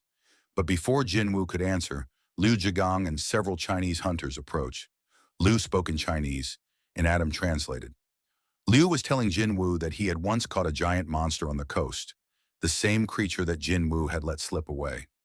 Liu explained that the battle had been far more difficult than expected, especially since it was fought over water. From that day onward, he admitted, he had been eager to meet Jin Woo, curious about the kind of hunter who could defeat such powerful foes with ease. Liu extended his hand, and Jin Woo accepted it.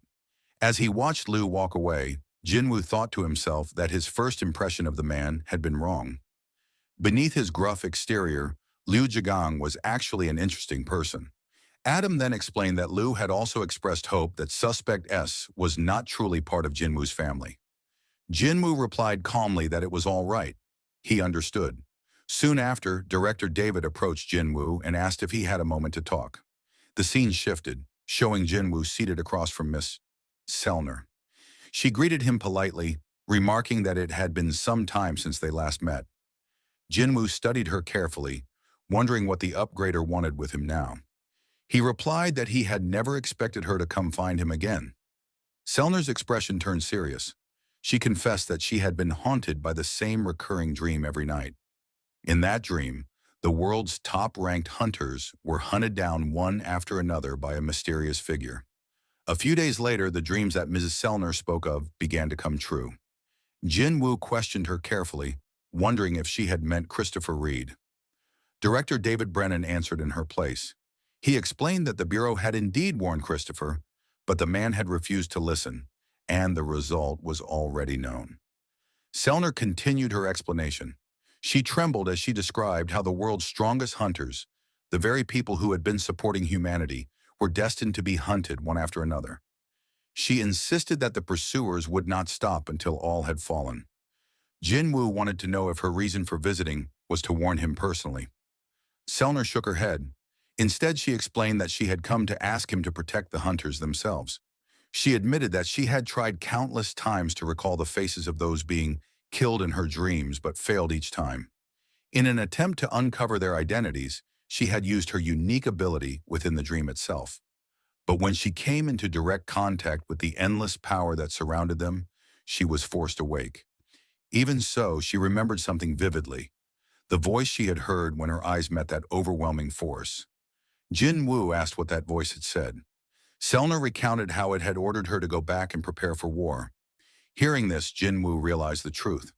This was the same war between rulers and monarchs that the King of Giants had once warned him about. He wondered which side was truly hunting the hunters. He then asked Sellner why she wanted him to protect the hunters. She explained that she had sensed within him the same type of immense power she had encountered in her dreams. Jin Woo immediately understood. She must have seen a glimpse of the Shadow Monarch's power within him back then. Director David Brennan then stepped forward. He clarified that the beings hunting hunters were not like ordinary enemies. They existed far beyond the level of humans. The Bureau was asking Jin Woo to use his overwhelming strength to stop them. David admitted that at first they had doubted whether Jin Woo was truly the one capable of protecting the others. But after witnessing his battle with Thomas Andre, they had no more doubts. He assured Jin Woo that the Bureau was willing to offer anything he desired, even the greatest treasure Kamish had left behind, the runestone. He reminded Jin Woo that there were hunters who had been granted powerful blessings, and it was because of their strength that the world still survived. If those hunters were lost, then humanity itself would collapse. But Jin Woo shook his head. Calmly, he told them he could not do what they were asking. David was shocked. He asked whether Jin Woo's refusal had anything to do with holding a grudge against Thomas Andre. Jin Woo denied it. His reason was different. He explained that the real problem was that he still did not know who he should be fighting. With that, Jin Woo rose from his seat and began to leave. As he walked away, Agent Adam White reflected on Jin Woo's earlier words in the conference room, his vow to protect his family even if it meant standing against every hunter in the world. Then Jin Woo suddenly paused and turned back toward Adam. He asked if it would be possible to receive a list of the hunters the Bureau wanted him to protect. He added that he would appreciate the chance to meet them himself. Hearing this, Adam White smiled warmly. He agreed without hesitation. Time fast-forwarded to the final day of the International Guild Conference, an event known as the Night of the Hunters. Jin Woo attended alongside Jin Ho, who had now made a full recovery. Jin Woo asked how his friend was feeling. Jin Ho responded with a grin, saying he was as good as new. As the two walked together, murmurs followed them. People whispered in awe about Jin Woo, remarking that even while standing so close, they could not sense his presence at all. They agreed he was operating on an entirely different level. Their eyes then shifted to Jin Ho. Some noted that he was the man who had fought Thomas Andre in order to protect Jin Woo. During the gathering, a man approached Jin Woo. He introduced himself as the CEO of a global corporation specializing in the trade of monster remains. With a polite smile, he expressed his wish to purchase all of the giant monsters Jin Woo had hunted in Japan, and he asked if Jin Woo had time to discuss business. Jin Woo shook his head and explained that he personally handled raids, while his vice chairman managed business matters. With that, he left Jin Ho to handle the CEO, thinking to himself that Jin Ho was finally living up to the role of a proper vice chairman. As Jin Woo stepped away, Agent Adam White approached and handed him the list of hunters he had requested earlier.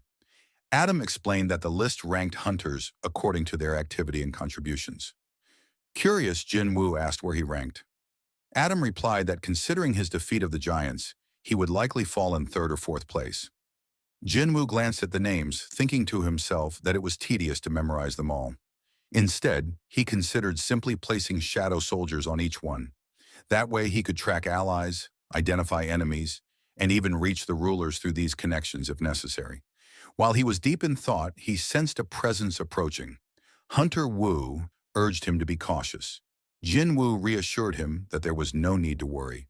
The presence turned out to be Thomas Andre. The massive hunter stopped in front of Jin Woo and explained why he had come. Lifting his arm, Thomas revealed that the magical damage he had suffered during their battle was too severe. Even with the combined efforts of healers and doctors, the injury had only partially recovered, healing slowly but incompletely. Thomas admitted that after their fight, Jin Woo had been in a position to annihilate his entire guild. Yet despite the chaos, no one in the Scavenger Guild had died, aside from Huang Dong-su, the one responsible for starting the incident. Looking directly at Jin Woo, Thomas asked why he had spared them. Jin Woo answered plainly, because they had not committed any crime deserving death. Thomas accepted the reply with a nod.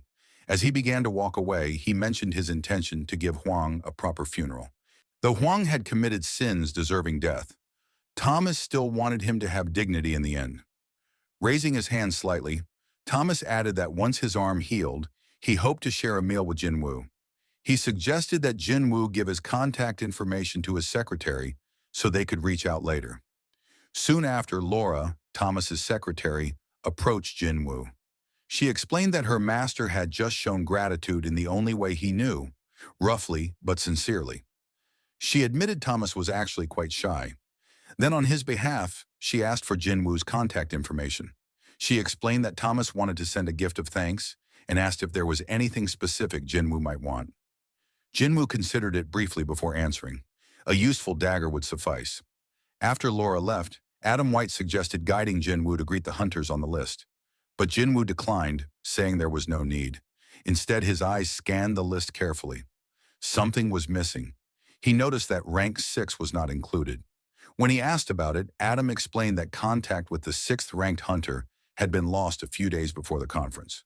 Both the Brazilian government and the Bureau's secret agency were still searching for him, but no trace had been found. Hearing this, Jin Woo wondered if the missing hunter had already fallen into enemy hands. That left only 7 names on the list. Back in Korea, Chairman Go Gun-hee sat alone in his office, pressing a hand against his chest. His heart trembled, and he could not ignore the unease coursing through him. For years, his body had carried this burden, but recently the tremors had grown worse. He wondered if he had finally reached his limit. The doctors had warned him long ago that continuing his work would end his life within 6 months. Yet 2 years had already passed, and somehow he had endured. For that, he felt he should be grateful. His phone rang, and it was his wife checking in on him. After assuring her he was fine, he smiled faintly, thinking how she worried too much. He was about to leave for home when a sudden chill filled the office. A presence appeared without warning. Chairman Go turned his head and saw the monarch of frost, Silid, standing silently in the room. Startled, the chairman realized he had not sensed his arrival at all. Judging by the immense aura surrounding him, it was clear that this was not someone he could handle alone. The monarch calmly informed him that the office had already been isolated from the outside world. The chairman wondered if he was dreaming, but the thought was quickly shattered when a shard of ice tore into him. The sharp pain proved this was all too real. Struggling, he demanded to know the intruder's identity. The monarch scoffed, remarking that he had expected recognition without introductions. To him, Go-Gun-Hee was nothing more than a human host. Releasing a wave of freezing mana, Silid called out to what he referred to as the fragment of luminosity. He taunted that the fragment might be hiding out of fear that its vessel would shatter. But if that was the case, he continued, this entire conversation was meaningless. Another ice strike slammed into the chairman. As the dust settled, glowing eyes emerged from within Go-Gun-Hee, and the monarch's next attack was deflected with ease. For the first time, Silid smiled, calling him the brightest fragment of luminosity. Go-Gun-Hee rose to his feet, pointing out that the monarch had trapped his office in a dimensional rift. Silid admitted it was a clever tactic. He revealed that the monarchs had already tracked down all 7 fragments of luminosity and destroyed 2. What he wanted now was to see the humiliation on the fragment's face before finishing him off. Enraged, the chairman declared that if Silid truly wished to destroy him, then he should try. The monarch of frost mocked his defiance, comparing him to a parasite borrowing the body of a human, while boasting that he had fully conquered his own vessel. The room filled with ice as the battle began. The monarch launched attacks, but the chairman shattered them with brute force. He lunged forward, landing a headbutt and throwing a punch. Yet Silid was too fast, dodging with ease and countering with ice spikes that nearly pierced the chairman's head. The chairman fought back with relentless strength, but each movement drained his failing body. He knew he had to end it quickly before his body gave out completely. Gathering his remaining energy, he launched a devastating punch. The impact sent Silid crashing backward, but immediately afterward, Go-Gun-Hee collapsed to one knee, his strength faltering. Seeing him weakened, Silid sneered, declaring that his human vessel had reached its limit. With chilling speed, the monarch thrust an ice sword through the chairman's chest. Smirking, he mocked how long it would take to find another host. 1 year, perhaps 2, insisting the world would already be destroyed by then. Despite his injuries, the chairman smiled. He revealed that he had not fought aimlessly. There was something the monarch had overlooked. With the last of his strength, he hurled a fireball. Though it missed its target, it struck the wall, cracking the dimensional barrier that trapped the room. From the breach, one of Jin Woo's shadow soldiers emerged, the ant soldier he had left behind to guard the chairman. Silid scoffed, dismissing it as insignificant, but his expression shifted the moment he sensed something dangerous about it. Before he could stop it, the soldier slipped into the real world. Enraged, the monarch prepared to cut it down, but his attack was halted, blocked by Jin Woo, who had suddenly arrived. Jin Woo stood firm, catching the icy blade with his bare hand. He grabbed Silid by the throat, demanding to know who he was. Recognizing Jin Woo as the Shadow Monarch, the Monarch of Frost mocked him, sensing the countless soldiers hidden within his shadows. He commented that Jin Woo must be the one he had heard about, the missing piece. Ice began creeping up Jin Woo's arm, but he simply summoned his dagger and shattered it without effort. The monarch smirked and admitted that he had no intention of dying here. Pointing toward the wounded chairman, he offered a cruel choice. Fight him or save the dying man. An ice blade shot toward Go-Gun-Hee. Jin Woo tried to stop it with his ruler's authority, but a system message appeared. The monarch's magic resisted the skill. Desperate, Jin Woo hurled a dagger, but the sword twisted in midair, avoiding it and continuing toward the chairman. With no other option, Jin Woo focused on deflecting the blade away from the chairman. He succeeded, but in that moment, Silid had already opened a portal to retreat. Before disappearing, Jin Woo unleashed Dagger Rush, sending countless blades after him. One struck the monarch's shoulder, drawing blood. Furious, Scylla declared that he would retreat for now, but promised to return. Before vanishing, he mocked that the half-dead chairman could serve as a gift for Jinwu's shadow army. When the monarch was gone, Jinwu rushed to the chairman's side. The wounds were far too severe. He summoned Baru, ordering him to heal the man at all costs. The ant general tried desperately, but his magic had no effect. Refusing to give up, Jinwu produced the holy water of life, intending to save him. But the chairman stopped him with a weak hand. He thanked Jinwu for coming, telling him not to waste such a precious item. He explained that no treatment could reverse wounds inflicted by the monarchs. With calm acceptance, Go Gun-hee expressed his gratitude that Jinwu possessed such strength. He warned that one day, Jinwu would have to choose between sides, and he begged him to stand with humanity. The chairman smiled faintly, proud that he had lived long enough to fight alongside young hunters like Jinwu. He confessed that his only regret was leaving the future unfinished, but he also found relief, knowing it was in capable hands. As his final moments came, he revealed that the reason his heart had never stopped beating until now was so he could meet Jinwu. With a peaceful smile, his life quietly faded. His last words were filled with gratitude, whispering that it was a relief to have met him. The following day, devastating news shook the world.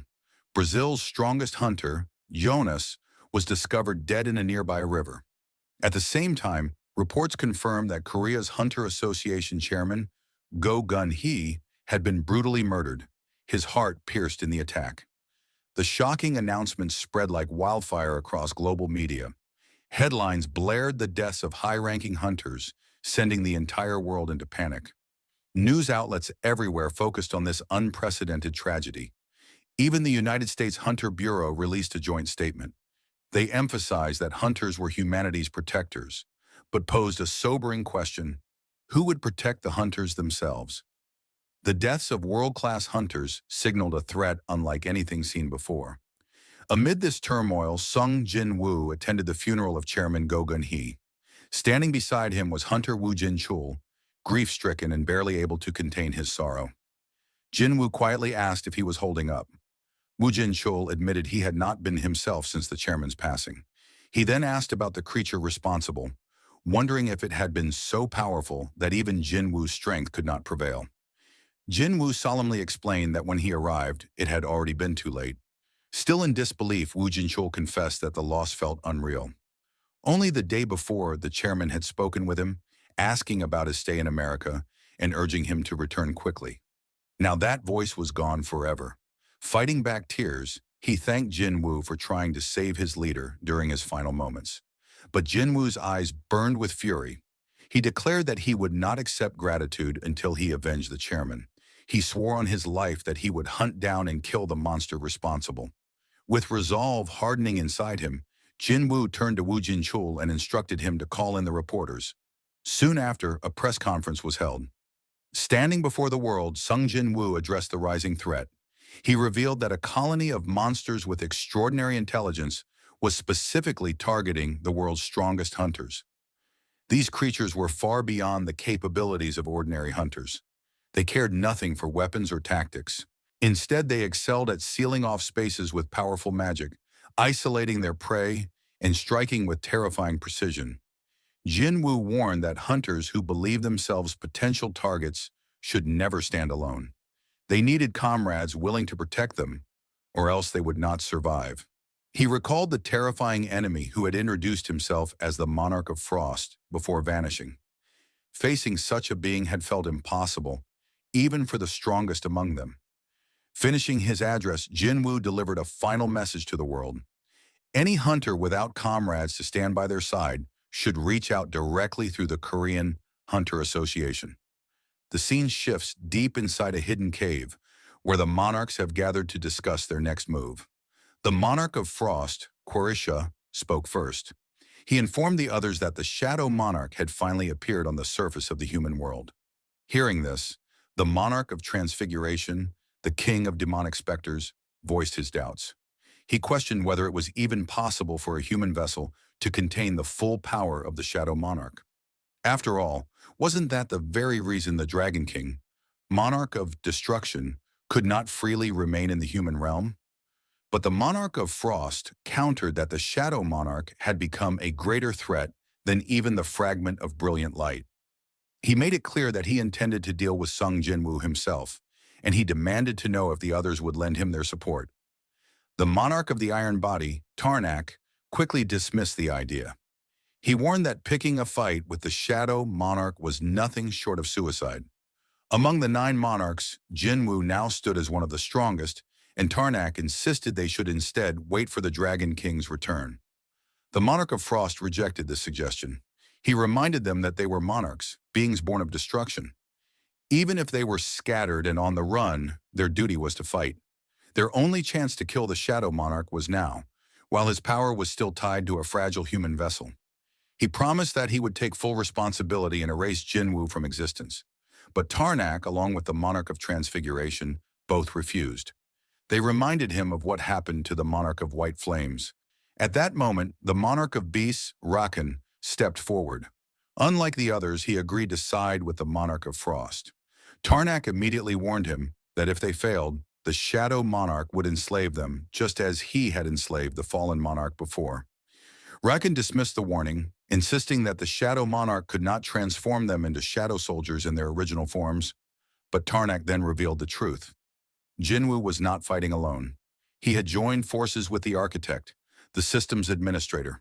With their combined power, there was indeed a chance that even monarchs could be forced into servitude. Unmoved, Tarnak and the Monarch of Transfiguration turned their backs and left the cave, declaring that they refused to become tools for the Shadow Monarch's growing dominion. Once they were gone, Rakan demanded proof that Jinwoo was still nothing more than a human vessel. In response, the Monarch of Frost revealed the dagger he had used during battle. He explained that it had been coated in poison, something the true Shadow Monarch would never need to rely on. This revelation caught the attention of Kureisha, the Monarch of Plagues and Queen of Insects. She pointed out that if Jinwoo had full control over his powers, he would never have needed to use poison as a weapon. When asked if she would lend her support, the Queen of Insects agreed.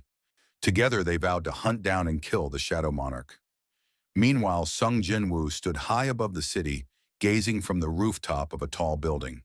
He focused his senses, trying to track down the Monarch of Frost, Kureisha. Yet no trace of her magic power could be felt. He recalled their earlier battle and remembered her words. She had claimed to be in her original form, and during that time, he noticed she left behind no shadow. This reminded Jinwoo of what the Monarch of Giants once told him, that monarchs and rulers, when in their original bodies, could never be turned into shadow soldiers. Back at the Korean Hunter Association, a meeting was underway. Woo Jin-chul, along with the directors, gathered to discuss appointing a new chairman. It had been a week since Go Gun-hee's death, and the seat remained empty. The officials debated how crucial the position was. With Go Gun-hee being an S-rank hunter, his presence had carried immense symbolic weight. Now that the association had lost its figurehead, they feared the 5 great guilds would be difficult to keep under control. While strong hunters carried influence, the directors stressed that leadership required more than power. It required trust and authority. After thorough discussion, the directors reached a unanimous decision. Woo Jin-chul should take the role of chairman. Startled, Woo asked why they were placing their faith in him. The officials explained their reasoning. He had worked closely alongside the former chairman, gaining experience and learning the inner workings of the association. He had shown his ability to lead and, more importantly, the authority to command respect and even fear from hunters across Korea. They reminded him there was no law requiring the president to be S-rank. What the association needed now was stability, and he was the best candidate to provide it. Though they could not force him, they urged him to accept. After a long pause, Woo Jin-chul gave his answer. He would consider their proposal. Meanwhile, in America, Thomas Andre and his secretary Laura descended in an elevator deep into the underground facility of the Scavenger Guild. As the doors opened, Thomas remarked that it had been some time since he last visited this place. As they walked through the restricted area, Laura asked if he truly intended to give the item away as a gift. Thomas responded with a question of his own. Was it not worth more than his life and the lives of his guild members? Laura clarified that wasn't her concern. Thomas then asked if she believed Jinwoo lacked the skill to wield it. Stopping in front of a weapon sealed away in storage, Thomas admired its brilliance, remarking how incredible it still looked after all this time. Laura noted that only two such weapons existed in the entire world, and she was certain no more would ever be created.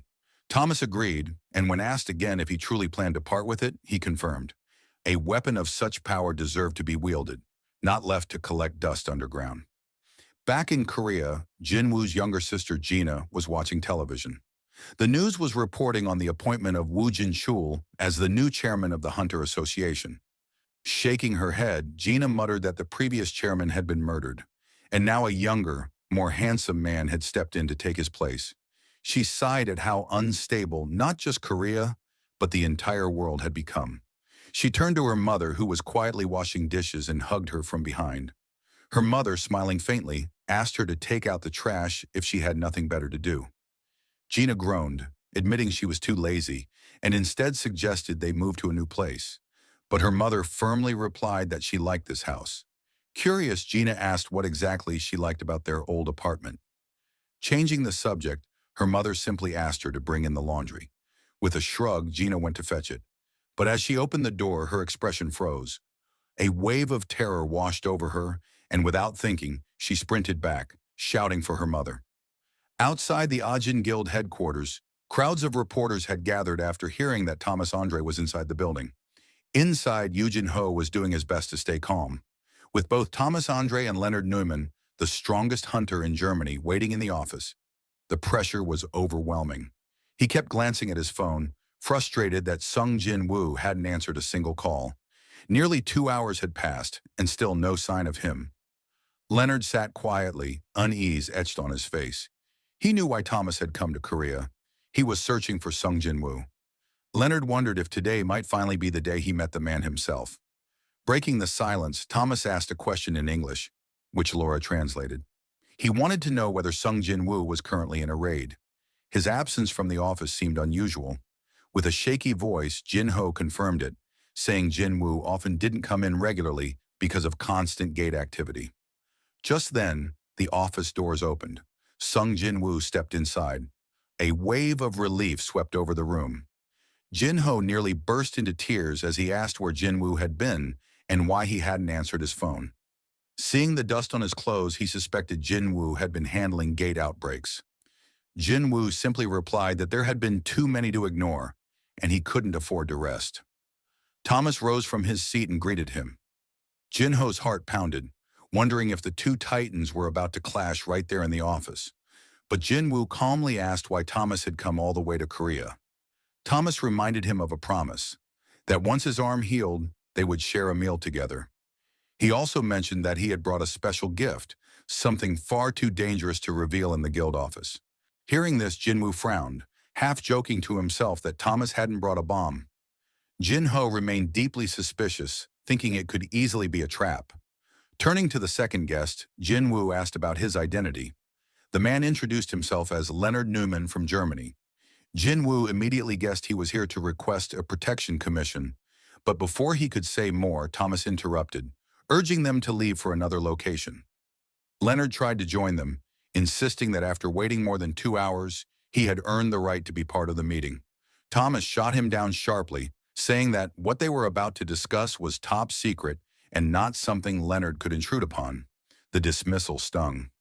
Leonard thought bitterly to himself that he had never been treated with such disregard before. The scene shifted to a restaurant where Jin Woo and Thomas sat across from one another. After signaling his men, Thomas leaned forward with a serious look. He said he had been waiting a long time for this moment, then placed a case on the table.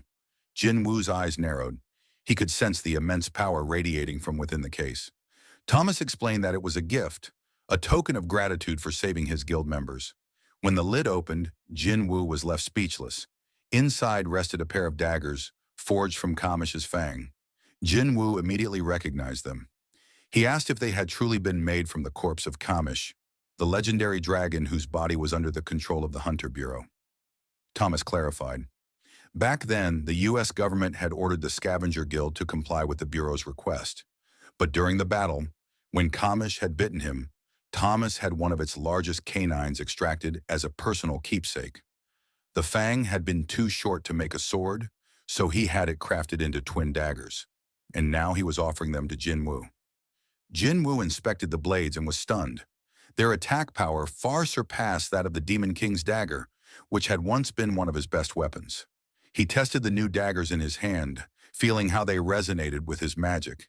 The reaction was almost alive, as if the weapons were greeting their new master.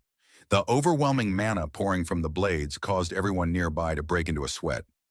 Watching this, Thomas asked his assistant, Laura, if she still thought it had been a mistake to give them away. Then he turned back to Jinwoo, asking whether he liked the gift. Jinwoo, still in disbelief, asked if he was really being given such priceless weapons for free. Thomas answered without hesitation. To him, the exchange was more than fair. Compared to the lives of himself and his guildmates, the daggers were nothing. Their conversation was suddenly cut short. Both men sensed it at the same time, an immense burst of magical energy. They rushed outside, scanning the sky. Jinwoo wondered if this was the same form of magical power that the doctor had mentioned during his earlier presentation. Thomas's eyes widened in disbelief. He muttered that he had never seen a gate this massive before. It dwarfed even the one from which Kamish had appeared. Looking at the terrifying spectacle, he added grimly that perhaps the world was now moving beyond the limits of human understanding. Outside, civilians could only stare at the sky in shock. But instead of running, many pulled out their phones to capture the unbelievable sight on video. News outlets quickly broadcasted the event. A reporter explained that the colossal gate above Seoul was the largest ever seen since the emergence of magical beasts. The scene then shifted to the United States. Inside a meeting room, Dr. Belzer was being questioned by government officials about the sudden appearance of the gate. Calmly, he reminded them that he had been warning for days about the unusual concentration of magical energy building in the skies above Korea. The gate above Seoul, he explained, was only the beginning. More gates of this magnitude were likely to appear in the skies of other nations as well. When pressed for his professional opinion, given his long years of research on gates and magical beasts, Dr. Belzer offered only a grim reply. He said the world should pray that this phenomenon did not end in tragedy. Back in Korea, Sung Jin-woo flew high above the city on Kaisel's back, approaching the massive gate. As he neared it, he realized something unsettling. He could not pass through. It felt as though an invisible barrier was blocking his way. If it were a physical wall, he could have shattered it with ease. But this was different. This was a force even someone like him could not overcome. Jinwoo wondered what kind of existence could be sealed inside such a gate. It was unlike anything he had encountered before. Looking down at the countless people beneath the shadow of the rift, he thought of his friends and family. He steeled himself with a silent vow that whatever lay inside, he would not allow it to reach them. As he pondered his next move, his phone rang. Chairman Woo Jin-chul was on the line. Jinwoo asked whether the Hunter Bureau had investigated the request he had made earlier. The chairman confirmed they had. Jinwoo had asked the Bureau to conduct a satellite scan of the world, searching for any other gates that might have appeared. Woo Jin-chul reported that none had shown up apart from the one above Seoul. He added that the authorities were already preparing to evacuate civilians living near the massive gate. Then in a cautious tone, he asked Jinwoo what he planned to do next. Jinwoo gave a quiet, resolute answer. Even if no one knew what would happen tomorrow, he would continue forward, just as someone plants an apple tree without knowing if they will live to see it bear fruit. The next day, inside the Hunter Association's gymnasium, Sung Jin-woo sparred against Beru. The ant soldier launched a flurry of attacks, his movements fast and precise, but not a single strike could touch Jinwoo. Since their last battle, Jinwoo had grown tremendously stronger. Blocking one of Beru's strikes with just a single hand, he asked whether Beru was truly giving it his all. The loyal ant lowered his head and admitted that he would never dare to fight his king with full force. Jinwoo smiled at the humility of his soldier. He explained that it was fine since all he wanted was to break a sweat, and Beru was the only one capable of helping him do that. At his command, the spar resumed. Beru lunged forward once more, but Jinwoo effortlessly avoided his claws. When Beru attacked again, Jinwoo countered with ease, and noted that his soldier had indeed grown stronger after being promoted to commander rank. Jinwu then pointed out something important. In an army, there could only be one commander. He warned that once Igris and Greed advanced to general rank, it wouldn't be long before they would also have the right to challenge for the position of commander. If Baru wanted to keep his place, he would need to continue working hard.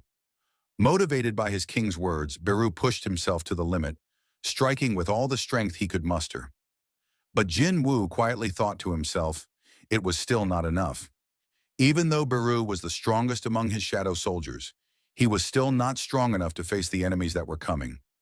As Baru attempted a heavy strike, Jin Wu suddenly caught his arm and slammed him into the ground.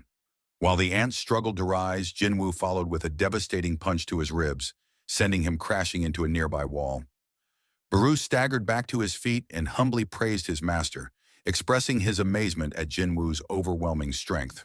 Jin Wu, half amused, joked that perhaps he should block the historical drama channels to stop Baru from learning such exaggerated speech. With the sparring session over, Jin Wu decided to clean up the aftermath. He contacted Chairman Wu Jinchul, asking him not to be upset since he had 300 ants who were quite capable of manual labor to handle the mess. The scene then shifted to another place, where Thomas Andre was standing with his assistant Laura. She asked whether they were planning to return to the United States. But Thomas, gazing up at the enormous gate above Korea, said that he couldn't possibly leave behind something so grand and awe-inspiring. Laura muttered that while it was certainly large, she wasn't sure she would call it beautiful. Thomas disagreed. To him, anything that stirred the heart was beautiful. The fire-breathing dragon, the massive gate, and the unmatched strength of Hunter Sung Jin Woo. All of it, he said, was beautiful. Besides, there were no gates currently appearing in the United States, so he felt no reason to return. Laura mentioned that the Hunter Bureau was worried, but Thomas brushed off their concerns. In his eyes, there was no safer place in the world than being near Sung Jin Woo. If the battle could not be won here, then there would be no future anywhere. That was why he wondered aloud whether this event marked the end of humanity or the beginning of something entirely new. The following day, people began evacuating the area around the massive gate.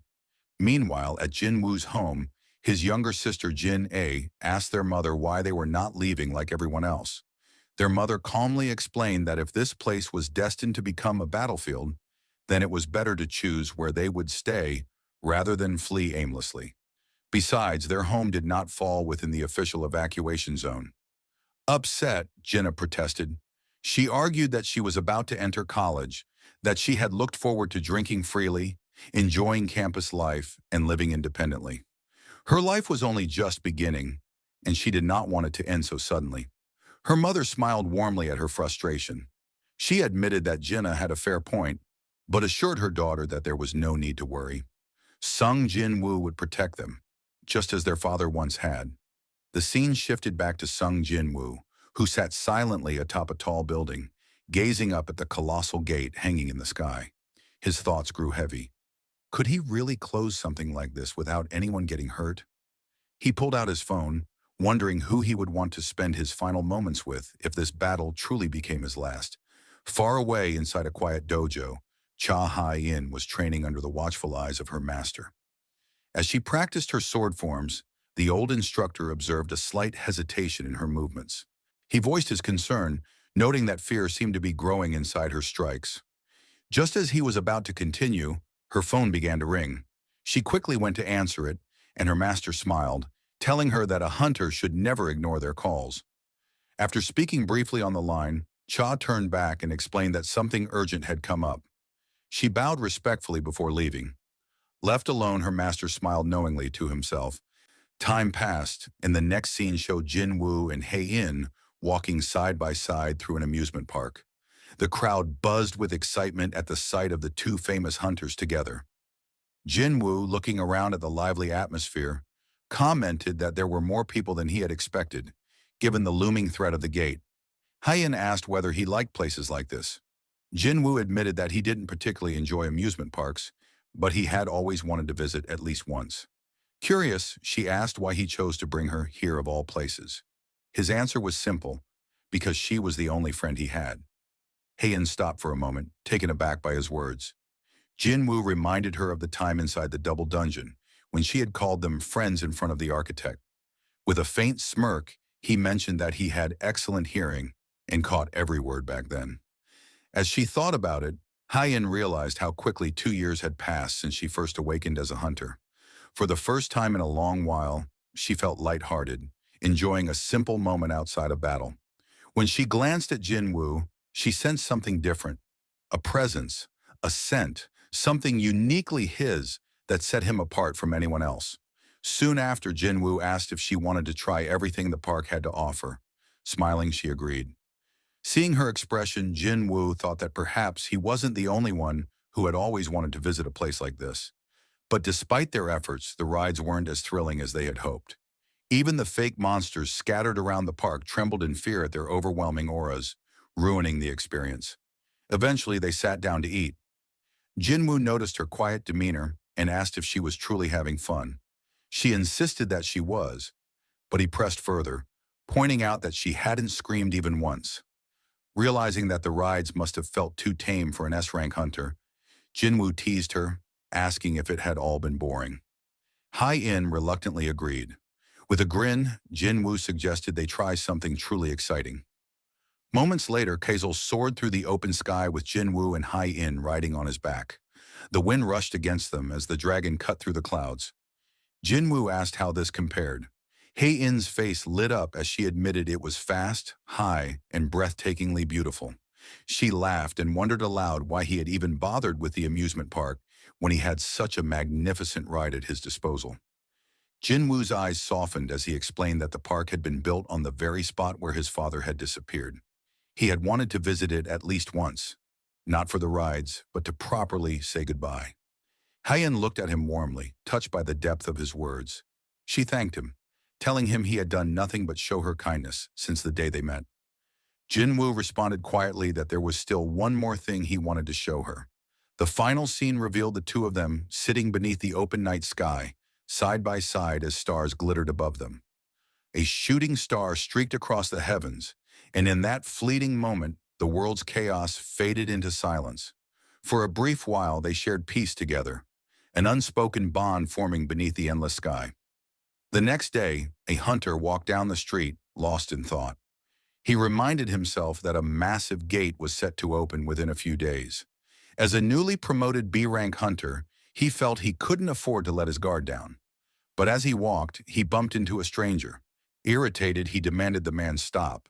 Not recognizing who stood before him, the hunter began to shout in anger. People nearby, thinking a fight was about to break out, started to gather around. The hunter puffed out his chest, declaring that he was now a B rank, a relatively high rank among hunters, and demanded an apology. But the stranger was no ordinary man. He was Raken. Without a word, Raken suddenly opened his jaws wide and bit the man's head off in a single savage motion. The crowd froze in horror. Gasps filled the street as hunters and civilians alike realized what they had just witnessed. Then Raken released a surge of mana. The sheer force of his aura crushed everything around him, sending hunters flying through the air as debris shattered and scattered. His monstrous presence loomed over all. He declared to the terrified hunters that from this moment on, they would become his prey. His teeth and claws would tear through their fragile skin and flesh. Raising his voice, he announced his true identity. He was the king of beasts, the beast monarch.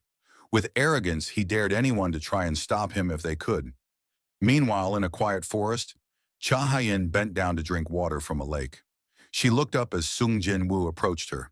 He casually mentioned that he knew of a hotel nearby that served an excellent breakfast, suggesting they head there to wash up and have a proper meal. With a wave of his hand, he summoned Kaisel, preparing their departure. Back at the Hunter Association headquarters, Chairman Woo Jin-chul was being briefed on the sudden chaos. An agent rushed in, reporting that a monster was outside, viciously attacking every hunter in sight. Jin-chul asked immediately about the casualties. The agent replied that the numbers were still unclear, but the situation was dire. Frustration welled inside the chairman. By his calculations, there should still have been several hours before the dungeon break occurred. He was already overwhelmed managing the massive gate, and now a powerful monster had appeared without warning. He asked where Sung Jin-woo was, but the staff member regretfully informed him that they had been unable to reach the hunter. Moments later, another agent burst into the room with an urgent update. A hunter capable of confronting the monster had appeared on the scene. Jin Chul asked if it was Jin Woo, but the man shook his head.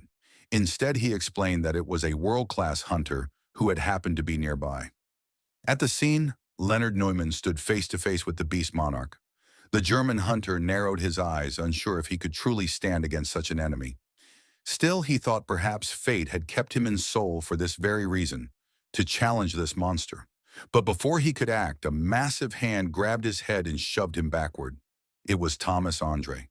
Towering with unmatched presence, the American national-level hunter stepped forward.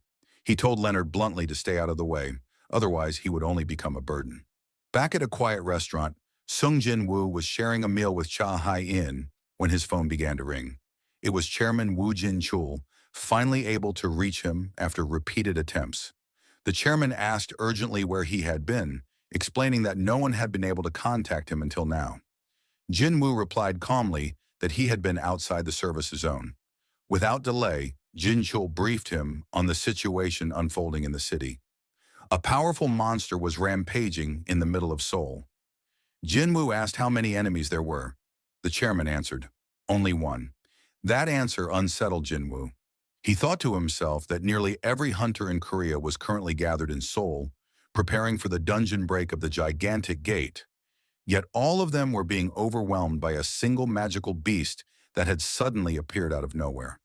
Jin Chul added that an entire guild had already been wiped out in an instant when they tried to stop the monster. At that very moment, Thomas Andre was the one facing it head-on. Jin Woo's eyes widened. That didn't make sense. He had stationed shadow soldiers on Thomas Andre and the other top hunters. Those shadows were supposed to immediately report even the smallest disturbance, but when Jin Woo tried to connect to them, the signal was faint, weak, as though something was deliberately suppressing the shadows. The discovery left him both puzzled and concerned. Turning to Cha Hai-in, he explained that there was a serious problem unfolding in Korea. She immediately asked if the dungeon break had already begun. Jin Woo shook his head. This was something else entirely.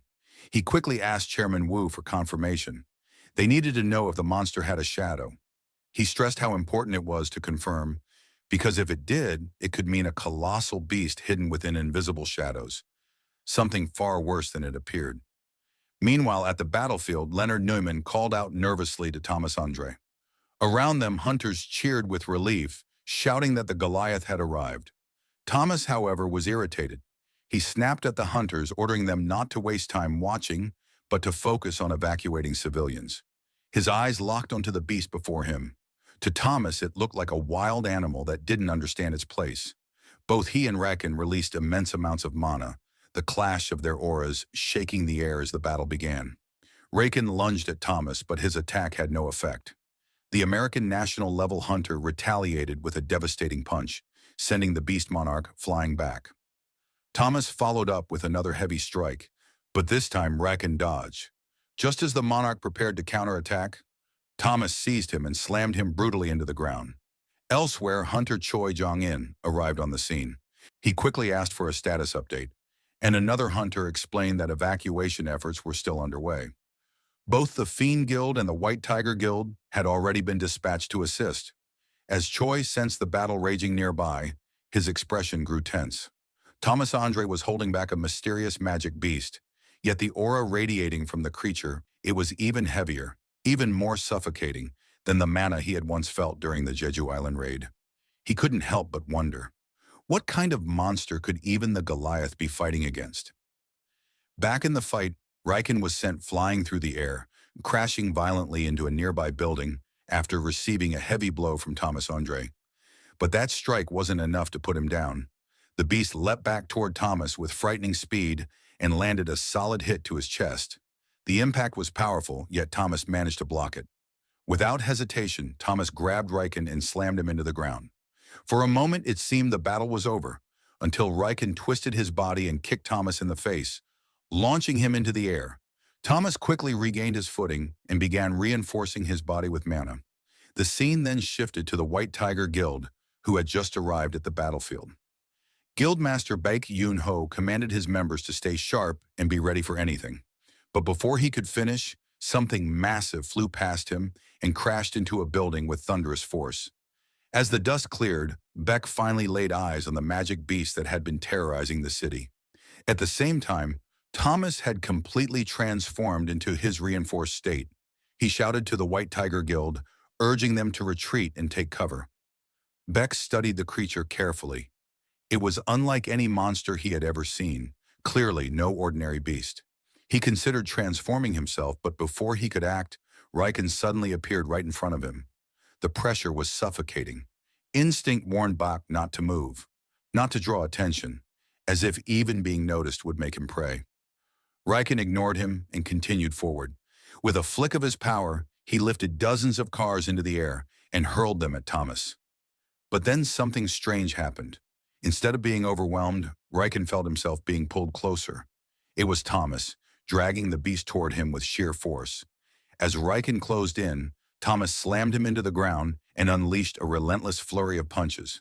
Yet even as he struck, a disturbing thought ran through his mind. Something was wrong. A deep uneasiness filled him, the kind that whispered he might not win this fight. Riken suddenly caught Thomas's fist mid-strike. Rising to his feet, the beast sneered, mocking the Goliath for being nothing more than a puppet of a fragment. He claimed he had seen enough of Thomas's petty tricks and demanded to know if the hunter was afraid. With that, Riken launched a furious counterattack, forcing the hunters nearby to watch in horror. During the clash, Riken noticed something unusual. Reaching into Thomas's shadow, he felt a presence, the mark of Jinwoo's soldier. With a cruel grin, he dragged out a shadow ant and crushed it in his hand, declaring that it was in his way. Then, gripping Thomas by the neck, Riken taunted him. Since the hunter seemed so confident in his strength, he suggested they test it in a contest of raw power. With a surge of force, Riken shattered Thomas's reinforced armor. But when the armor broke, he was stunned to see nothing inside. Thomas had slipped behind him. Grabbing the beast, the Goliath growled in fury and snapped Riken's neck. For a moment, silence hung in the air. But then, before Thomas's eyes, Riken's body regenerated completely, as if nothing had happened. The beast seized Thomas by the face and slammed him to the ground, mocking him further. He said he was beginning to feel hungry again. But before Riken could act, a blast of mana struck him from behind. As the smoke cleared, Leonard Neumann stood there, trembling yet defiant. He declared that he wouldn't allow Riken to do as he pleased. Just standing in front of Riken sent shivers down Leonard's spine, but he refused to back down. Behind him, Thomas warned Leonard to run, insisting he would be killed if he stayed. But Leonard answered firmly. He knew the danger, yet he was still a hunter. In his heart, he accepted his fate. He told himself he would rather die with pride than live a meaningless life. Over and over again, he reassured himself that his choice was right. But as Riken advanced, Leonard's confidence faltered. His expression twisted in despair as he muttered that perhaps this was the wrong choice after all. Just as death closed in, a shadow descended from the sky. Kaisel, Jinwoo's wyvern, swooped down and struck Riken. The beast turned, catching sight of something in the air. It was Jinwoo. With blinding speed, he descended, landing a devastating kick to Riken's head and slamming him deep into the ground.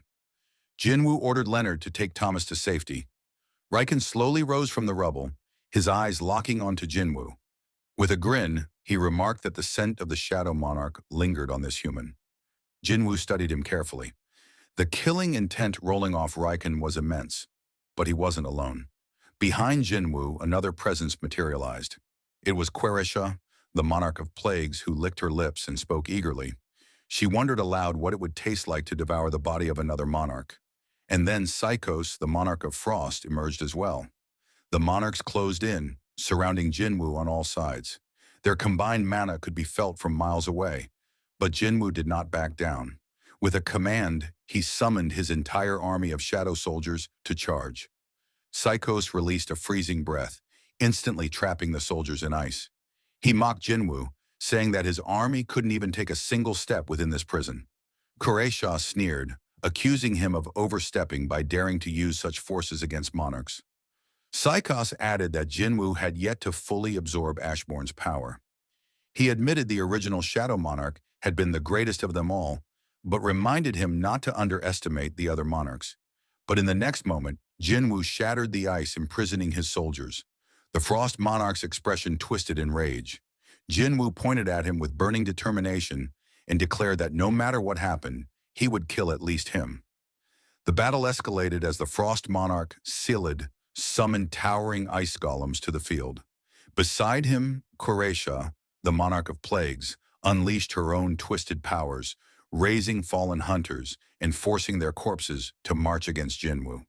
They swarmed him all at once, but Jinwu moved too quickly for them to keep up. With effortless precision, he weaved through the attacks and leapt directly towards Silid. The Frost Monarch's eyes widened at Jinwu's speed. But before the Shadow Monarch could land his strike, Raken, the Beast Monarch, intercepted him mid-air. The two clashed with devastating force, exchanging blow after blow. Raken sneered as his gaze fell on the blade in Jinwu's hand. He mocked the hunter, scoffing at the idea that such a simple piece of metal could ever harm him. His confidence shattered instantly when Jinwu swung and sliced clean through his hand. Jinwu coldly remarked that he would have been right if it were just any ordinary piece of metal. Before Jinwu could finish the fight, Quretia intervened, pulling Raken to safety. In the distraction, the Beast Monarch calmly reattached his severed hand, his grin returning. Now Jinwu found himself surrounded, not only by the three monarchs but also by their countless minions. At that moment, a sudden crack echoed through the frozen battlefield. One of Jinwu's shadow soldiers had broken free from Psychos's prison of ice. It was Baru. The Ant Commander let out a piercing cry of rage as his eyes locked on Quretia. Furious that she had dared to lay a hand on his master, Baru charged straight for her. Both Silid and Raken faltered in shock. They could hardly believe that a commander-class being like Baru was under the control of a mere human. Quretia smirked at first, raising her hand to strike. She mocked him, saying a child who refused to acknowledge his mother deserved to be punished. But when her powers collided with Baru's claws, she was overwhelmed. His strikes tore through her abilities, leaving her momentarily stunned. Baru dropped to one knee before Jinwu, declaring that his master had fought evenly even against beings of a superior species. As always, Jinwu's strength surpassed his expectations. The Plague Monarch's minions swarmed forward, but Jinwu and Baru fought side by side, cutting them down with unmatched ferocity. Just as the tide began to shift, Quretia struck from behind. Her ambush sent Baru crashing aside and landed a crushing blow on Jinwu, blasting him into the ruins of a building. Before he could recover, Silid rained down a barrage of ice projectiles. Buried in the rubble, Jinwu rose to his feet, blocking the onslaught. The Frost Monarch mocked him, demanding to know how much longer he could endure under their relentless attacks. But Jinwu's response was decisive. In a blur of motion, he drove his blade straight into Psychos's chest, piercing his heart. Cold determination filled his voice as he declared that the Frost Monarch would not leave this battlefield alive. Furious, Silid ripped the weapon from his body, bellowing in outrage that a mere human dared speak such words to a monarch. Jinwu noted grimly to himself that even a strike to the heart wasn't enough to kill them. Without hesitation, he moved to strike again. But this time, Raken appeared behind him. With brutal speed, the Beast Monarch slashed across Jinwu's back, drawing blood. Seeing their liege wounded, Baru's rage spiraled out of control. He prepared to charge again, but before he could, Quretia appeared behind him. With a sickly smile, she introduced herself as the Monarch of Plagues, the mother of every insect in existence. Wrapping her twisted energy around Baru, she whispered that even if he was an ungrateful child who no longer recognized his mother, she would still embrace him. Meanwhile, Sung Jinwu was on his knees, battered from Queretia's brutal assault. The monarch sneered at his weakened state, declaring that this was the end. At that moment, Baru cried out to the Shadow Army, demanding why they were standing idle and urging them to rush forward to protect their master. Answering his call, Greed shattered the ice that bound him. With his claws gleaming, he declared that he would be the one to claim the enemy's final breath. Silid, the Monarch of Frost, took note of Greed's emergence, remarking that he must have been an extraordinary warrior in life to possess such power, even as a shadow. Silid warned the others that Jinwu's strongest soldiers were beginning to break free. Soon after, Tusk, Igris, and Iron tore through their icy prisons, their dark forms emerging one after another. Witnessing this, Scylla turned his focus back to Jinwu, preparing to strike. He declared that Jinwu's wounds were fatal and that playtime was over. Yet Jinwu smirked as he slowly rose to his feet. Both monarchs froze in shock as they realized his injuries had vanished, erased completely by his status recovery skill. Across the world, the battle was being broadcast live, leaving humanity in awe. The city had become a war zone as monarchs and shadows clashed with earth-shaking force, their battle erasing everything in their path. From a distance, Leonard Neerman could only watch in horror, overwhelmed by the sight before him. Meanwhile, Thomas Andre, barely regaining consciousness after being healed, asked Leonard about the situation. Leonard's voice trembled as he explained that it felt as though he was witnessing the end of the world. Among the observers was Hunter Bak Yunho. His eyes were locked on the battlefield, struggling to comprehend what he was seeing. He wondered aloud if the Sung Jinwu before him was the same man he once knew. Though he had always understood Jinwu's potential for growth, the scale of power Jinwu had achieved in such a short time left him stunned. Back on the battlefield, Jinwu pressed forward with his shadow army at his side. Together they overwhelmed the monarchs, their relentless assault outpacing even the monarch's formidable regeneration abilities. Enraged, Koresha found herself pushed back as Baru relentlessly tore into her, forcing her into a corner. Furious, she resolved to put an end to him. But before she could strike, Jinwu appeared at her side. He recalled the prophecy the architect once revealed, that he would meet his end beneath the pillar of flames that supported the world. Yet as he stood before Koresha, he reflected that the prophecy never stated whether that pillar would truly fall. His words carried a weight that unsettled the monarch. Elsewhere, Lim Tegyu, guildmaster of the Fiend Guild, observed the battle from atop a nearby building. He had been waiting, his sniper rifle prepared, yet hesitation lingered. He admitted to himself that this was not a battle he could intervene in. For 30 long minutes, his assassins had been stationed across the city, ready to provide covering fire the moment he gave the signal. But the grim truth gnawed at him. Even if they joined the fray, how many of them would survive? If Thomas Andre himself had failed against these monsters, what hope did they truly have? As Lim wrestled with the decision, a hand suddenly reached out from behind, placing itself firmly on his shoulder. A voice told him to simply sit back and watch. Startled, Lim spun around, demanding the stranger's identity, only to be left speechless by the sight of the person standing before him. All the while, countless hunters who had gathered with hopes of subjugating the beasts could only stand by helplessly. None dared to approach the battleground. All they could do was wait for the dust to settle, knowing that their strength meant nothing in the face of the clash unfolding before them. Back on the battlefield, Jinwu managed to land a decisive strike on Koresha, but the Monarch of Plagues was far from defeated. Her body quickly began to regenerate, restoring itself with horrifying speed. She retaliated, unleashing a wave of poison that spread across the field. A system notification confirmed what Jinwu already sensed. Venom still lingered thick in the air. Yet he remained calm, for poison held no effect on him. This realization enraged Koresha. With fury in her voice, she charged toward him, determined to tear him apart. Before she could finish her attack, however, she felt her body being dragged against her will. Jinwu was pulling her closer with overwhelming authority. Struggling against the force, she realized that she could not undo it. Her body was pinned down, helpless beneath his control. In that moment, Jinwu unleashed his skill, mutilation. His power ripped through her, and her form began to break apart, dissolving into the air itself. As her existence faded, Koresha accepted the inevitable. She reflected that even beings born from darkness were humbled before a greater, deeper darkness. With that final thought, her body scattered into nothingness. A notification appeared before Jinwu, declaring that the Monarch of Plagues had been defeated. The other monarchs looked on in disbelief. Silid, the Frost Monarch, muttered that such a feat should have been impossible. Jinwu was not supposed to be capable of wielding the Shadow Monarch's power to its fullest. Raken, the Beast Monarch, agreed but remained unfazed. He assured his ally that Jinwu was still incomplete, his strength not yet perfected. To prove his point, Raken seized Baru by the throat. With cruel amusement, he explained that Jinwoo's reliance on such small creatures showed how incomplete he truly was. An unfinished monarch, Reckon said, could never stand in the way of true monarchs.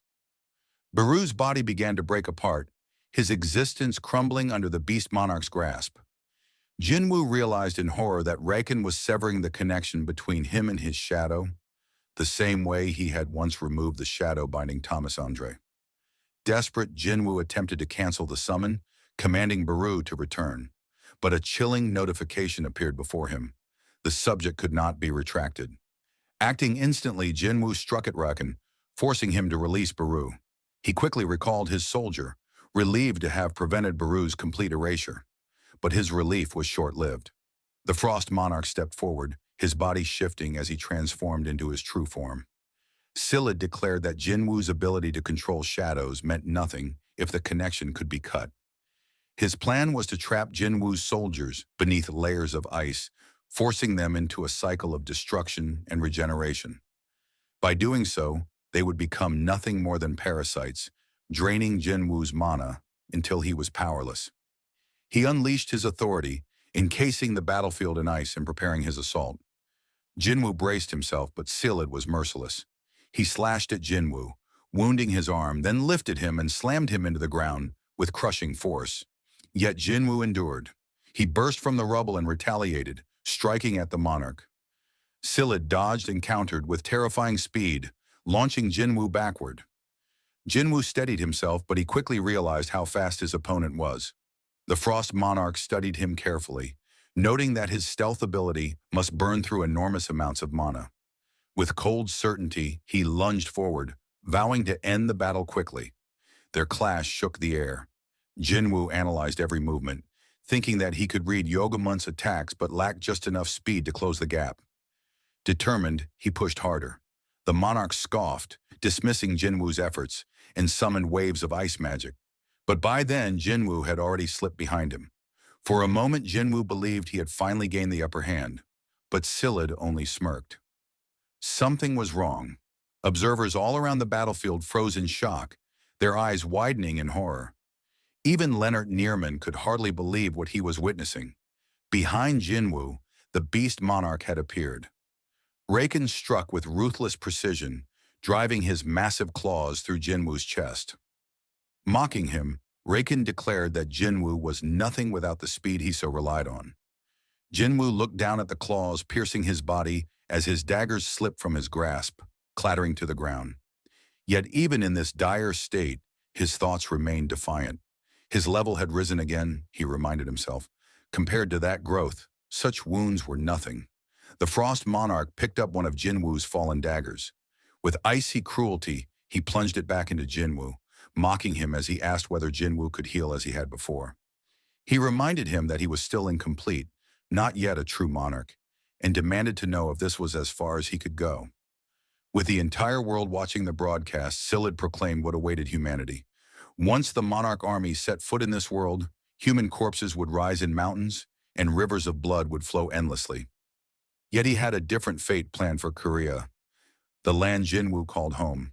He vowed to personally freeze every man, woman, and child. They would endure eternal agony, trapped in bodies that could neither die nor truly live. Their suffering, he declared, would become his joy. As his icy power consumed Jinwoo, the hunter's body froze, and his vision dimmed. He told himself he only needed to endure a little longer. Then a chilling notification appeared. His HP had dropped to 0. The player had died. But in that very instant, another message appeared. The system declared that the player possessed the Black Heart and had fulfilled the conditions for a passive skill. The skill activated. The battlefield was suddenly engulfed in radiant light. Jinwoo's eyes slowly opened. He found himself lying in a hospital bed, his mind clouded by confusion. Sitting up, he began to panic. Memories of the brutal battle with the monarchs came flooding back. The beast monarch's claws, the Frost Monarch's dagger piercing his chest. He thought to himself, had all of that been just a dream? He clearly remembered the sensation of his heart being pierced. Yet somehow he was still alive. The door opened, and Woo Jinchul entered the room alongside another man. They asked if Jinwoo had regained consciousness.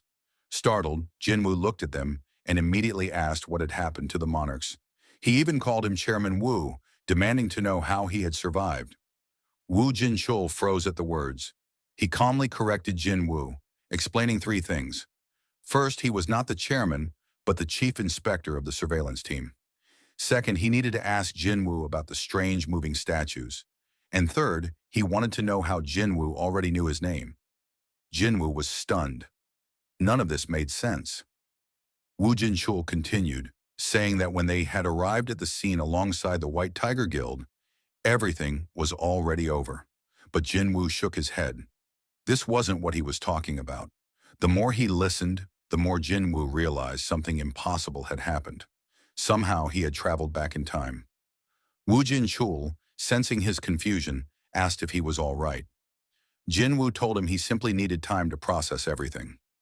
Checking his status window, Jinwoo was shocked to see that nothing had changed. His stats and inventory remained exactly as they were before. Even Kamish's wrath was still in his possession. Just then, a familiar voice called out. His sister, Jin-Ah, entered the room, scolding him for not resting. She asked if he had hit his head in the dungeon too. Looking him over, she frowned in confusion. She even questioned if she had entered the wrong room, asking who he was. Jinwoo realized she didn't recognize him because his appearance had gradually changed in the future. Jinna hesitated, staring at him. Was this really her brother? He looked so different, taller and far more mature. Jinwoo brushed it off, telling her it was probably her imagination. He stood and told her he was busy. He needed to head to the Hunters Association. When Jinna asked why, he replied that he planned to give up being a hunter. Before leaving, he told her to go back to school, knowing she had skipped class to check on him. He then turned to another girl nearby, Han Song-yi, and firmly told her not to even think about giving up her studies to become a hunter. Han Song-yi was stunned. How did he know her name? Jinwoo pulled his hood over his head as he left. His thoughts raced. He no longer had his shadow army. He would need to rebuild it from scratch. None of this made sense. Arriving at the association, Jinwoo requested a re-evaluation of his rank. The staff whispered in awe. He was the first S rank to appear in 2 years, but even with their device, they couldn't measure his magical power. Jinwoo interrupted, saying that before the test was repeated, he wanted to meet the chairman. Though the staff offered to guide him, he walked away, stating that he already knew where the office was. The employees were left whispering among themselves. How could an outsider possibly know the location of the chairman's room? While riding the elevator, another man stood beside Jinwoo. His name was Kang Tae-sik, and he was deep in thought. He wondered what kind of excuse he should prepare this time. It wasn't his first time lying to the association, but if he ever got caught by Chief Inspector Wu, he would be in serious trouble. Then, without warning, Jinwoo spoke to him. He revealed that Tae-sik possessed a stealth ability, yet had failed to report it. Startled, Tae-sik reached for his weapon, demanding to know how Jinwoo could possibly know that. Jinwoo calmly warned him. In the near future, someone would ask Tae-sik to avenge their daughter. Jinwoo didn't care how he handled criminals, but if Tae-sik ever harmed innocent hunters in the process, Jinwoo himself would kill him. "This is my first and final warning," Jinwoo said. Shaken to his core, Kang Tae-sik nervously asked who Jinwoo truly was, but Jinwoo only walked away, leaving him speechless. "He's like a ghost," Tae-sik muttered. Jinwoo finally entered the office of Go Gun-hee, the association's chairman. His eyes softened. It had been so long since he had last seen him alive. Jinwoo greeted the chairman, who remarked that coming straight to him after a test result suggested Jinwoo was already familiar with the procedure. He sensed Jinwoo's heavy emotions and gently asked if he was all right. Jinwoo brushed it aside, insisting it was nothing. Interrupting the formalities, Jinwoo made a bold request. He proposed that the regulations be changed so that summoned creatures could be officially counted as raid members. In exchange, Jinwoo promised something incredible. He would go to Jeju Island and personally exterminate the ants. Go Gun-hee was shocked. He reminded Jinwoo of the countless failed raids and the hunters who had died there. He warned him not to speak so recklessly, but as he looked at Jinwoo more closely, he was overwhelmed by the vast mana radiating from him. Jinwoo stated with calm certainty that this was something only he could accomplish. He would take care of the ants. The chairman was left speechless, realizing that Jinwoo's power already far exceeded even that of a national-level hunter. A sequence of Sung Jinwoo's past adventures began to flash before his eyes. He saw himself saving Li Juhi during the early days, surviving the deadly Red Gate incident, and defeating the High Orcs. He remembered turning Tusk into a shadow soldier, freeing his mother from her eternal slumber, and finally the Jeju Island raid, where he defeated Baran and transformed the insect monsters into shadows. But then, Jinwoo frowned. Something wasn't right. He clenched his fists and shouted into the void. "Enough! Stop this! I know this is nothing but an illusion. Show yourself." At that moment, the fabricated world shattered like glass. Above him, the illusion collapsed, and Jinwoo suddenly found himself surrounded by countless system notifications, each asking the same chilling question. Do you wish to restart the world? Confused yet determined, Jinwoo demanded to know who was behind all of this. Finally, an entity revealed itself before him. Jinwoo's eyes widened in recognition. It was the King of the Dead. The sovereign spoke with calm authority, offering Jinwoo a tempting proposition. He could remain here forever, living inside this world as though it were an endless dream. Jinwoo narrowed his eyes. So, what you're suggesting is that I allow myself to be trapped inside this false reality you've created. The King of the Dead shook his head. No, I didn't create this. You did. This world was born from your own desire to correct the mistakes of your past, fueled by my power. In other words, this domain is mine. This is eternal rest. This is death. His voice echoed like a funeral bell as he continued. I have been watching you longer than you could ever imagine. You who always walked closest to death, yet resisted it with everything you had. I am the record of your struggles, the proof of your defiance, and the reward for your suffering. I am you. The King of the Dead explained that within this territory, Jinwoo held limitless power. He could turn the monarch's own servants into shadows, absorb their strength, and even alter reality itself, though only inside this domain. Jinwoo raised his voice again. So you're saying you and I share the same power? The figure nodded slowly. I have waited an eternity for this moment. I am the Shadow Monarch, the administrator of the deepest darkness. Jinwoo's next question carried both suspicion and curiosity. Then why was I chosen? The Shadow Monarch's answer was chilling. I shall show you our beginning, our end, and your true beginning. The perspective shifted back to the battlefield in the real world. Sung Jinwoo's body was frozen by the power of the Monarch of Frost. Observing him, the Monarch of Beastly Fangs muttered coldly, "He's dead for sure." Meanwhile, Thomas Andre informed Leonard Newman that Jinwoo's presence had vanished. Upon hearing this, Hunter Baek Yunho refused to believe it. That's impossible. If he's truly gone, then there's no one left who can stop those beasts. From atop a building, Lim Tigyu clenched his teeth in regret. I shouldn't have listened to that person earlier, he thought. Looking down at the horde of magical beasts, he wondered if bombardment could still stop them. Finally, he decided, prepare to fire. We'll unleash everything we have on my signal. Our target is that beast that resembles a White Walker. But just as the hunters prepared their attack, something changed. Within the prison of ice, Jinwoo's body began to radiate a massive surge of mana. The Monarch of Frost's expression hardened in shock as he noticed Jinwoo's heart, black as night, burning with dark flames. Both the Monarch of Frost and the Monarch of Beastly Fangs realized what was happening. Their voices rose in alarm. We must stop him. We cannot allow the true king to descend now that the false king is gone. They charged straight toward Jinwoo, determined to strike him down before it was too late. But in that moment, before their attacks could land, an overwhelming force intervened. The beastly monarch was suddenly struck in the face, sent crashing into the Frost Monarch. Both were hurled across the battlefield, smashing into a nearby building. As the dust settled, a towering figure appeared before Jinwoo's frozen body. His presence radiated a power that dwarfed even the monarchs. Looking down at the fallen sovereigns, he declared in a thunderous voice, None shall lay a hand on this child. A new vision unfolded, reaching back into the deepest memory of the world. In ancient times, an absolute being tore reality into two halves, light and darkness, and shaped from them emissaries and sovereigns. From those shards were born 8 great monarchs, emissaries meant to preserve the world, and sovereigns destined to unmake it. Those two forces clashed without mercy.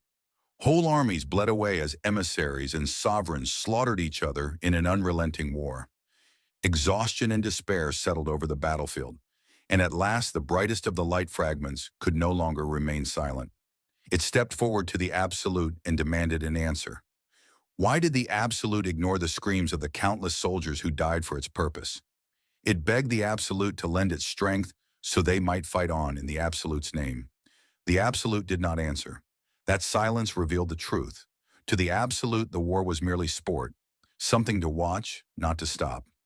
The fragments finally understood that so long as the Absolute existed, their suffering and the conflict itself would never end. If they continued to obey, only death waited for them. Faced with that futility, the brightest fragment and those who followed drew their swords. Thus the rebellion began. The vision tightened, and the monarch who stood before Jinwu pointed into the past. "That is me," he said. He explained that he had stood alone against the uprising of his fellow emissaries. His forces were small and outmatched. Defeat seemed certain. Then in the blackness between moments, he discovered something the Absolute had buried within him, a hidden power that answered his desperate will. From that day, the Shadow Monarch was born. With this new gift, he returned to the field. He raised the fallen, restoring his soldiers from death itself, and led them back into the fray. But by the time he returned, events had already taken a darker turn. The remaining brilliant fragments had slain the Absolute and assumed its authority, calling themselves the rulers. Wielding tools and artifacts infused with the Absolute's power, the rulers turned on the monarchs. They hunted the sovereigns down, the king of giants, Ligia, was captured, and the balance of power collapsed. Seeing the magnitude of the threat, the monarchs had no choice but to unite. The Shadow Monarch reached out to them, and old enemies formed a fragile alliance to face the new common enemy, the rulers. From that moment on, he fought not as a simple emissary or a fragment, but as the Shadow Monarch, gathering the remnants of armies left on the battlefield into a single shadow host. When he linked his forces with the army of destruction, led by the warring Dragon King, the ruler of berserk dragons, even the rulers began to fear him. Fear, however, bred treachery. 2 monarchs who came to dread his growing power betrayed him. Their betrayal tore his ranks apart and nearly annihilated the Shadow Army. In the chaos, the Beast Monarch abandoned his soldiers and fled, while the White Flame Monarch, Baron, paid with his life. Then the rulers descended from the sky. They surrounded the Shadow Monarch and, to his astonishment, dropped to their knees and begged for forgiveness. They claimed there was no longer reason to fight. Though they possessed the power to erase him on the spot, they chose to spare him, an act that, if nothing else, carried the weight of respect.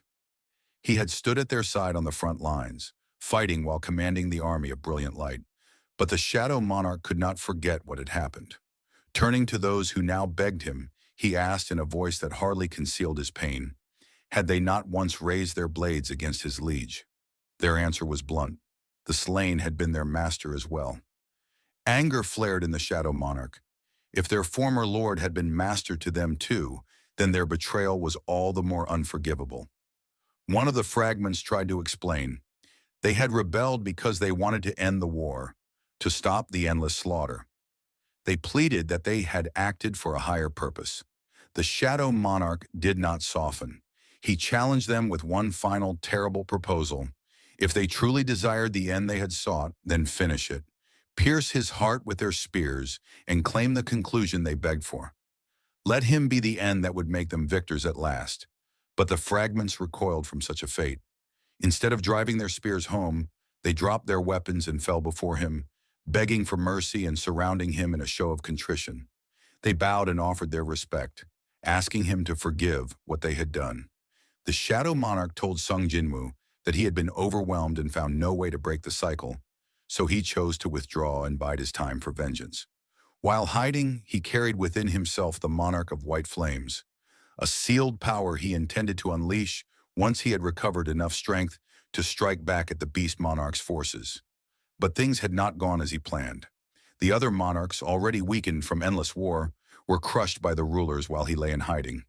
When he finally reappeared before those who had fled into the gaps between dimensions, conflict did not reign. The dragon monarch forbade any fight. He understood that the monarchs needed time to rebuild, and so he welcomed the shadow monarch into their ranks. Together they began searching for a new world where they could rebuild their armies. When Jinwu asked if the monarch meant Earth, the shadow monarch confirmed it and revealed images of ruined cities. Jinwu recognized one scene immediately, the demon castle, and wondered whether the vision showed what would happen in the future. The shadow monarch corrected him. It was not the future, but a recording of the past. He explained that the rulers had once been slow to detect the monarch's movements. By the time the rulers arrived, the monarch's destruction was already complete. Furious, the rulers resorted to a forbidden artifact, the Cup of Reincarnation, an instrument empowered by the Absolute that could rewind time by 10 years. In desperation, the rulers sacrificed everything to undo their mistake. Even so, the current Earth was far too fragile to endure a full-scale clash between monarchs and rulers. Regardless of which side won, the planet itself would have been devastated. Faced with that cost, the rulers made a grim choice. If they could not save everyone, they would at least preserve a remnant so life could continue. To that end, they set out to create humans capable of surviving such cataclysms. Hunters designed to stand between the world and annihilation. Jinwu, piecing things together, realized that the Demon King's apparition was a shard of the Shadow Monarch's memories and asked if the world had already suffered endless cycles of destruction. The Shadow Monarch confirmed it. While supreme beings could not rewrite the flow of time, they could perceive the changes made by the Cup of Reincarnation. Now the Cup's power was exhausted and unusable. Jinwu asked how that could be. The Shadow Monarch answered that the Cup, like all power, had limits. Even the Absolute could be destroyed by its creations. The monarchs had been made to fight and were strong enough to overthrow their creator. The fragments had turned on the Absolute, just as humans can be undone by the tools they forge. The monarchs soon realized they could not face the rulers head-on, so they adopted a strategy similar to their enemies.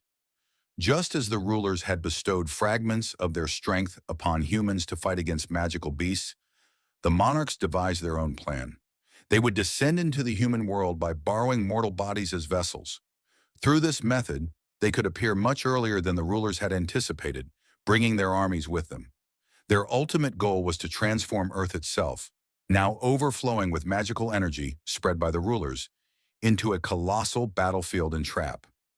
But there was one major problem. To become vessels for monarchs, human bodies needed to withstand enormous power.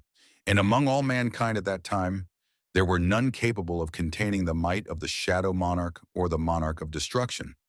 The strength of these two beings far surpassed that of their counterparts, and no vessel yet existed that could endure them. That was when a brilliant mage in the Dragon Monarch's service, the Architect, stepped forward with a solution.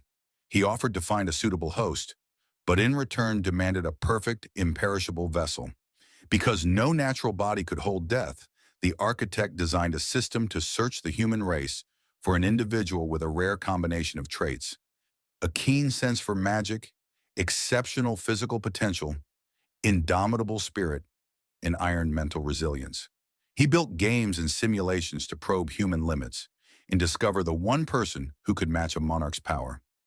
The system eventually identified someone who shattered expectations: Jinwu himself. Though he had always seemed weak and repeatedly skirted death, he survived where many would have perished. The Architect's algorithm was outmatched. Even he could not predict what Jinwu would become. The Shadow Monarch told Jinwu plainly he had watched him, even against the Architect's intent, and had chosen him. The Shadow Monarch described himself as the record of Jinwu's struggles, the living proof of his defiance, and the reward for his pain. Jinwu asked whether, even so, he had been insufficient to contain the Shadow Monarch's power. The Shadow Monarch explained that the Architect tailored the system to Jinwu's human skills and preferences. Games and trials that would both entertain and strengthen him. The system, powered in part by the Shadow Monarch's own energy, slowly leveled Jinwu up until his body could approach the needed threshold. Why had the Shadow Monarch betrayed the Architect and the rulers? Jinwu pressed. The monarch admitted he had debated loyalties and finally made a choice. He refused to stand with the rulers.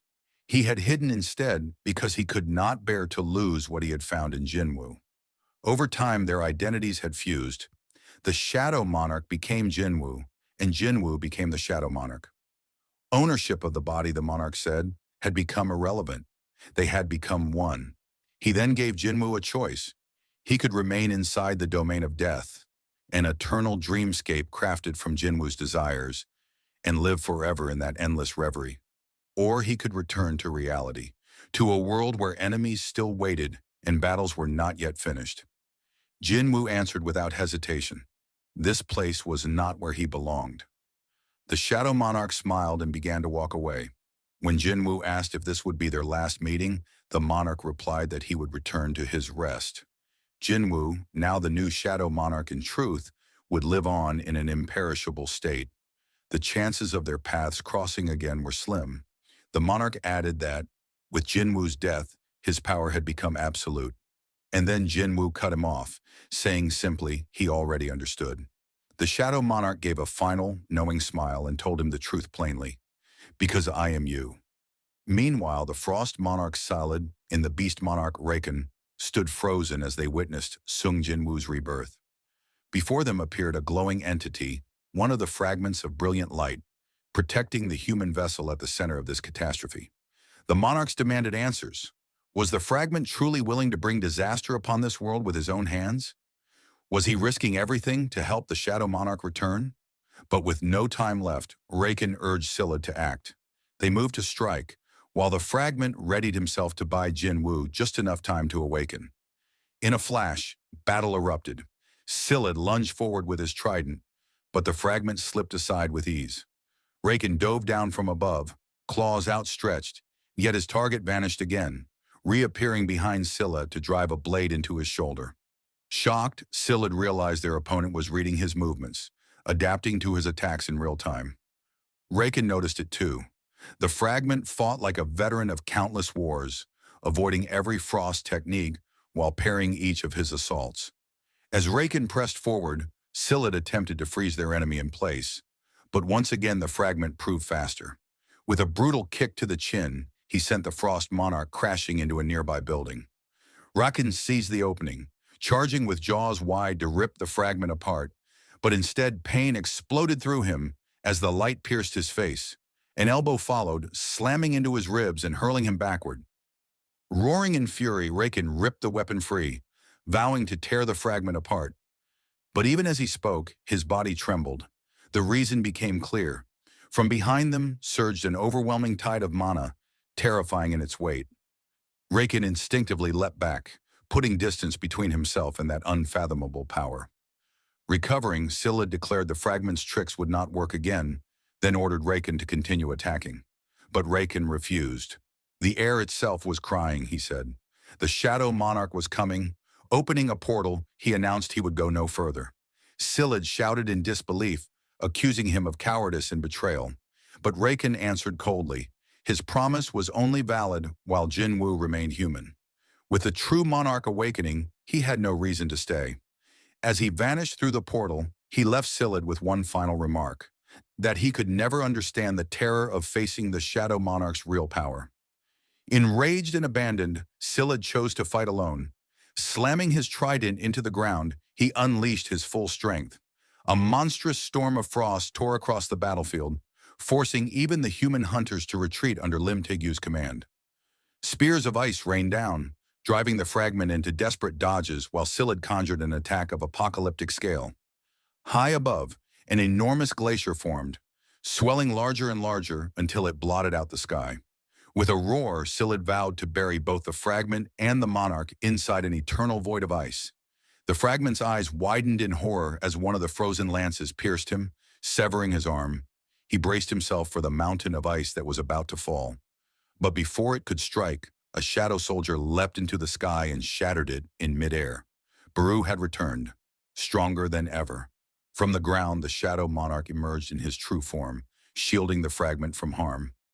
He looked upon Scylla with scorn, declaring that one so weak had no right to assume the position of a king. Scylla froze. His spell had broken. The commander-ranked shadow soldiers had regained their strength, kneeling one by one before their master. Jin Wu stepped forth from his armor, muttering that this was why prophecies could not be trusted. His gaze swept the field. "Did the beast monarch flee?" he asked. Silid's expression betrayed the answer. Jin Wu's tone hardened. "Who dares to leave without my permission?" Terrified, Silid could only tremble. Before his eyes, a vast dome of darkness swelled outward from Jin Wu, engulfing the battlefield. It expanded so massively that it was visible from space, swallowing nearly half the earth beneath its shadow. When the field finally stabilized, Jin Wu whispered that he had found his quarry. Silid thought him distracted and seized what he believed was his only chance.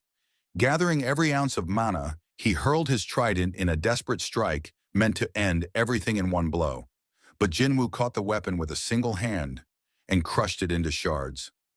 Silid stood in disbelief, unable to comprehend the gulf between their powers. This was the true might of the Shadow Monarch. Yet instead of finishing him then and there, Jin Wu simply told him to wait. He would deal with him later, after he was finished with the beast.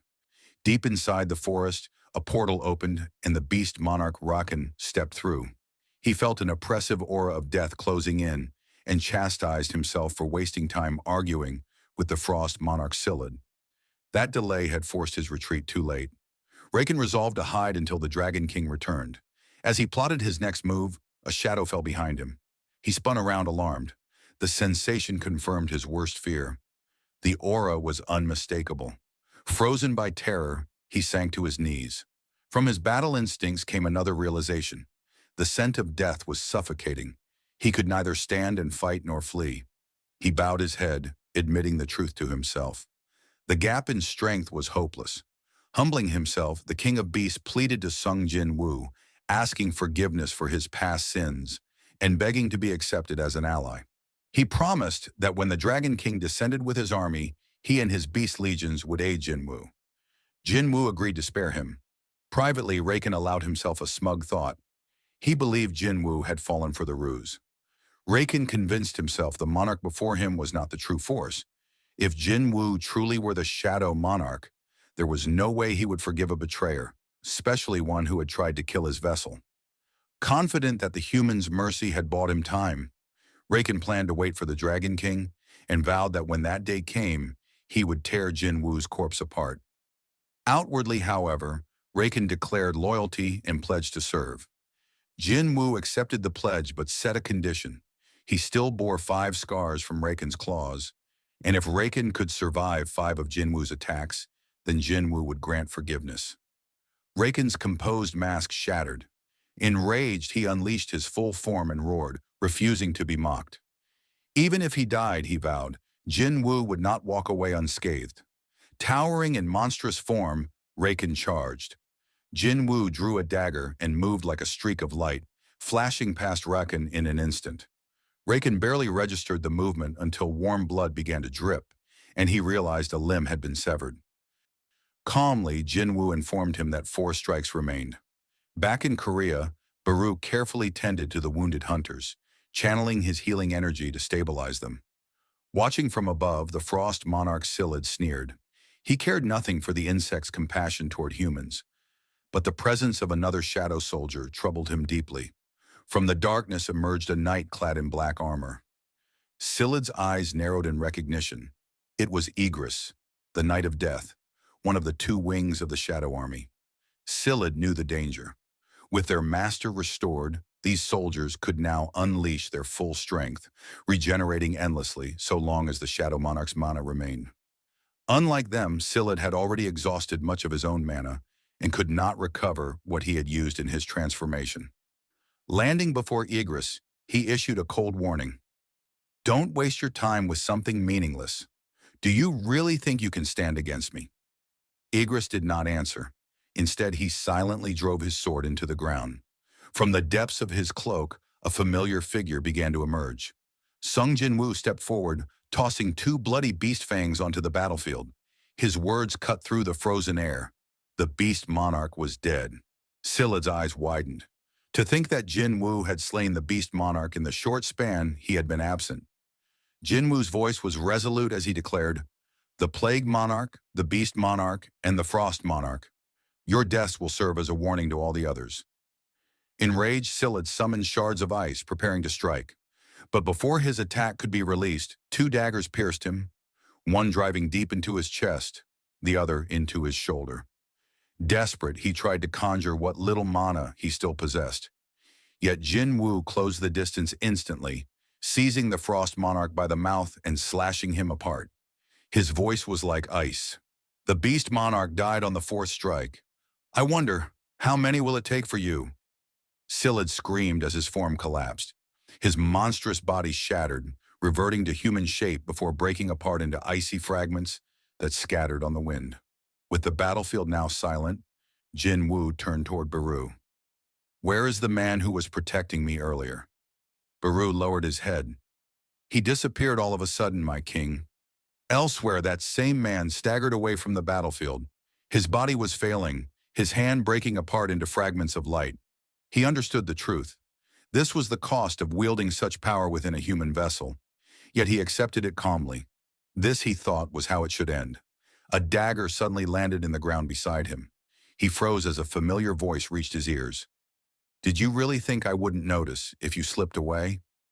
Jinwoo stood before him. His words softened as he asked, why did you leave without saying a word? Then, in a tone both heavy and tender, Jinwoo addressed him with a single word. Father. The story shifted back to the dimensional prison where Sung Il-hwan had been trapped, and Il-hwan began to tell Jinwoo what had happened on that fateful day. He explained that after a party clears a dungeon boss, hunters must escape the gate within an hour. In his case, however, Il-hwan had been forced to remain inside the dimensional rift with no ordinary way out. At that moment, the rulers intervened. They lent him a portion of their strength and tasked him with stopping the monarchs, including the Shadow Monarch, whose birth was imminent.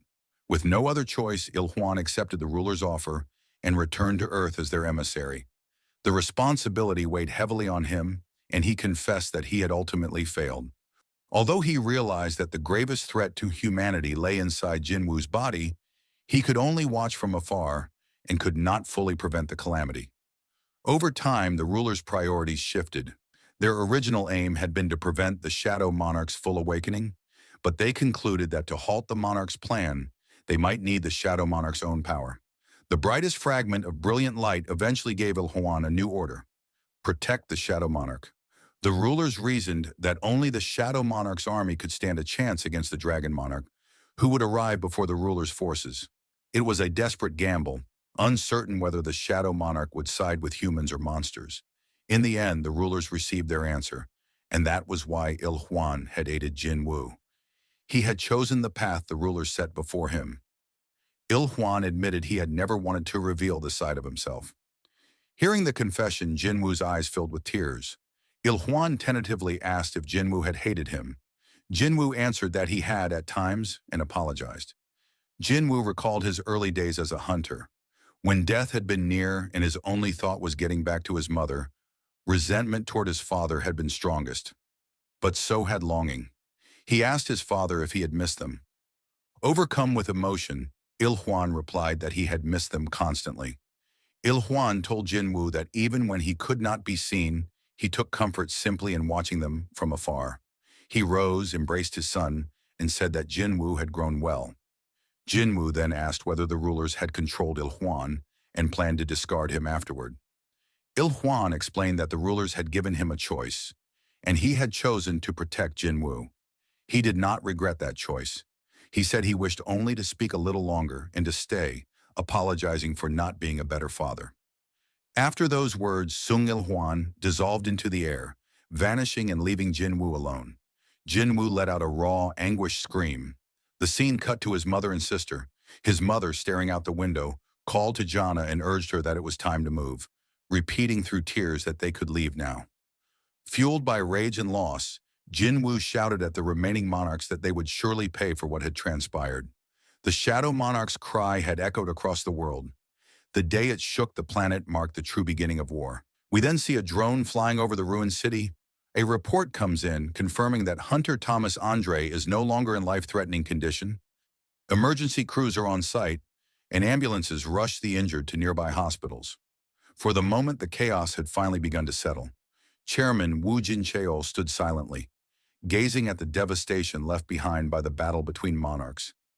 These were no ordinary monsters.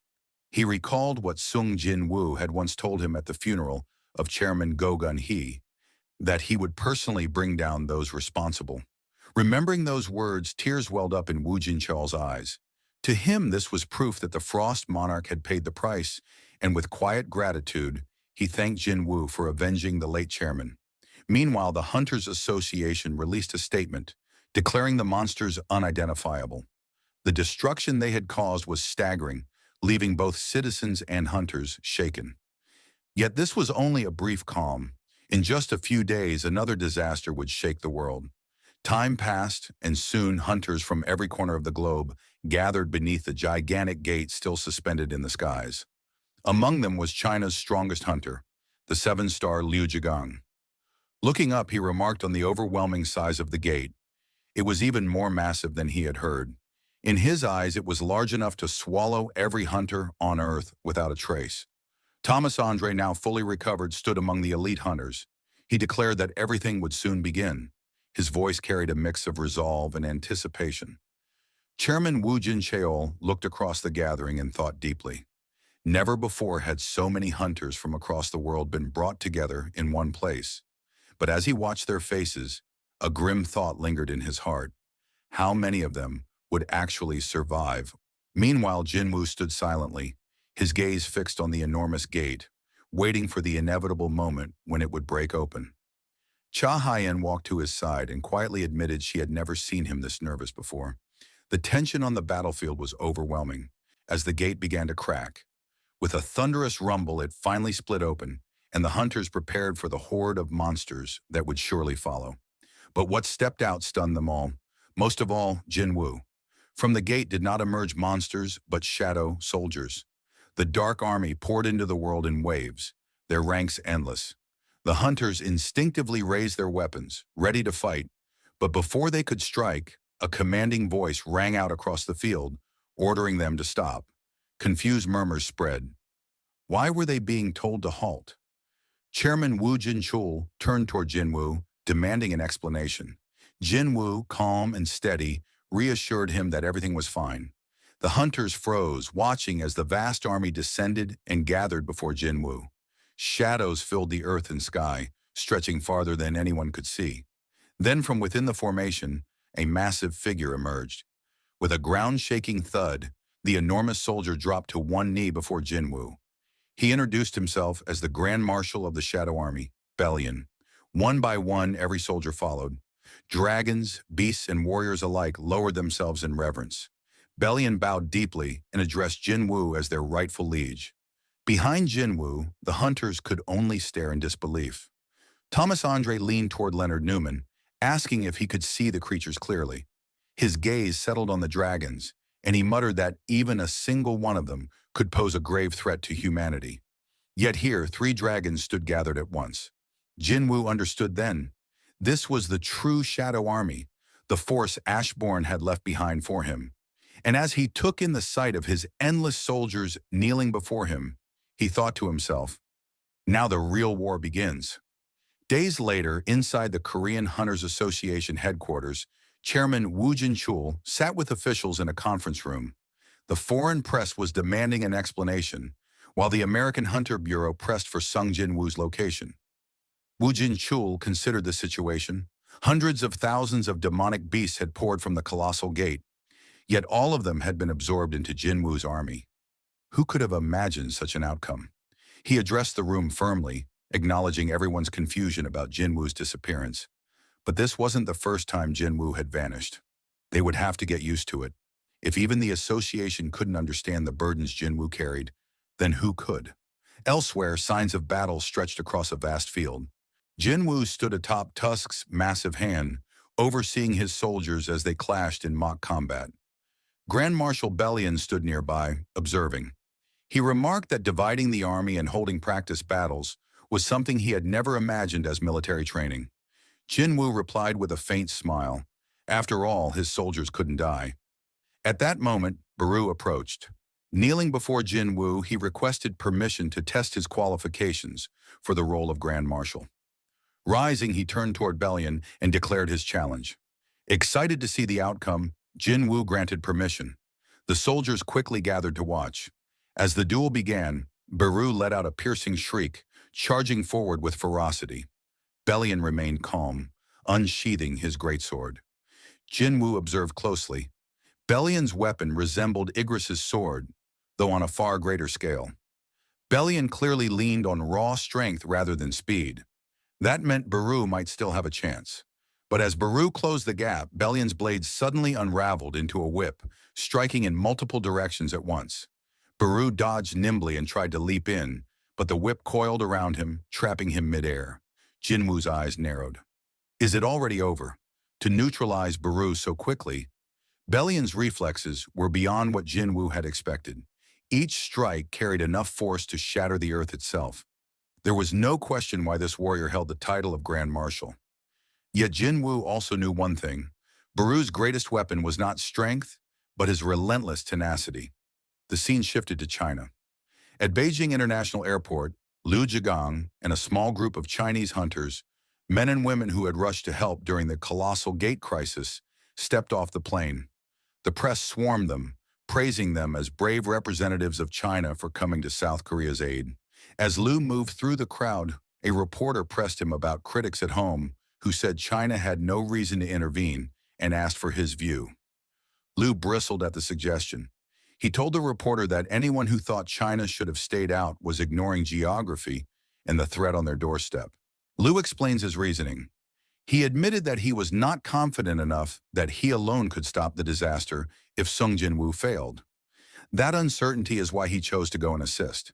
In his mind, if anyone had a problem with his decision, they could test their courage by facing the demonic beast themselves.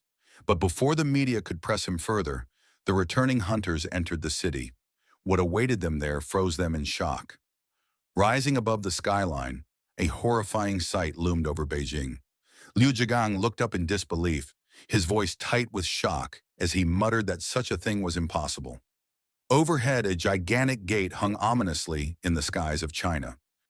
The story then cut to the monarchs. Yogamont, the monarch of Transfiguration, was briefing one of the other monarchs on the recent catastrophe. 3 of their number had been cut down by the Shadow Monarch. Listening coldly, the other monarch declared he would deal with the Shadow Monarch personally and ordered the rest not to interfere. From the edge of the chamber, a massive dragon's claw loomed into view, Antares revealing himself. He made it clear that further losses among their forces would not be tolerated, and Antares commanded his armies to prepare for battle, calling his soldiers to arms. Meanwhile, back on Earth, the sparring match between Baru and Grand Marshal Bellion was drawing to a close. Baru was driven into the ground. Bellion's great sword slammed down and landed inches from his face. The field fell silent as dust settled and the echoes of the clash faded. Baru struggled to his feet and insisted he could still continue. Jinwoo asked why Baru was so intent on becoming Grand Marshal. Baru answered that he wanted the rank so he could remain at Jinwoo's side forever as a loyal commander. Touched, Jinwoo smiled and told him that Grand Marshal could stand to his right, and Baru could stand to his left. When Baru grew emotional at being favored, Jinwoo cut him off playfully, telling him not to make a scene. Igris then stepped forward, asking for permission to challenge Bellion next, but Jinwoo waved him off and told Igris to take a position behind him. The tone was relaxed, camaraderie undercutting the raw power that had just been on display. Attention shifted as the dragons in Tusk readied a show of strength. The dragons combined their breath into a colossal blaze aimed at the sky. A demonstration meant to overwhelm the field. Tusk, however, only smirked. Wielding the orb of avarice, he answered with a single, enormous wave of fire that dwarfed the dragon's combined assault. The eruption of flame lit the island and could be seen from far across the sea, prompting cheers from Jinwoo's soldiers. Watching the spectacle, Jinwoo thought it felt a little like cheating to let Tusk use the orb during a contest. Noting soldiers carrying supplies nearby, he asked Bellion what they were doing. Bellion explained they were preparing a modest resting area so Jinwoo could stay comfortably while they remained on the island.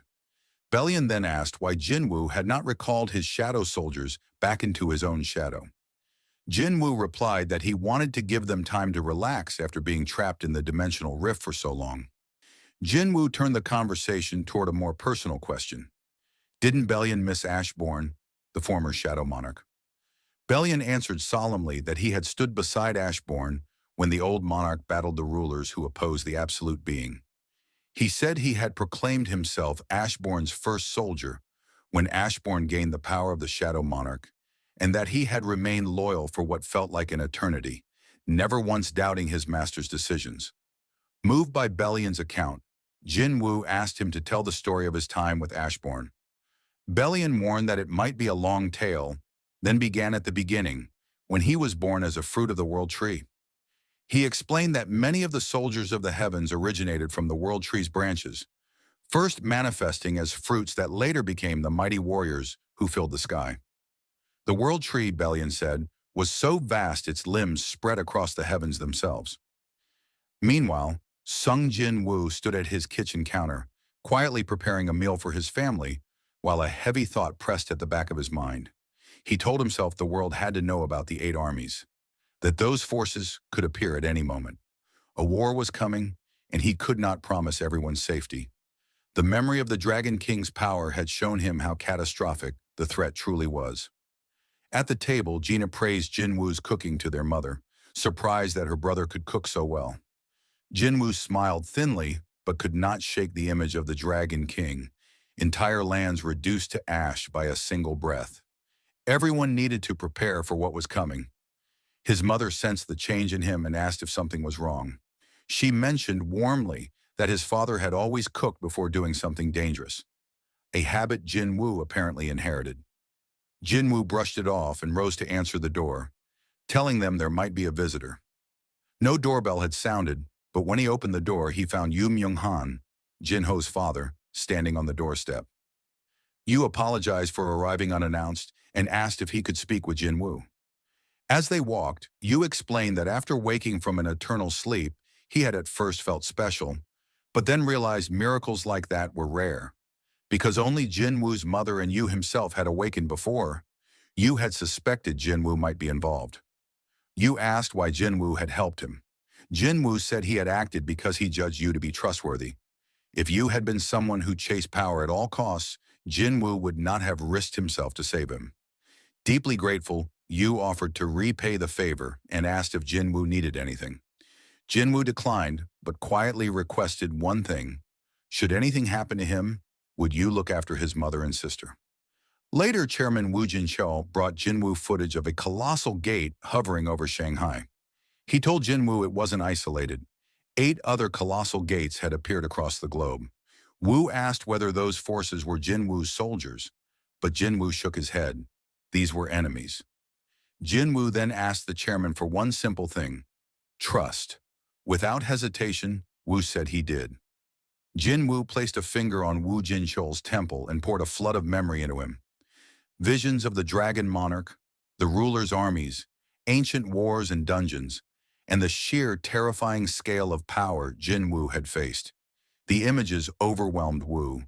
When Jinwoo withdrew his finger, the chairman gasped, shaken and pale. Confronted with those memories, Wu confessed how wrong his old assumptions felt. He had believed hunters were humanity's shield, simple protectors against monsters. Now he understood the truth. The awakened were not just guardians. They were the ones capable of surviving the real war. The conflict was not merely humans versus beasts, but monarchs against rulers, forces beyond ordinary comprehension. Sweat on his brow, Wu asked if Jinwoo truly intended to face such enemies alone. Jinwoo answered calmly that he would. Desperate to help, Wu asked how the association could assist. The scene shifted to a large hall filled with representatives and hunters from around the world. Wu asked whether any additional contingents were en route. He was told no. Only the delegates from the 152 countries he had notified that morning. A man in the room remarked on how pale Wu looked and asked what Jinwoo had told him to produce such a reaction. Wu's mind replayed the image. An army of dragons emerging from darkness. A single colossal dragon flying behind them, its presence so overpowering that even the combined hunters of the world could not scratch it. Its breath alone could scorch entire continents. How, Wu wondered, did Jin Wu plan to fight that? He called Jin Wu and told him, "I've gathered the representatives from every country, as you asked. Where are you right now?" Before Wu could finish his sentence, Jin Wu materialized behind him and replied, "I've just arrived," making the chairman's question about location instantly meaningless. Wu warned that revealing the truth would trigger chaos. Some nations would not cope. Jin Wu acknowledged the risk. Wu, still wrestling with the revelation, warned that if Jin Wu acted on what he believed, the truth would inevitably come to light. Meanwhile, Director David Brennan sat in the conference room, quietly observing the gathering. Presidents, prime ministers, guild masters, and association chairmen had all assembled. So many powerful figures in one place. Brennan thought they all must be feeling the weight of whatever Hunter Sung Jin Wu was about to reveal. He wished Jin Wu would say the gates would not cause much harm, just like the previous time. But deep down, he feared the opposite. If Jin Wu declared the worst, then everyone in that room would be facing grim times ahead. After a long pause, Jin Wu finally began to speak. He told the gathered leaders that no one would be able to avoid the coming battle. The enemy would reveal themselves before the eyes of the world and bring destruction everywhere. Some officials shook their heads, unable to believe his words. They asked whether he was claiming that even national-level hunters would not be enough. Jin Wu replied firmly.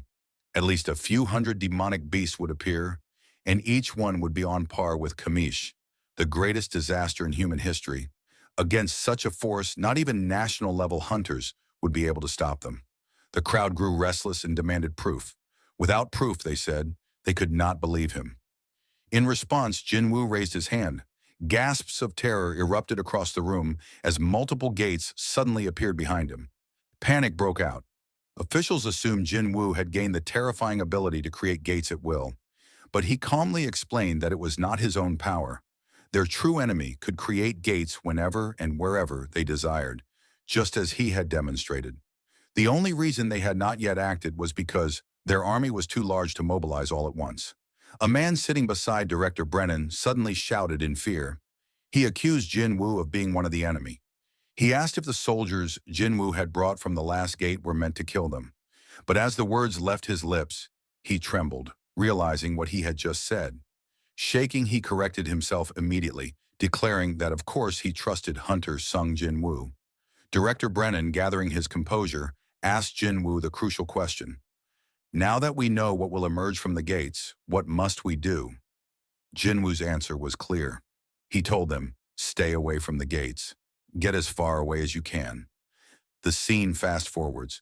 Cities around the world stood nearly empty. Jin Wu's speech had created a ripple effect across nations. His warning spread quickly.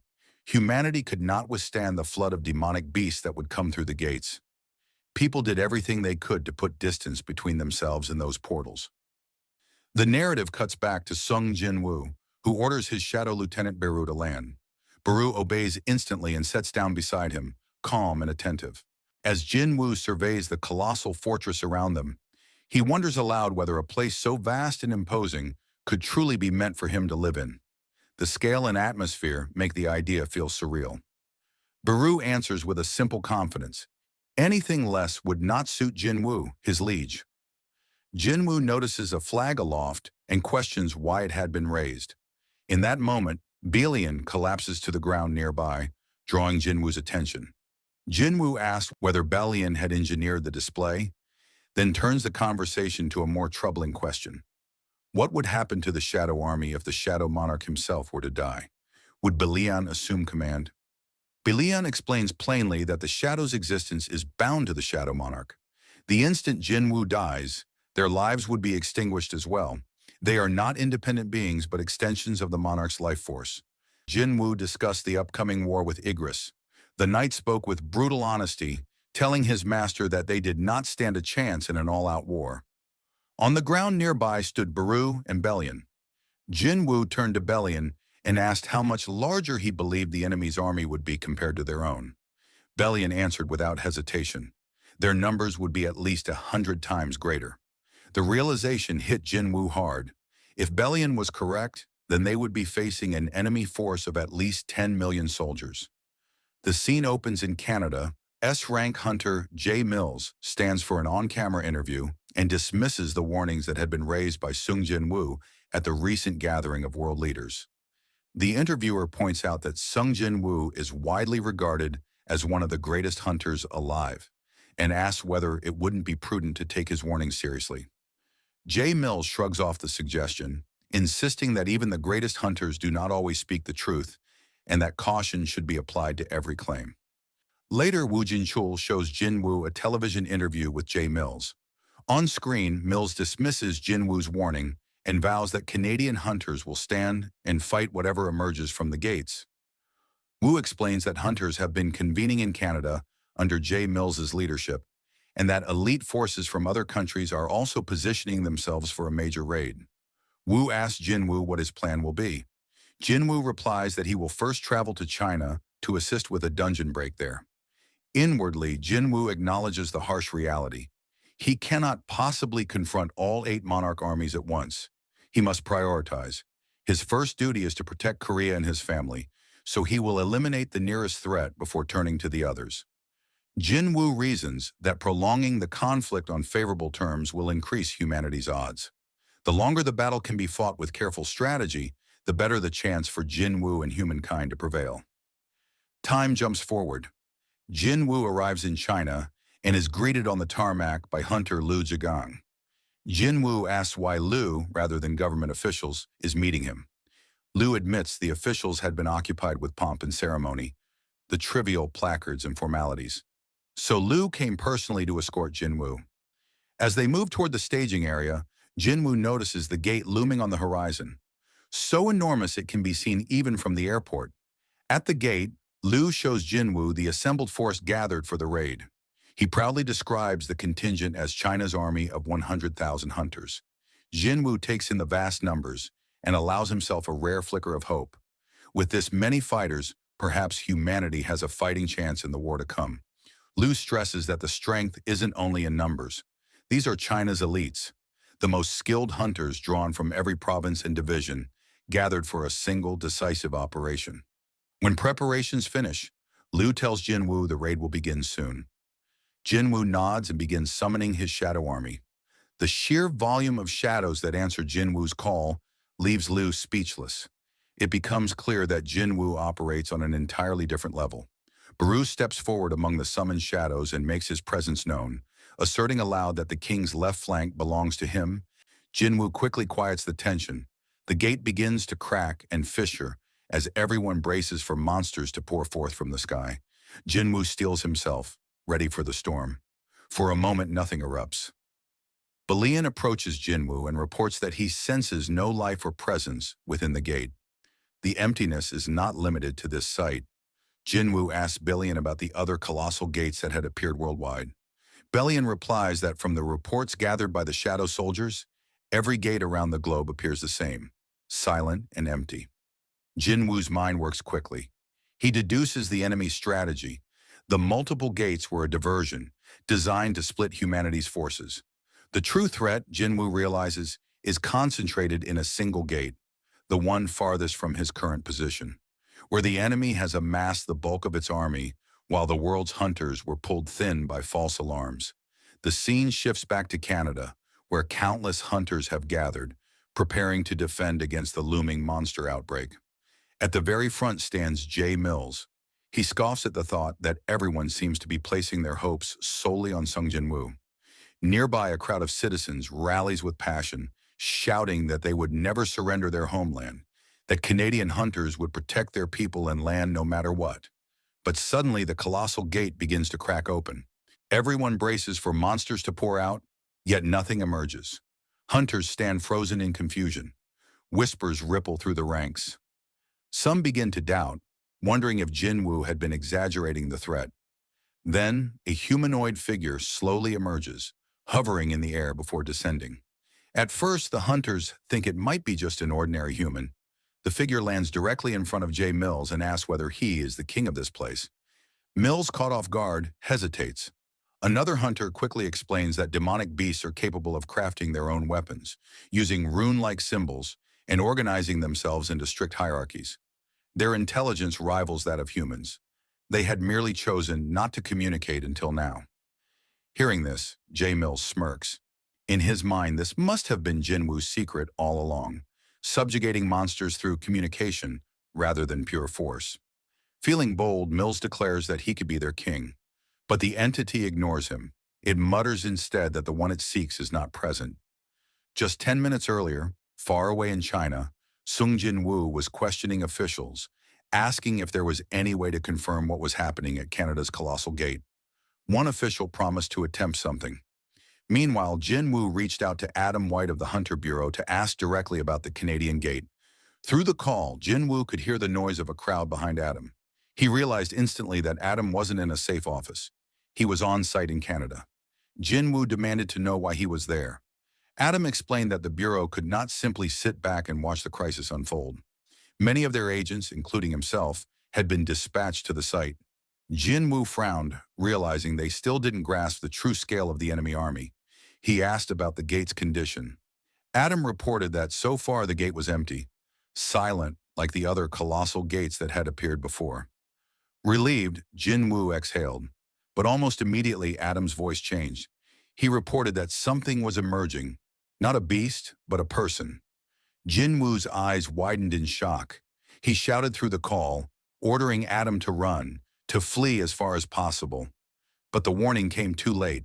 In a blinding flash of light, every hunter standing at the front was reduced to ash. Jin-woo urgently told Adam that he still had time, that he must run while he still could. But Adam, frozen in disbelief, lifted his gaze.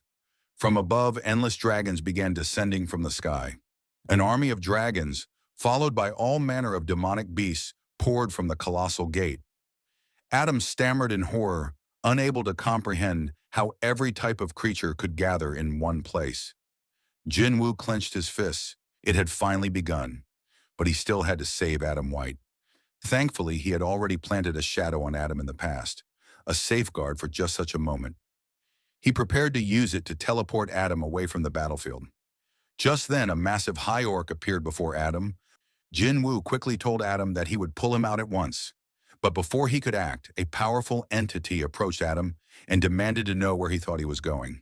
Adam's body locked in fear. With trembling lips, he called out Jin-woo's name, desperate. In his final moment, he saw a blazing fireball surging straight toward him. Back in China, after hearing the loud blast from Canada, Sung Jin-woo realized he was too late to prevent the initial devastation. He reflected grimly that this outcome should have been expected. His enemies knew they were facing his shadow army, an army that only grew stronger the longer a battle continued. Jin-woo thought strategically. His opponent's goal was to minimize prolonged battles by concentrating all their forces in a single location. Though 8 colossal gates had been opened as a diversion, the enemy funneled their full army through the gate farthest from his position. Even if Jin-woo rushed to the site immediately, he knew it would erupt into an all-out war. His plan to buy time had completely collapsed. Meanwhile, in Canada, Antares, the king of dragons and the monarch of destruction, observed the chaos with a cruel smirk. He savored the destruction around him, thinking of the sound of human heartbeats, the screams of the dying, and the obliteration of creatures as if it were music in his ears. Addressing the other monarchs, Antares confirmed that preparations were complete. With absolute authority, he ordered the army to annihilate everything, declaring that destruction was the sole purpose of their existence. Fast forward to a man in his office watching live footage of the carnage unfold. He muttered to himself that everyone on the scene, hunters, agents, and reporters alike, must have perished. This man was director David Brennan. As he watched, dread filled his mind. Hundreds of dragons surged forward, accompanied by endless waves of giants, beasts, and insect-like monsters. Brennan realized that no human force could contain this disaster. It's over, he thought grimly. There's no way to stop such an army. He understood it was only a matter of time before the monsters reached the United States. Brennan finally grasped why Sung Jin-woo had warned everyone to stay as far away from the gates as possible. As he processed the grim reality, a shadow suddenly appeared in front of him. It was Jin-woo. Jin-woo, moving with urgency, explained that he had come seeking something specific. He asked Brennan for the runestone extracted from Kumish, the greatest dragon humanity had ever slain. The director, initially shocked, quickly composed himself. He explained that the runestone was under the Hunter Bureau's management. However, considering the dire circumstances, he awkwardly apologized, noting that he was still slightly disoriented. Internally, he reflected that the Bureau and runestones meant little if the entire U.S. was about to be destroyed. Brennan told Jinwoo that he could hand over the runestone, but asked why it was needed. Jinwoo explained that he planned to launch a counterattack using the immense power stored within it. As they moved toward the vault containing Kamish's runestone, Brennan asked a question weighing on his mind. If the beings called rulers had sent the demonic beasts, what exactly were the runestones found inside the beasts' bodies? Jinwoo explained that runestones were gifts from the rulers, designed to help humanity fight demonic beasts more efficiently. When a beast died, part of its abilities would be sealed within a runestone. The rulers created runestones as tools to strengthen humans, giving them a chance to survive the ultimate battle against the monarch's armies. Hearing this, Brennan asked with doubt whether it was really possible to stop such overwhelming forces with just the runestone. Jinwoo, calm and resolute, replied simply that he would have to try. After obtaining the runestone, Jinwoo turned to the director and asked for one more favor. The scene shifts to Lady Selner, who speaks with quiet astonishment. She admits that she never imagined anyone would come seeking her at a time like this. She studies Jinwoo carefully and questions his identity. She remarks that he is no longer the person she once knew, that in the past, darkness existed only deep within him, but now he has become darkness itself. Jinwoo responds calmly, telling her that he is still the same person she knew, only that he has fully embraced the darkness she had once glimpsed. He then asks her if she can truly see the future and requests that she look into what lies ahead for him. Lady Selner nods, acknowledging his request, and gently takes his hand. Moments pass in silence. Tears begin to flow from her eyes as she asks, with a mixture of sorrow and disbelief, whether Jinwoo truly intends to shoulder everything alone. She wonders how a single human could possibly bear such a burden, questioning whether he plans to protect the world by sacrificing himself entirely. Hearing her words, Jinwoo rises and remarks with quiet relief that her concern shows he can still reach his goal, that there is still hope for him to succeed. Lady Selner warns him that no one will remember his deeds. The fight ahead will be lonely, one he must face entirely on his own. Despite this, Jinwoo begins to teleport away, determined to continue his mission. The scene shifts to Jinwoo standing atop a tall skyscraper. He pulls out his phone and places a call. On the other end, a familiar voice hesitantly asks if it is really him. Jinwoo apologizes for his absence, explaining that he has been busy. The voice belongs to Hunter Cha Hyen, who reassures him that it is fine, admitting she has been busy as well. Jinwoo comments that it has been a long time since they last met and promises that they will see each other soon. Cha Hyen requests a promise that Jinwoo will indeed come to see her. He replies firmly that he will. Upon hearing this, she smiles, comforted by his assurance. Their moment is interrupted when Hunter Choi Jong-in approaches and tells them that it is time to move forward. The camera pans out to reveal hunters from across the globe gathering for the impending battle. The Asian Hunter Alliance, the European Hunter Alliance, the African Temporary Guild Union, and the Chinese Emergency Response Alliance have all mobilized. Hundreds of thousands of hunters prepare to march to the battlefield, each one aware of the stakes ahead. The story shifts back to Canada. Antares, the monarch of destruction, stands atop countless corpses of fallen hunters. He channels a massive wave of mana, deliberately sending it across the world for Jinwoo to sense. With his power resonating through the skies, he declares that he is right there. The magnitude of Antares' mana wave is so immense that it reverberates across the entire world, reaching Jinwoo wherever he is. Antares speaks with deadly confidence, proclaiming that he has already claimed the lives of tens of millions of humans. He taunts Jinwoo, asking how much longer he plans to hide. Jinwoo, calm yet resolute, replies that he will come to face him soon. The season finale ends here. Thank you so much for watching. I really appreciate it. If you haven't subscribed yet, please consider subscribing. Thanks again for your support, and I'll see you next time.